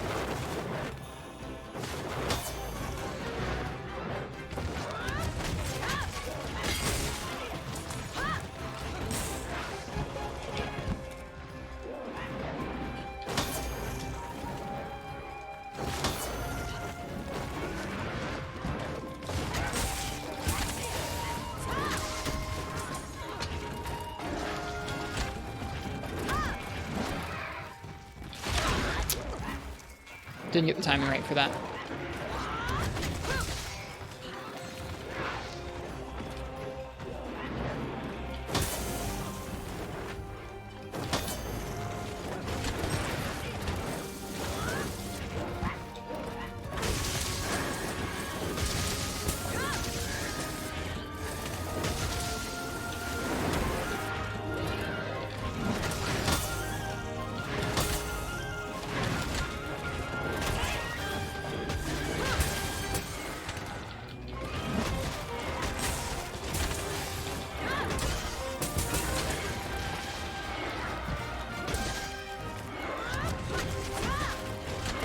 That was the title of the video, was Sora Sucks.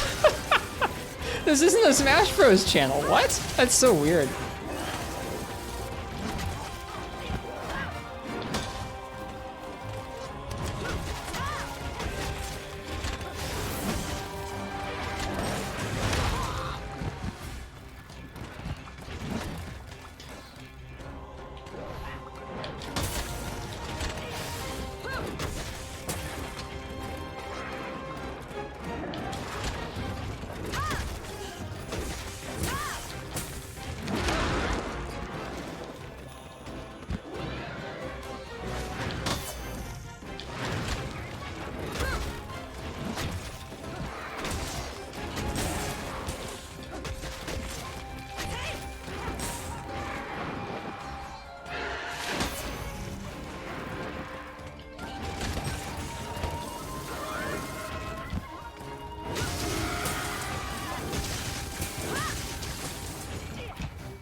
This feels like a matchup where I can kind of just do whatever. It doesn't really feel like I need to go for specifically AEDs or specifically spinning axe.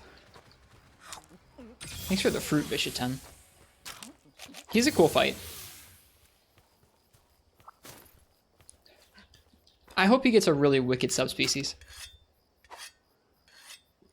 This thing is just calling out for a subspecies because he moves around so freaking cool. Like, it reminds me of freaking, oh god, I like his name. Why can't Ketchawacha? For multiple reasons. Like, he's a monkey like Ketcha is, but his movement is very unorthodox like Ketchawacha is. Just calling out for a harder version of him where you can't bully him as easily and he can do better damage to you.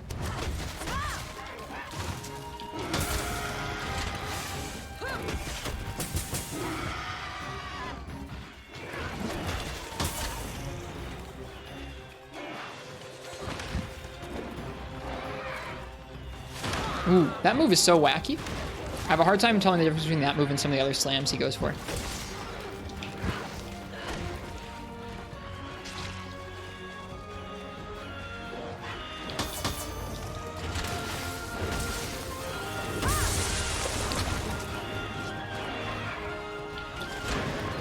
That time he just missed.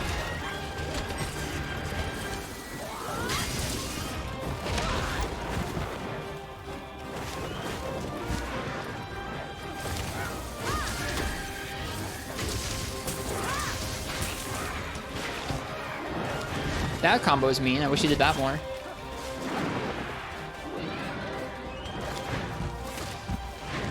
Zuchi.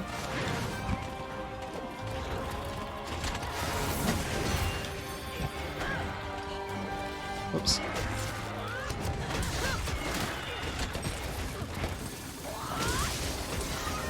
Get wrecked, Zuchi.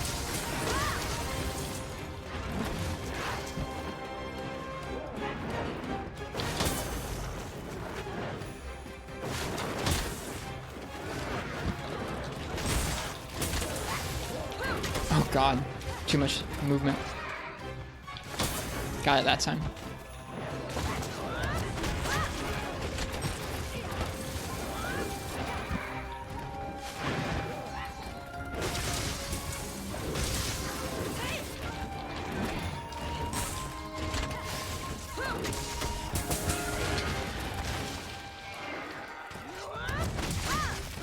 Whoops. Oh well.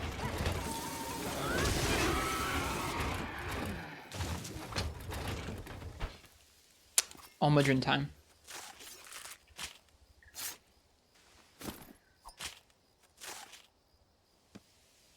Animations are great. It's not even that easy. It's the moveset feels too simple or scripted. I bet there are ways you could build on it to make it pretty difficult. Kind of similar to Kechawacha. It actually really reminds me of Kechawacha. Kecha is super bullyable in the beginning of 4 Ultimate, but then by the time you get to Ash Kecha at the end in G rank, it's a pretty decent fight. Granted, its primary difficulty method is like, I'm going to make most of the things you got used to hitting on my regular version hard now, so you can't hit them.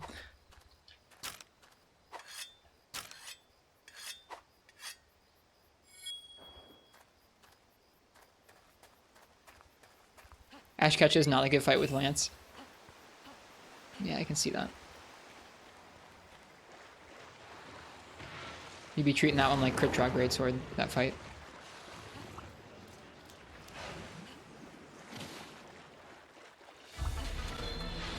Haven't done Mizutsune with Charge Blade yet. We may do that tonight. You know what? There's a Mizutsune right here.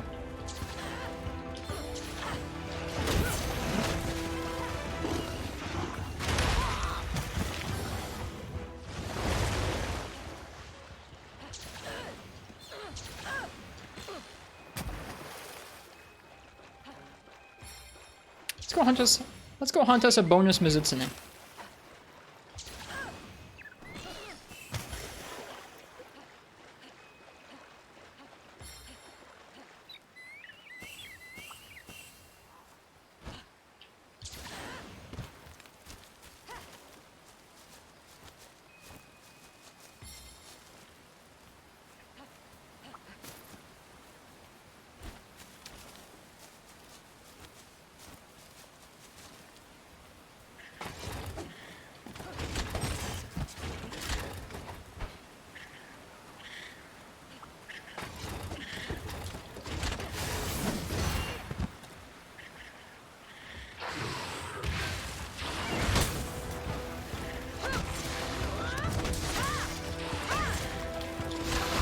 Too early.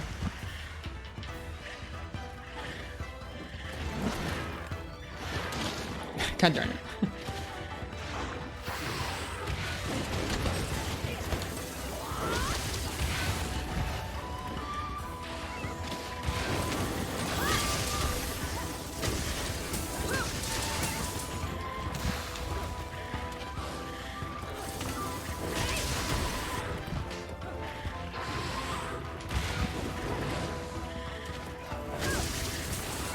That's gonna hit us.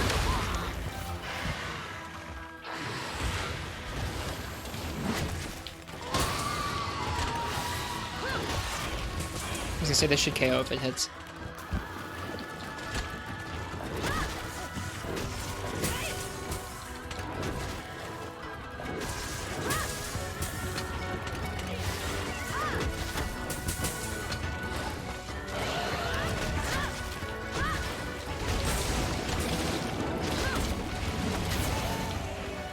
Heal.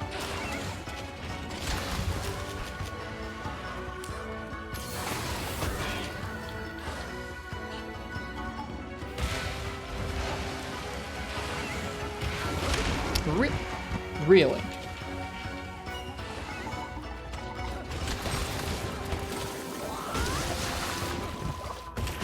Oof, I don't think I... Oh, I didn't equip a Vade Extender.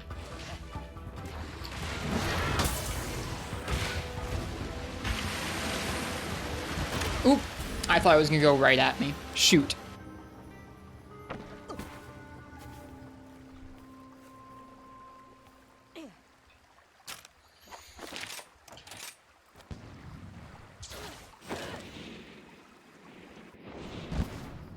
I would have been ready to guard point that or block that otherwise, but I thought I was going to be able to roll out of the way.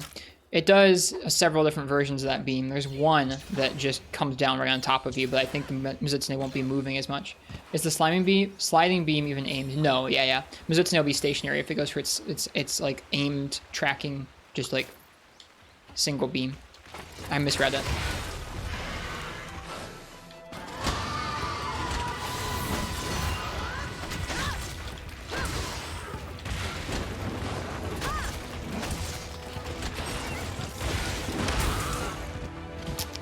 I think I should probably hold off on spinning axe in this matchup.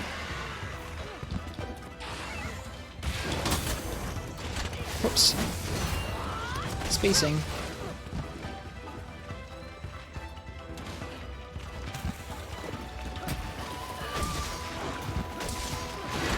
This should work.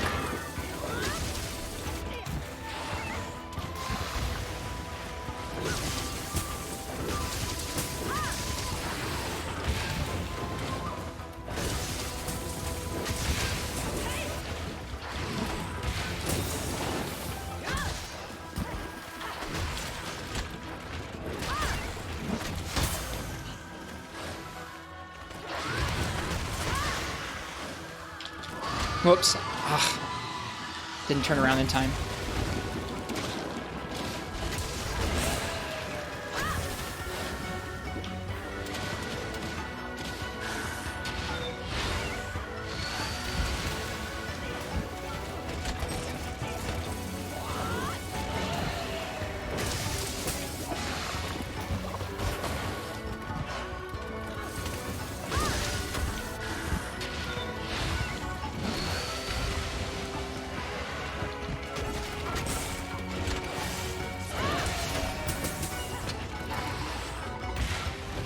Sliding beam. Oh, okay.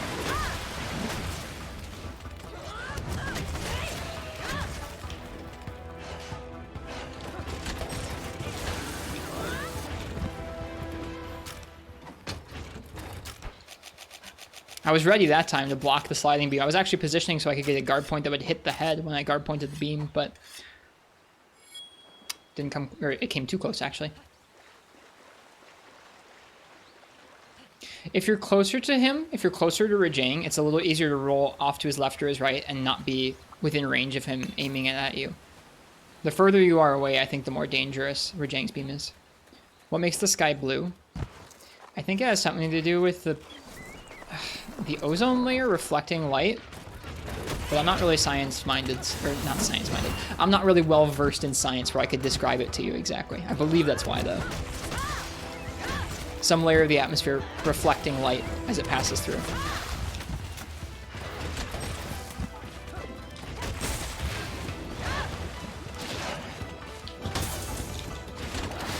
Oh, shoot. Good time to pull out this.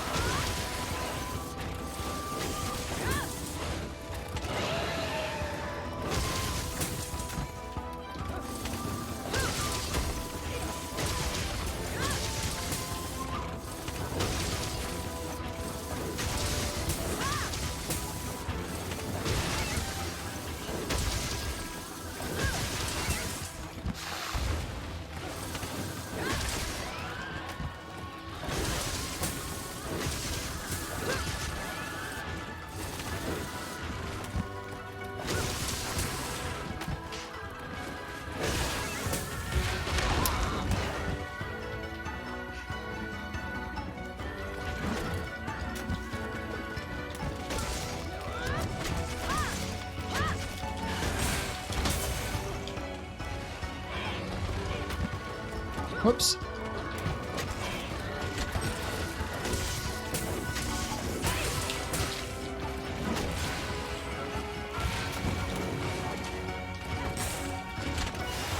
Shoot. I thought it was going to be a little bit longer after that move so I could land that AED. Was not the case.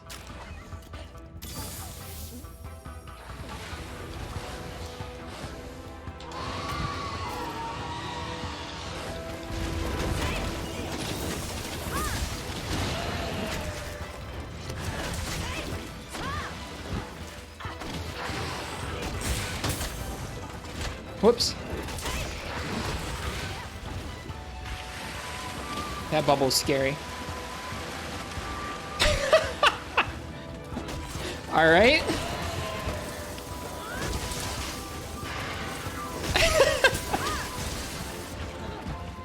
Are they gonna? They're not even gonna fight. He just walked in. Hi, you're next. Don't worry, buddy. You're next.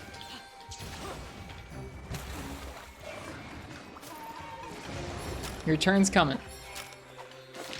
I can't move right now. Or I can't. They did fight one another at the very beginning of the hunt, Parsec.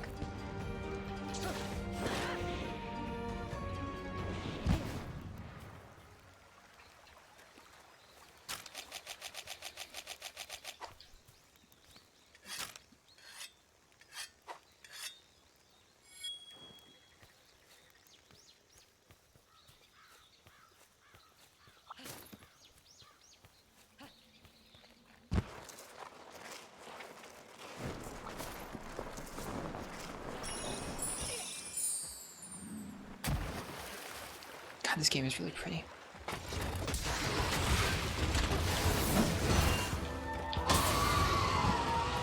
Whoops.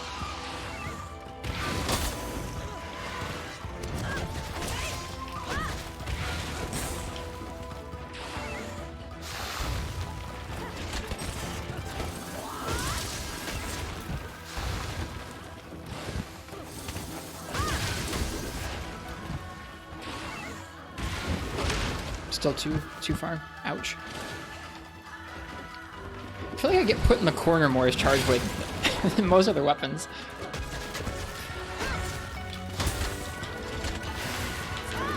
Oh.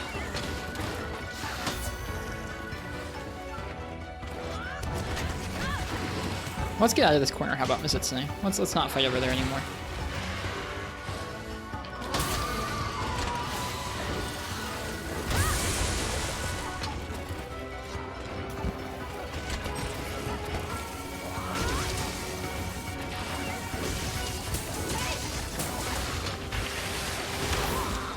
That was a very fast startup for that move.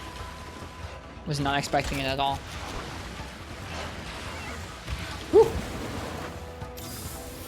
God, it's cool.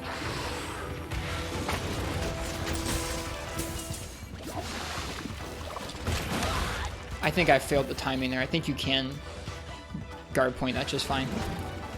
I just messed it up.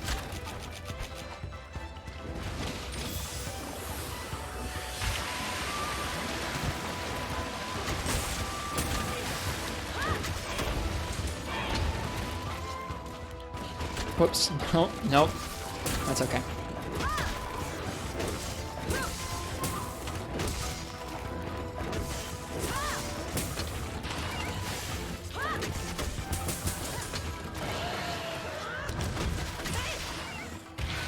Whoop. Just gonna try and be ready to guard point that. I messed it up.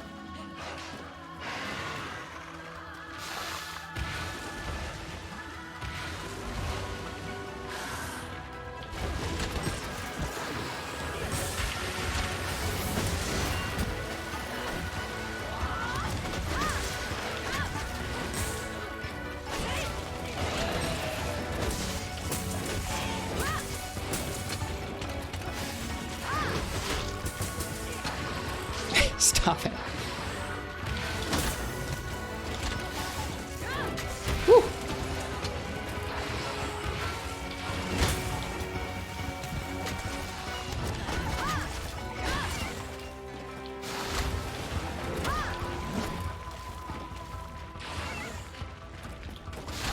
Oh God, no.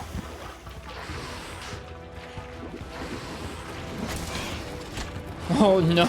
I gotta heal so bad. Please roar. Thank you.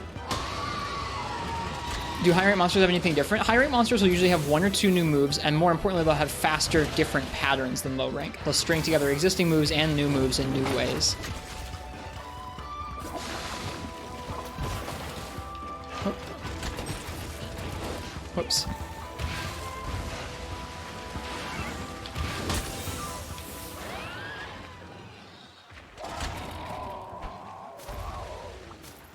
Fun matchup.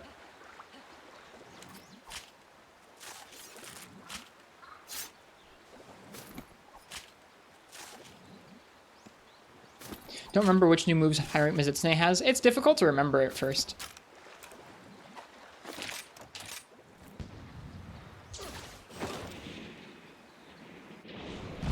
Haven't seen that in a hot minute. It's actually our second guard point kill of the night. We got a guard point kill on Tigrex, I think it was. Alright, Almudron zooming off there. I think we have enough time to do this.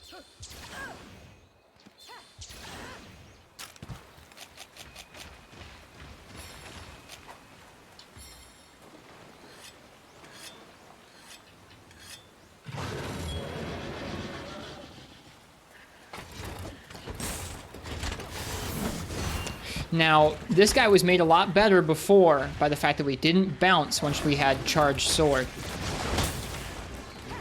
So we gotta be pretty careful here. Let's get in this chart. Let's get in the spinning axe pretty quickly here.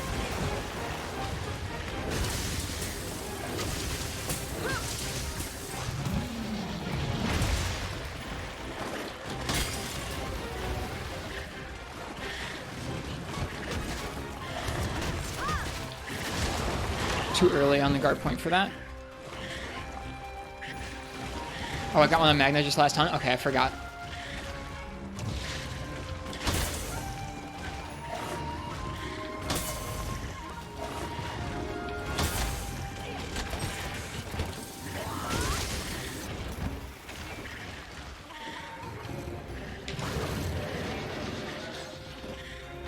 Blue also won't bounce. Yeah, blue isn't going to be long enough to be consistent.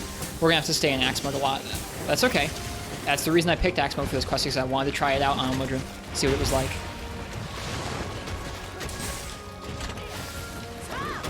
Whoops.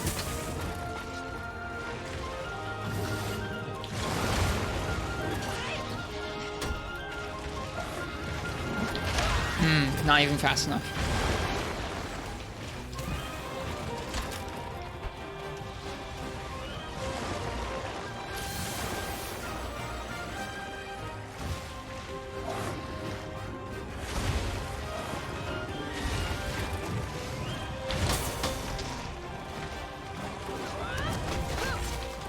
This might be this might be unsafe.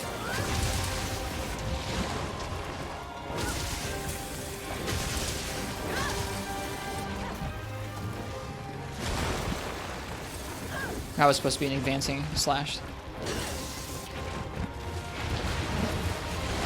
Oh, you jerk. That move is so mean. That move is so mean. So's that one. God, Almudron, my.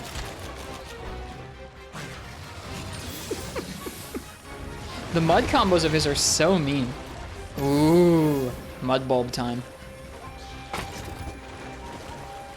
We gotta get our red shield back.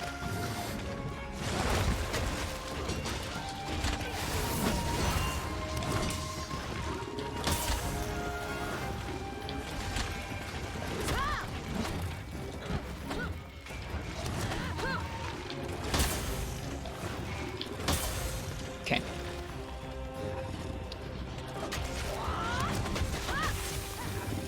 Aw, lame. I wanted to use axe on his mud bulb. Oh well, that's fine.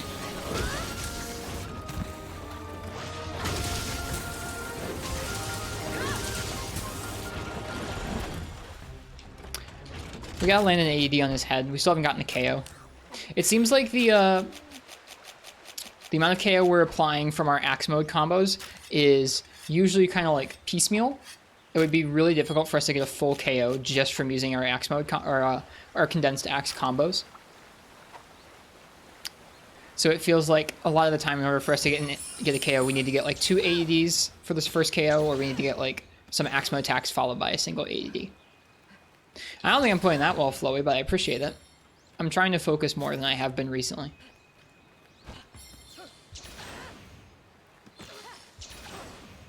Yeah, I'm aware that I have to actually hit the head to proc the proc the file on the head. Although actually that's not always true. Depending on the monster, you can hit a zone that's nearby to the head and the files will still do KO damage even if it was close, or even if it was attached to another part of the body. I don't think that's the case with Almudron. Like the claw would not give us KO on the head, but you don't always need to actually get just the head in order to deal KO to it.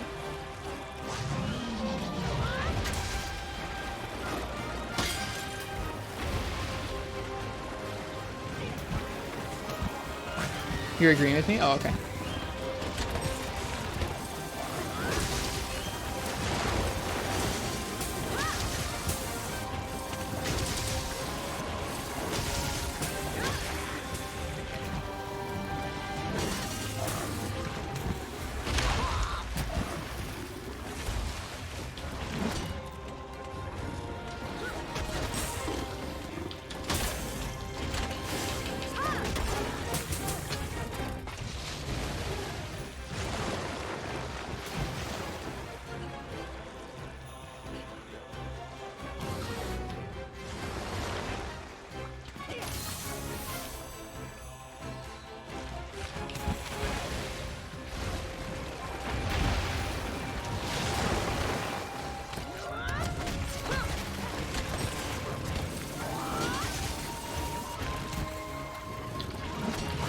Oh, if I hadn't hit that, I don't think.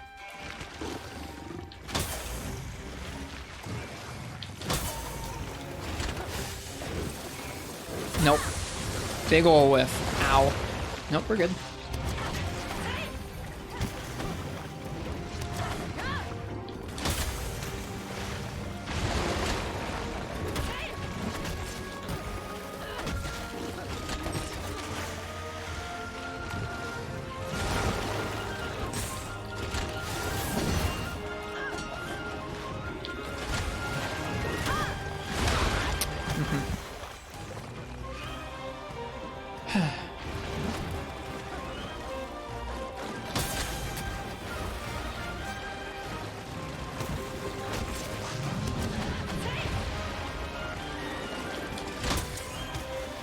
Get wrecked.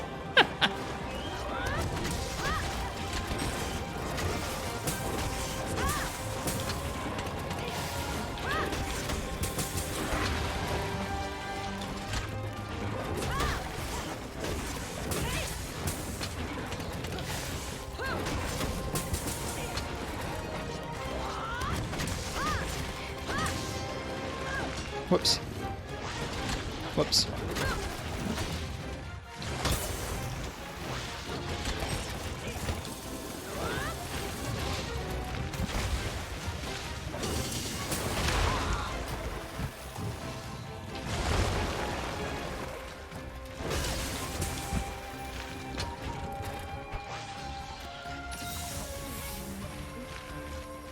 I think we must have broken his back when he was coming out of the ground there, because I don't think we broke both his claws quite yet. We broke one, I think, but not the other.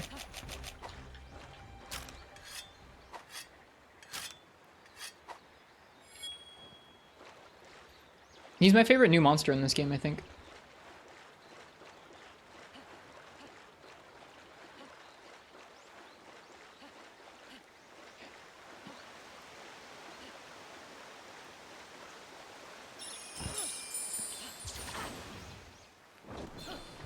He definitely feels a lot more straightforward with elemental shield or elemental sword, condensed sword, whatever, you know.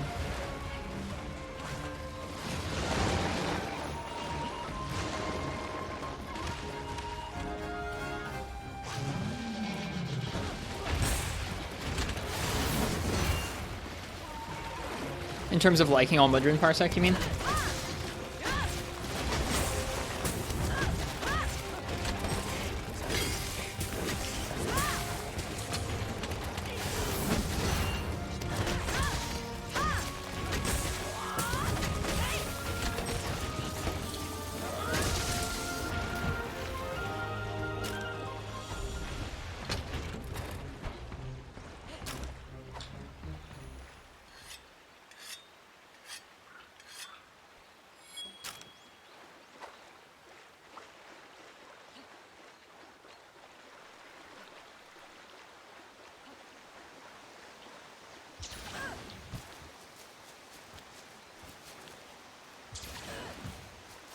You almost had a breakdown after hunting this thing for a whole day for the crown. Yeah, I don't know how folks do that for like speedruns or crown grinding or any of that stuff where they have to just fight the same monster over and over endlessly. I would get so bored. The more I do that, the more I get pissed off, like, while I'm fighting. At, like, mistakes I shouldn't make after so many fights, or, like, moves I shouldn't get hit by, or just the monster being obnoxious in a certain way over and over and over. I get way more irritable when I'm doing the same thing over and over. I feel like.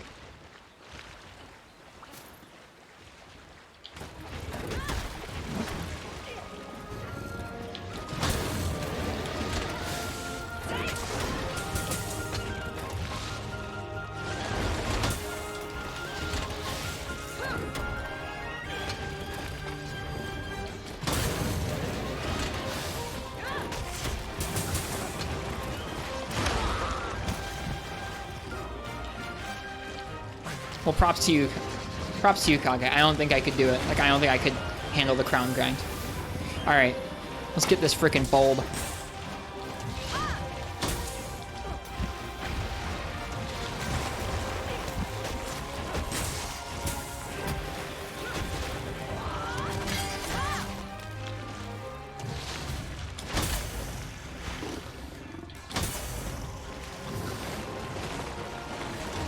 Oh, jeez.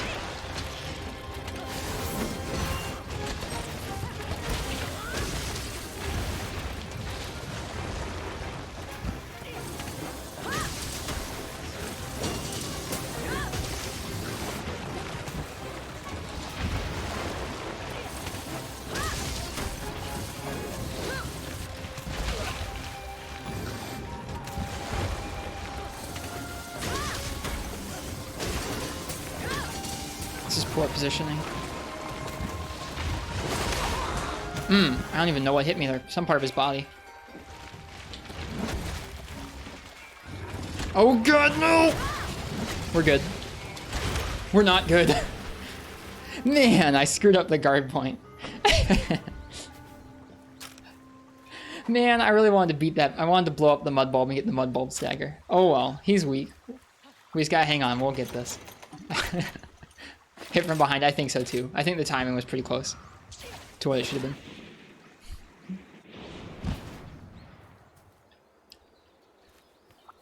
We're good, we're not good. I should have just held guard. Although we probably still could have gotten dumpstered there if it hit from behind.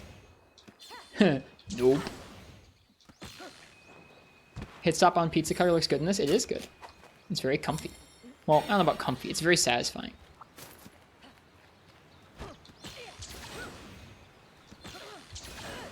Shiny in 10. That's okay. Well, he's going to 10. Okay, fine. Hold R on CB is underrated. Hold R on all weapons is underrated. All weapons that can block, if you can block as opposed to iframing, it's like it's a very intelligent decision. It's just not one I take very often.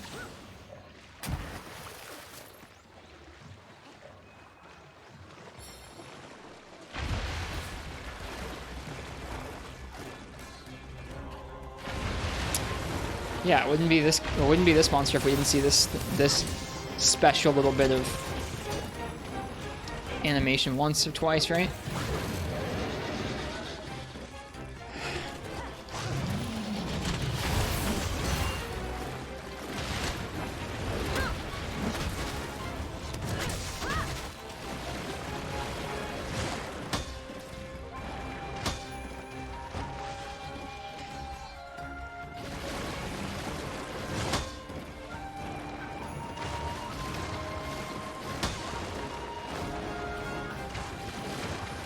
Almudron.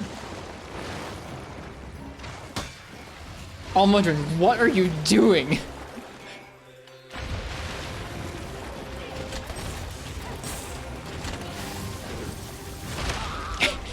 I was gonna go for it.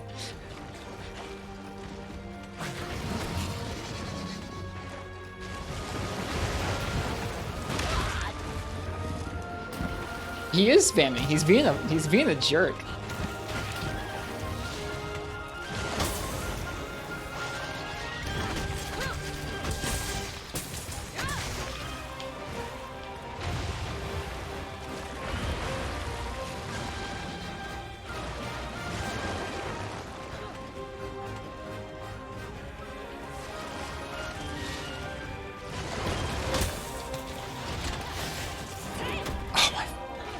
joking? Oh, and I wasn't actually safe there. I thought I was. Let me sheath and heal.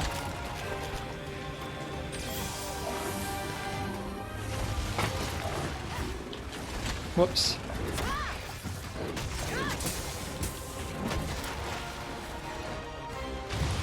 Yeah, these moves are garbage. Like, I guess unless you're using Wirebug. If you're using Wirebug, you're fine. You can jump over those moves and it doesn't matter. If you're not using Wirebug, those moves are garbage.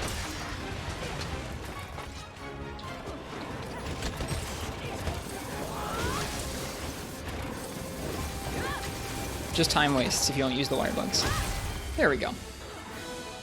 That was decent. I was honestly expecting that to go worse, because we relied so heavily on the charged sword for dealing with bouncing on his claws last time. I think charged sword does feel probably better on Almudron than charged axe, but that worked out okay.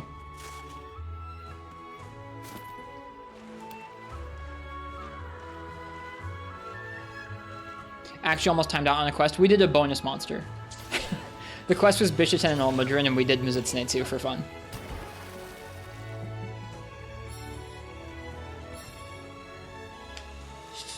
What's that, Arson Dex?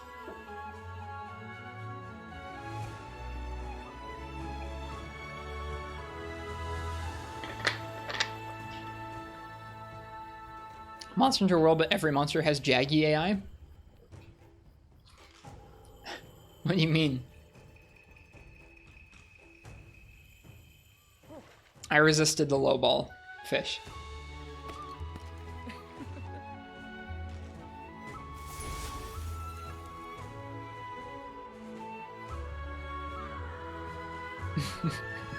Everything has the intelligence of movements of a Jaggy. I feel like this is bait. That would be very funny. Will you also play the new Pokemon game? Nope. Nope.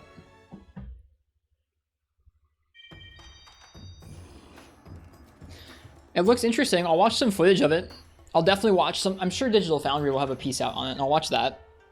I'll probably watch if any of the YouTubers or people who I watch are playing it, I'll probably watch something about it. Hello, Shadow upon the Tempest. But no, I'm not gonna play it. I've bought, I think I've talked about this on stream, I've bought like 3 or 4 of the last like 4 or 5 Pokemon games, and I always buy them because I'm like, oh man, Pokemon, I had a lot of fun with that as a kid, and they're cute, it's great. And then I get it, and I'm like, oh no, like 3 hours in, I'm like, okay, I'm good, and I never play it again.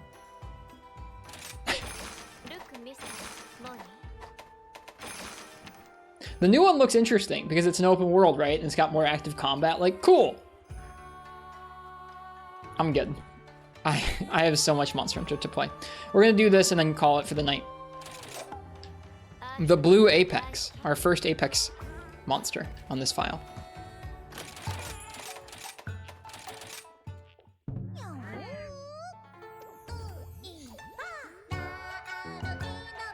Wrist, it's already 3. I don't have to get up until 8 tomorrow. Or I don't have to get, well, I don't have to be at work till 8 tomorrow. I normally have to be at work at like 6:30, so it's okay, it's fine. One more quest isn't gonna kill me. Thank you for the reminder though.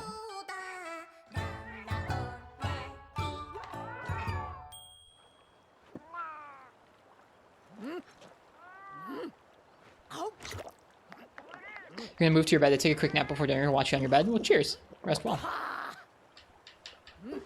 You can fight Pokemon directly now, or more like they fight you instead of trainers. It looks cool. Like, it looks genuinely different, which, for Pokemon, is like a pretty big deal.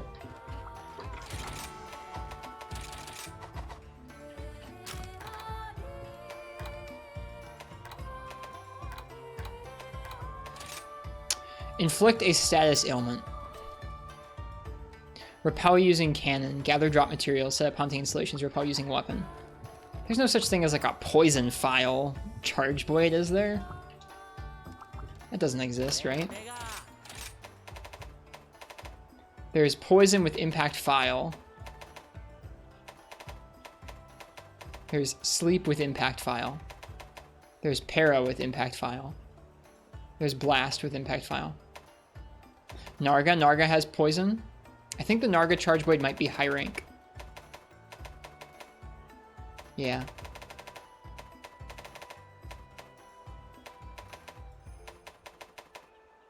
Yeah, none of these have it as an impact.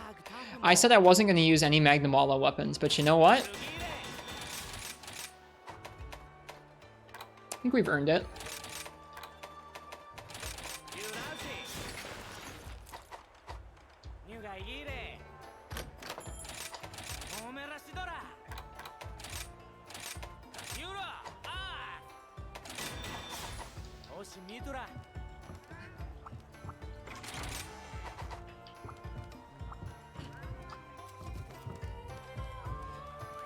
Play such Twitch attacks. Oh no, you're all good. You're all good, Pirated Futuri. I think the Narga Charge Blade might also be poison. I can't remember. Yeah, no, you're all good. Okay. Let's do it. I should turn on the display for those. Let me do that real quick. It's just raw? Oh, okay. I couldn't remember. I must have mixed it up with the Switch Axe.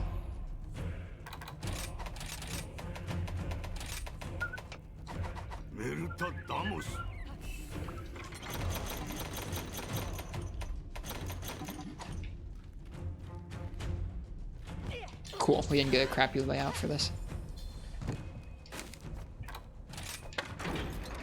All right, I'm gonna put one of those there for me.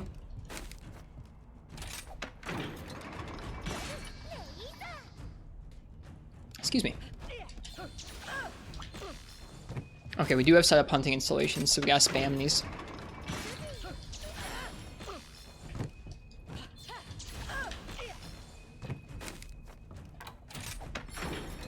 Repel using cannon, gather drop materials, set up hunting installations, repel using a weapon. Okay. Repel using a weapon should go together pretty well with going for status effects. We're not going to probably go for blast during the counter signals. During the counter signals, I think we'll probably kill the monsters too quickly.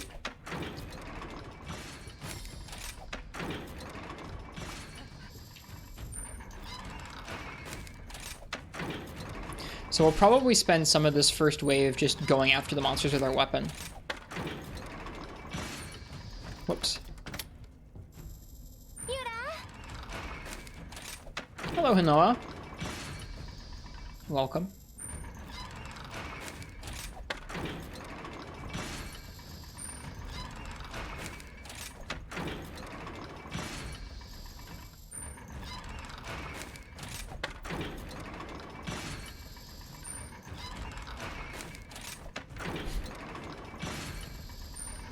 Very compelling gameplay.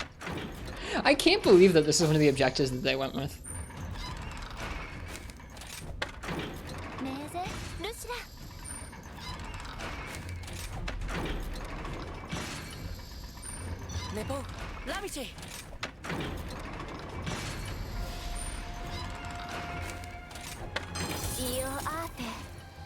Okay, we have the cannon unlocked.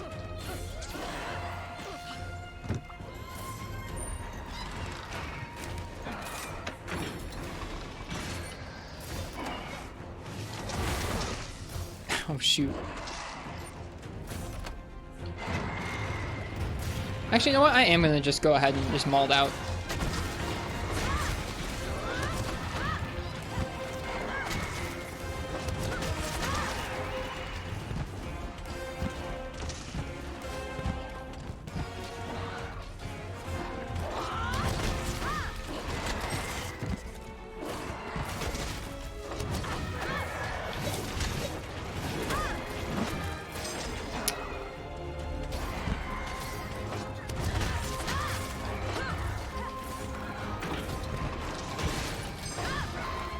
This isn't going well.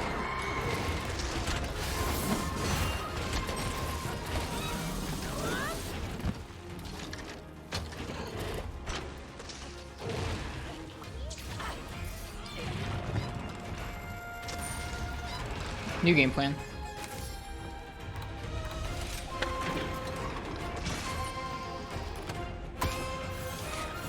Oh shoot. Oh shoot! When did that guy get back there?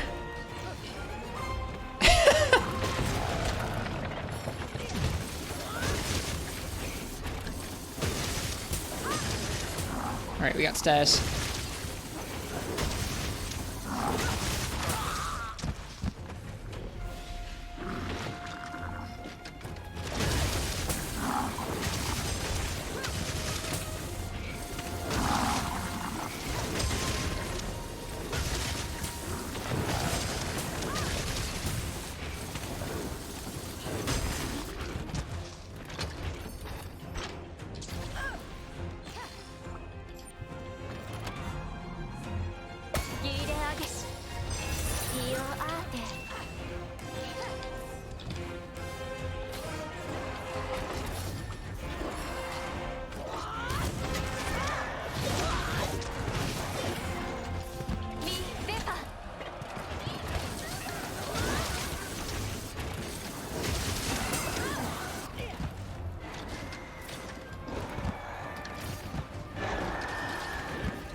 With a weapon this slow, it feels really rough having the monsters be so large.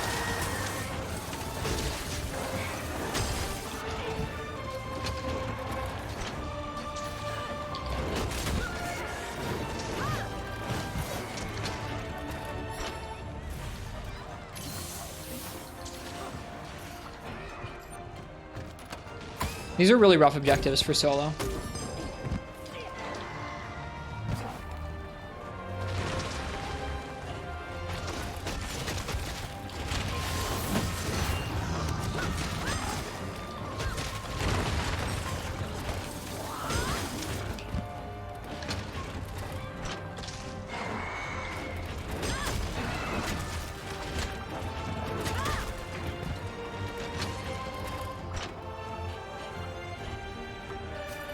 When do the objectives not suck for solo? For example, when you can actually use siege equipment in the first stage, that helps immensely.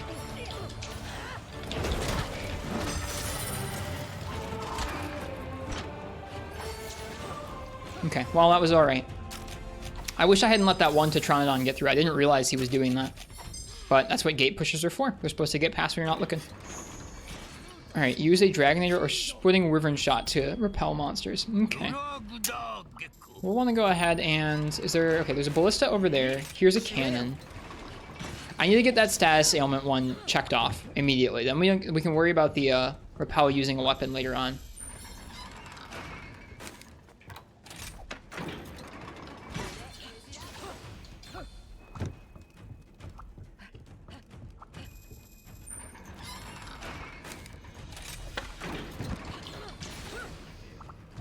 This is vital. What's vital, Nox? What's going on?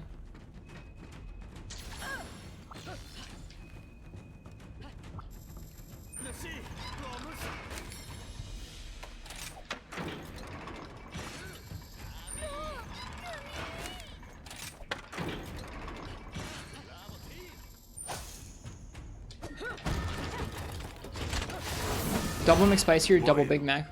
McSpicy.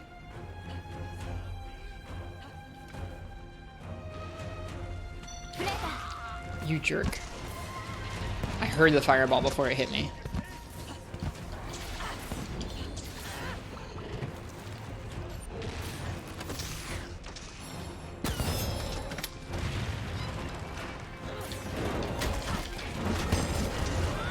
That not count as a blast? Or repel using a weapon? Frustrating.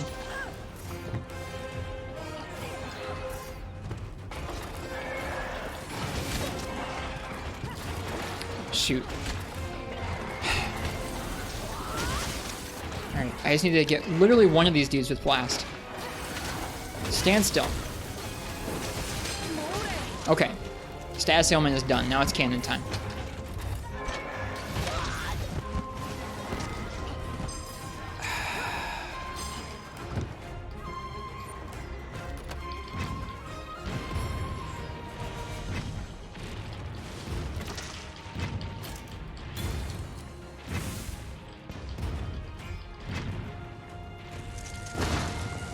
Missed.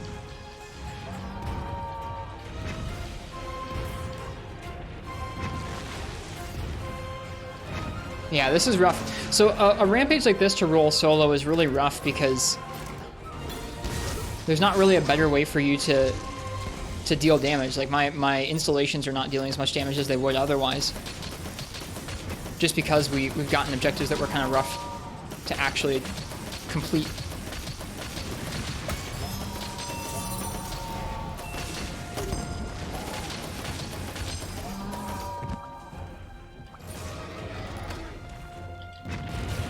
Okay, we've got the double shot on cannon now. That's good. Give me this repel. I did not get the repel using the cannon. My installation went down and a villager stole my kill.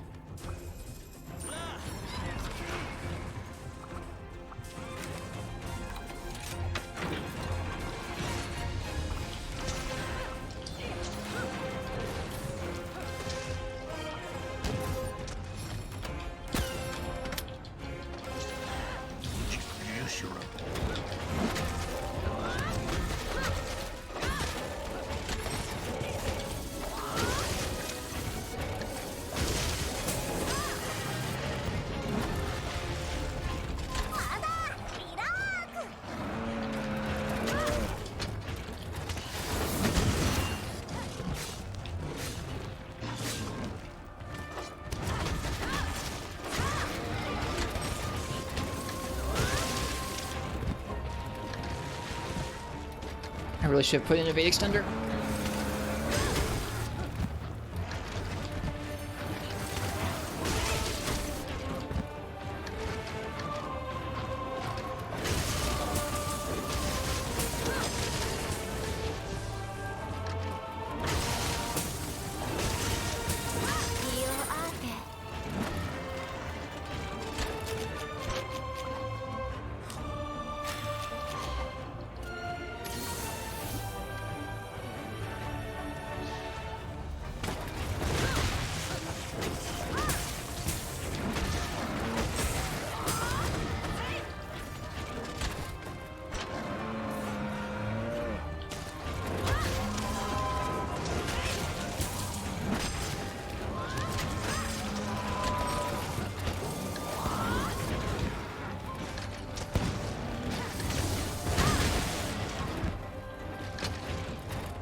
God.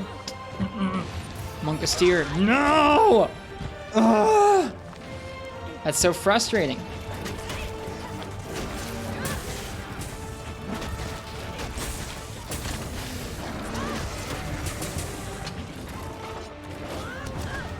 Get back here. No! Ugh! That's so frustrating. If I hadn't jumped off this accidentally, I probably could have dunked that Aknasom. That's really frustrating. We were so close to getting that repel with weapon. Really frustrating. Okay. We gotta place some stuff at the back. It's okay. You just get rampages like this sometimes solo, where it's just like the objectives and your interpretation of them are not meant to go in your favor.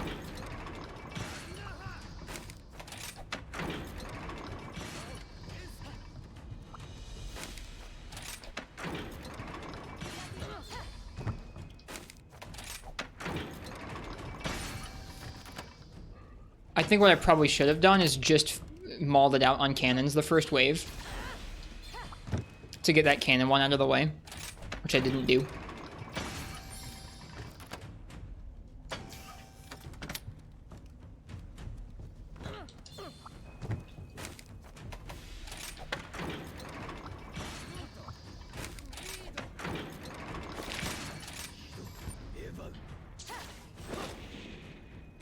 I think we can still get it. We're not going to get the drop materials one. That one's a lost cause solo, but I think we can get the other parts. I guess I should probably do cannons here. So to do that, let's go ahead and turn this into a cannon spot for us.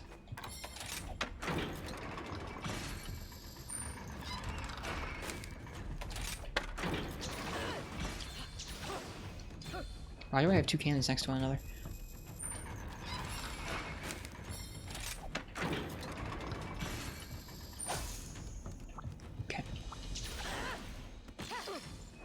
I'm ready for this jerk. There's gonna be one that comes down right here at the very beginning. I just know it.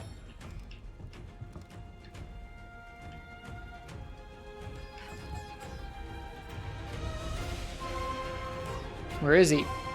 I know he's gonna be there.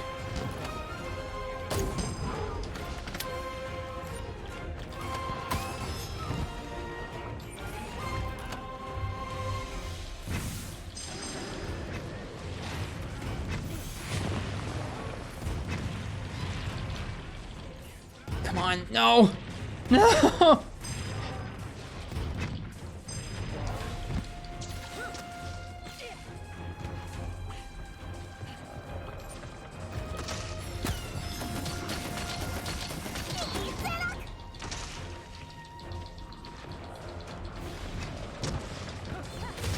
Shit. Well.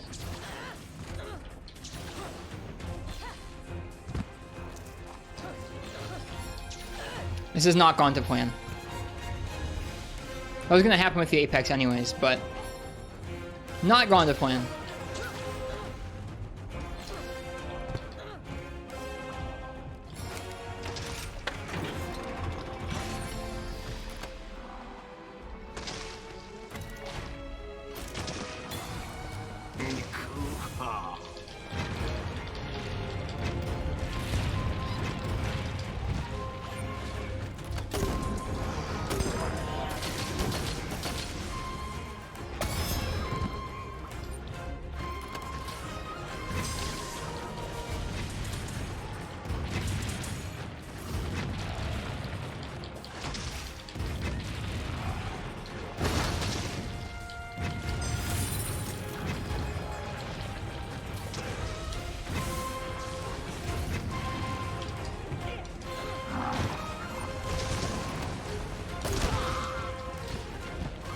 This is so frustrating.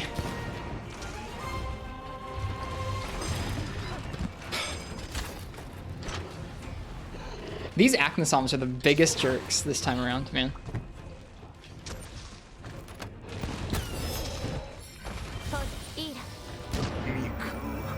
Okay. Okay.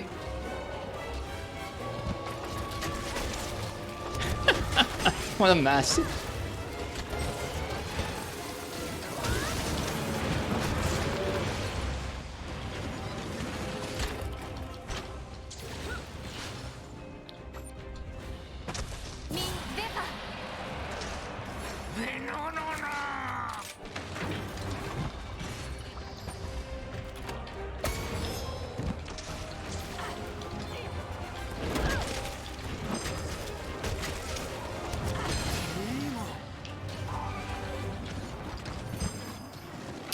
Yeah, this isn't going our way.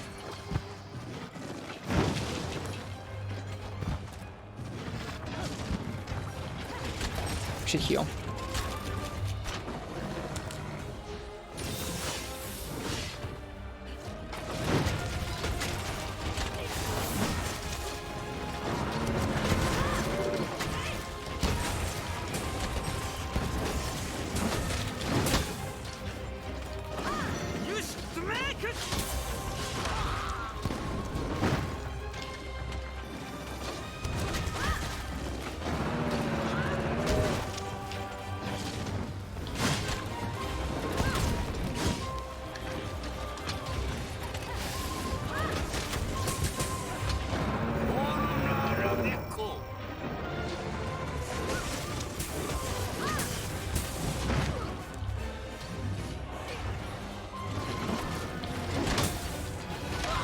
Okay, he can do multiple dabs. Oh, great. Hello, Izuchi.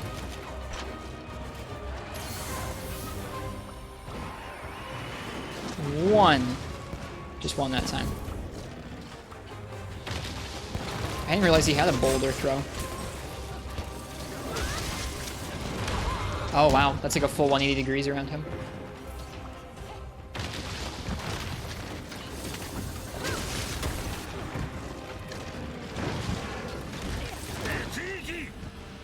I don't think I was really close to that, but that's okay.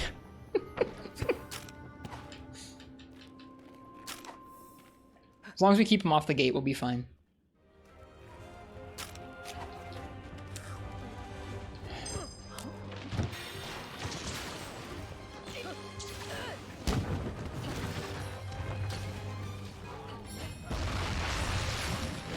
Speaking of. I almost wirefall. Oh my god, this game mode, dude. There's so much going on. I generally like Rampage really well. Not this particular one. This particular one's going pretty rotten.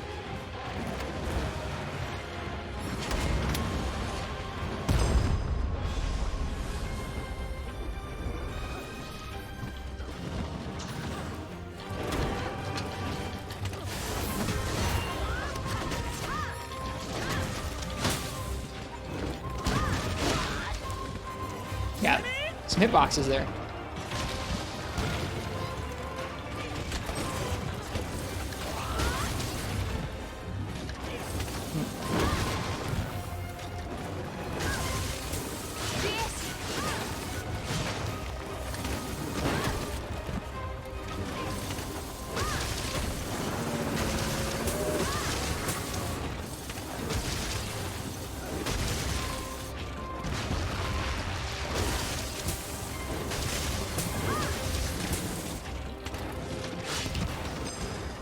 Nice.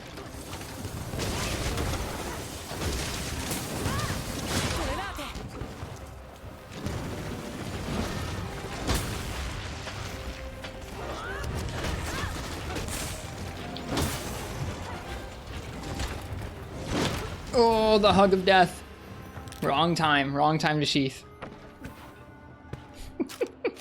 This is how I felt. This is vaguely how I felt the first time doing these quests against the Apexes. Is like, it's really difficult to get a sense of what these monsters are even like when they're aggroed against villagers, other monsters, the gate, and you all at once. It's like you don't really get a sense of what their attacks are.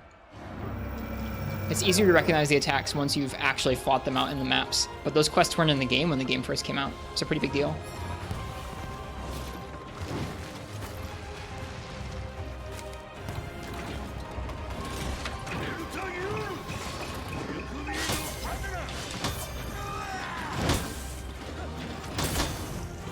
Dang, Arzuros.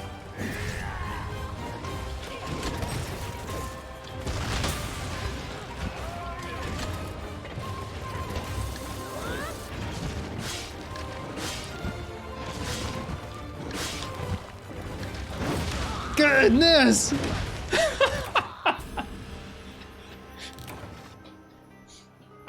Getting dumpstered by bear. I like that I dodged all the other hits that wouldn't have knocked us up like that, and then the two that knocked us up like that were the ones that I got hit by. Heckin' bear. Alright, buddy. What is it like? This is what I mean. What is it doing? Just running around.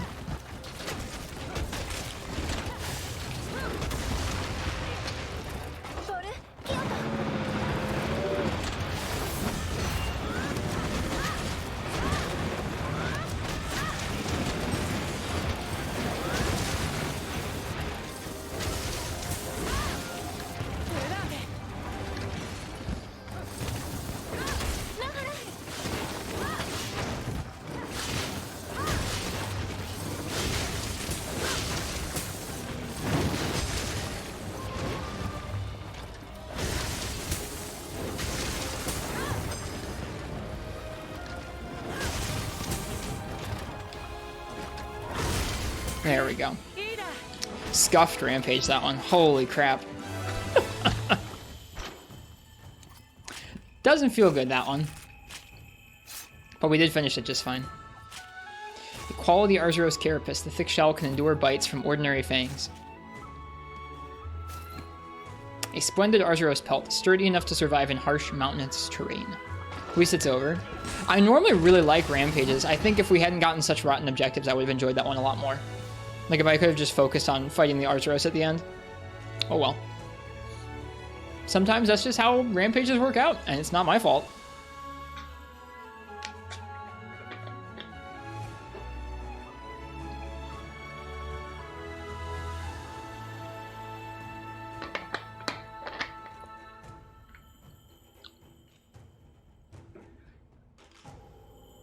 The objectives, maps, and monsters are fixed. The objectives for this one are? That's pretty bad. I definitely could have done it better. different game plan would have helped those objectives get cleared a little earlier on, but that's rough. Oh well, we're high rank now.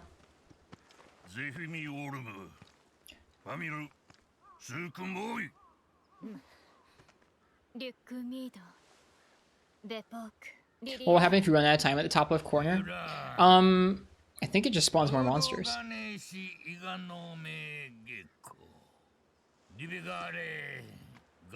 Oh right, this cutscene. I remember now. You just repel the monster? No, it'll spawn more monsters, I think. Or is it just like a repel? I forget.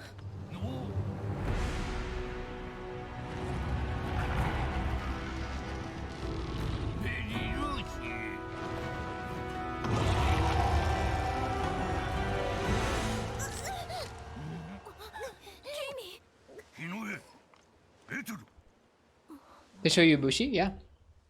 They showed you Ibushi in the launch trailer.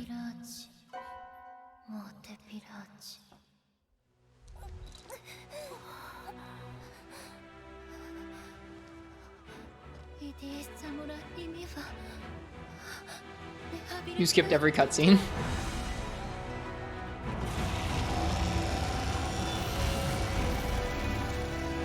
This guy looks pretty.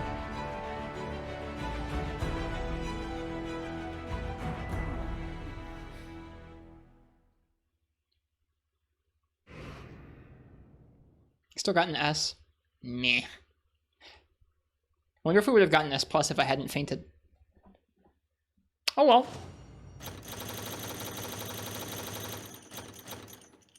Apex Beast Claw.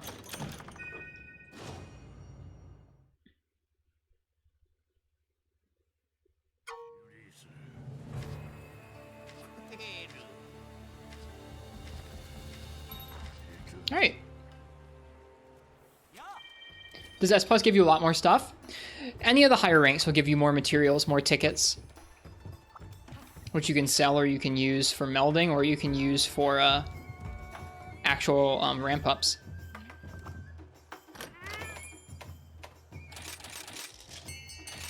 I just think it's a lot more like if you do rampages without doing the objectives, I think you're just going to be really bored and upset, and so I feel like doing them is a lot more fun. Trying to come up with a game plan that works. Usually if there's a way through that works where you can do a couple, you can identify which objectives are good to do early on in the rampage, and you can take those out. It feels really nice. For example, if we look at this one, this Apex Arzuros one, set up hunting installations, inflict an elemental blight, repel using Wyvern Fire Artillery, use a Dragonator or splitting Wyvern Shot, gather drop materials. Gather drop materials I couldn't do solo, but I would set up hunting installations and then use cannons to inflict elemental blights. Repelling using Wyvern Fire Artillery we could probably just have automatically, and then the only one that we'd have to really try and do and set up would be using the Dragonator or splitting Wyvern Shot, which might involve just shoveling coal into it to be able to use it multiple times. Going out of your way to not have fun is a bad idea. Well, I think doing the objectives can be pretty fun when you actually look at one and you go, okay, I'm going to do them in this order. You have a game plan and you execute on it. It feels pretty good. Yeah, you have to repel with them. Yeah. Oh, okay, I got you. Sorry, Hot Pocket.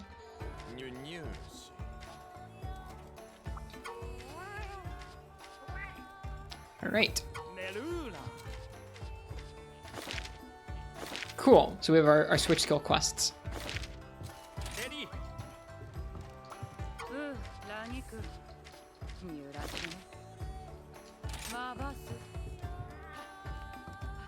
Okay.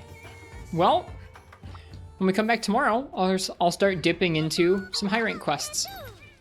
At some point, we'll have to do some of these villager requests that we have laying around right now.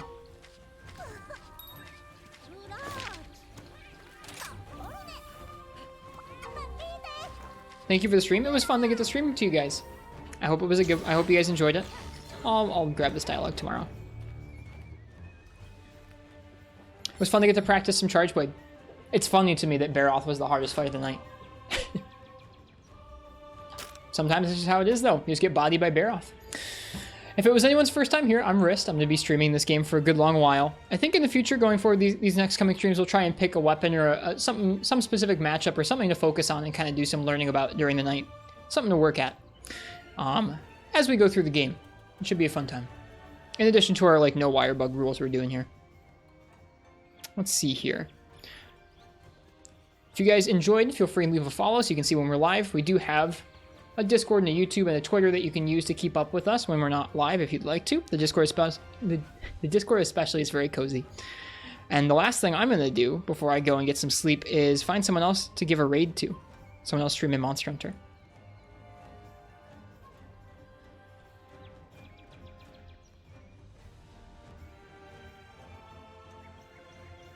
I think we're going to raid someone named Dustin Lionheart.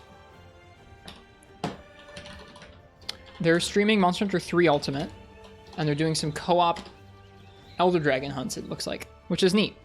Always good to see some multiplayer in that game. I'll be back tomorrow night with some more Monster Hunter. I'm going to be soloing some high rank stuff tomorrow so we can get a little ways into high rank. And then after that, we can go ahead and do a multiplayer night on Saturday, and it'll be a high rank hub multiplayer night, so it should be a good time. Until then, I hope you guys have a nice night or a good day, whatever time it is where you are, and cheers. Happy hunting. I'll see you guys next time. Thanks for being here, and good night.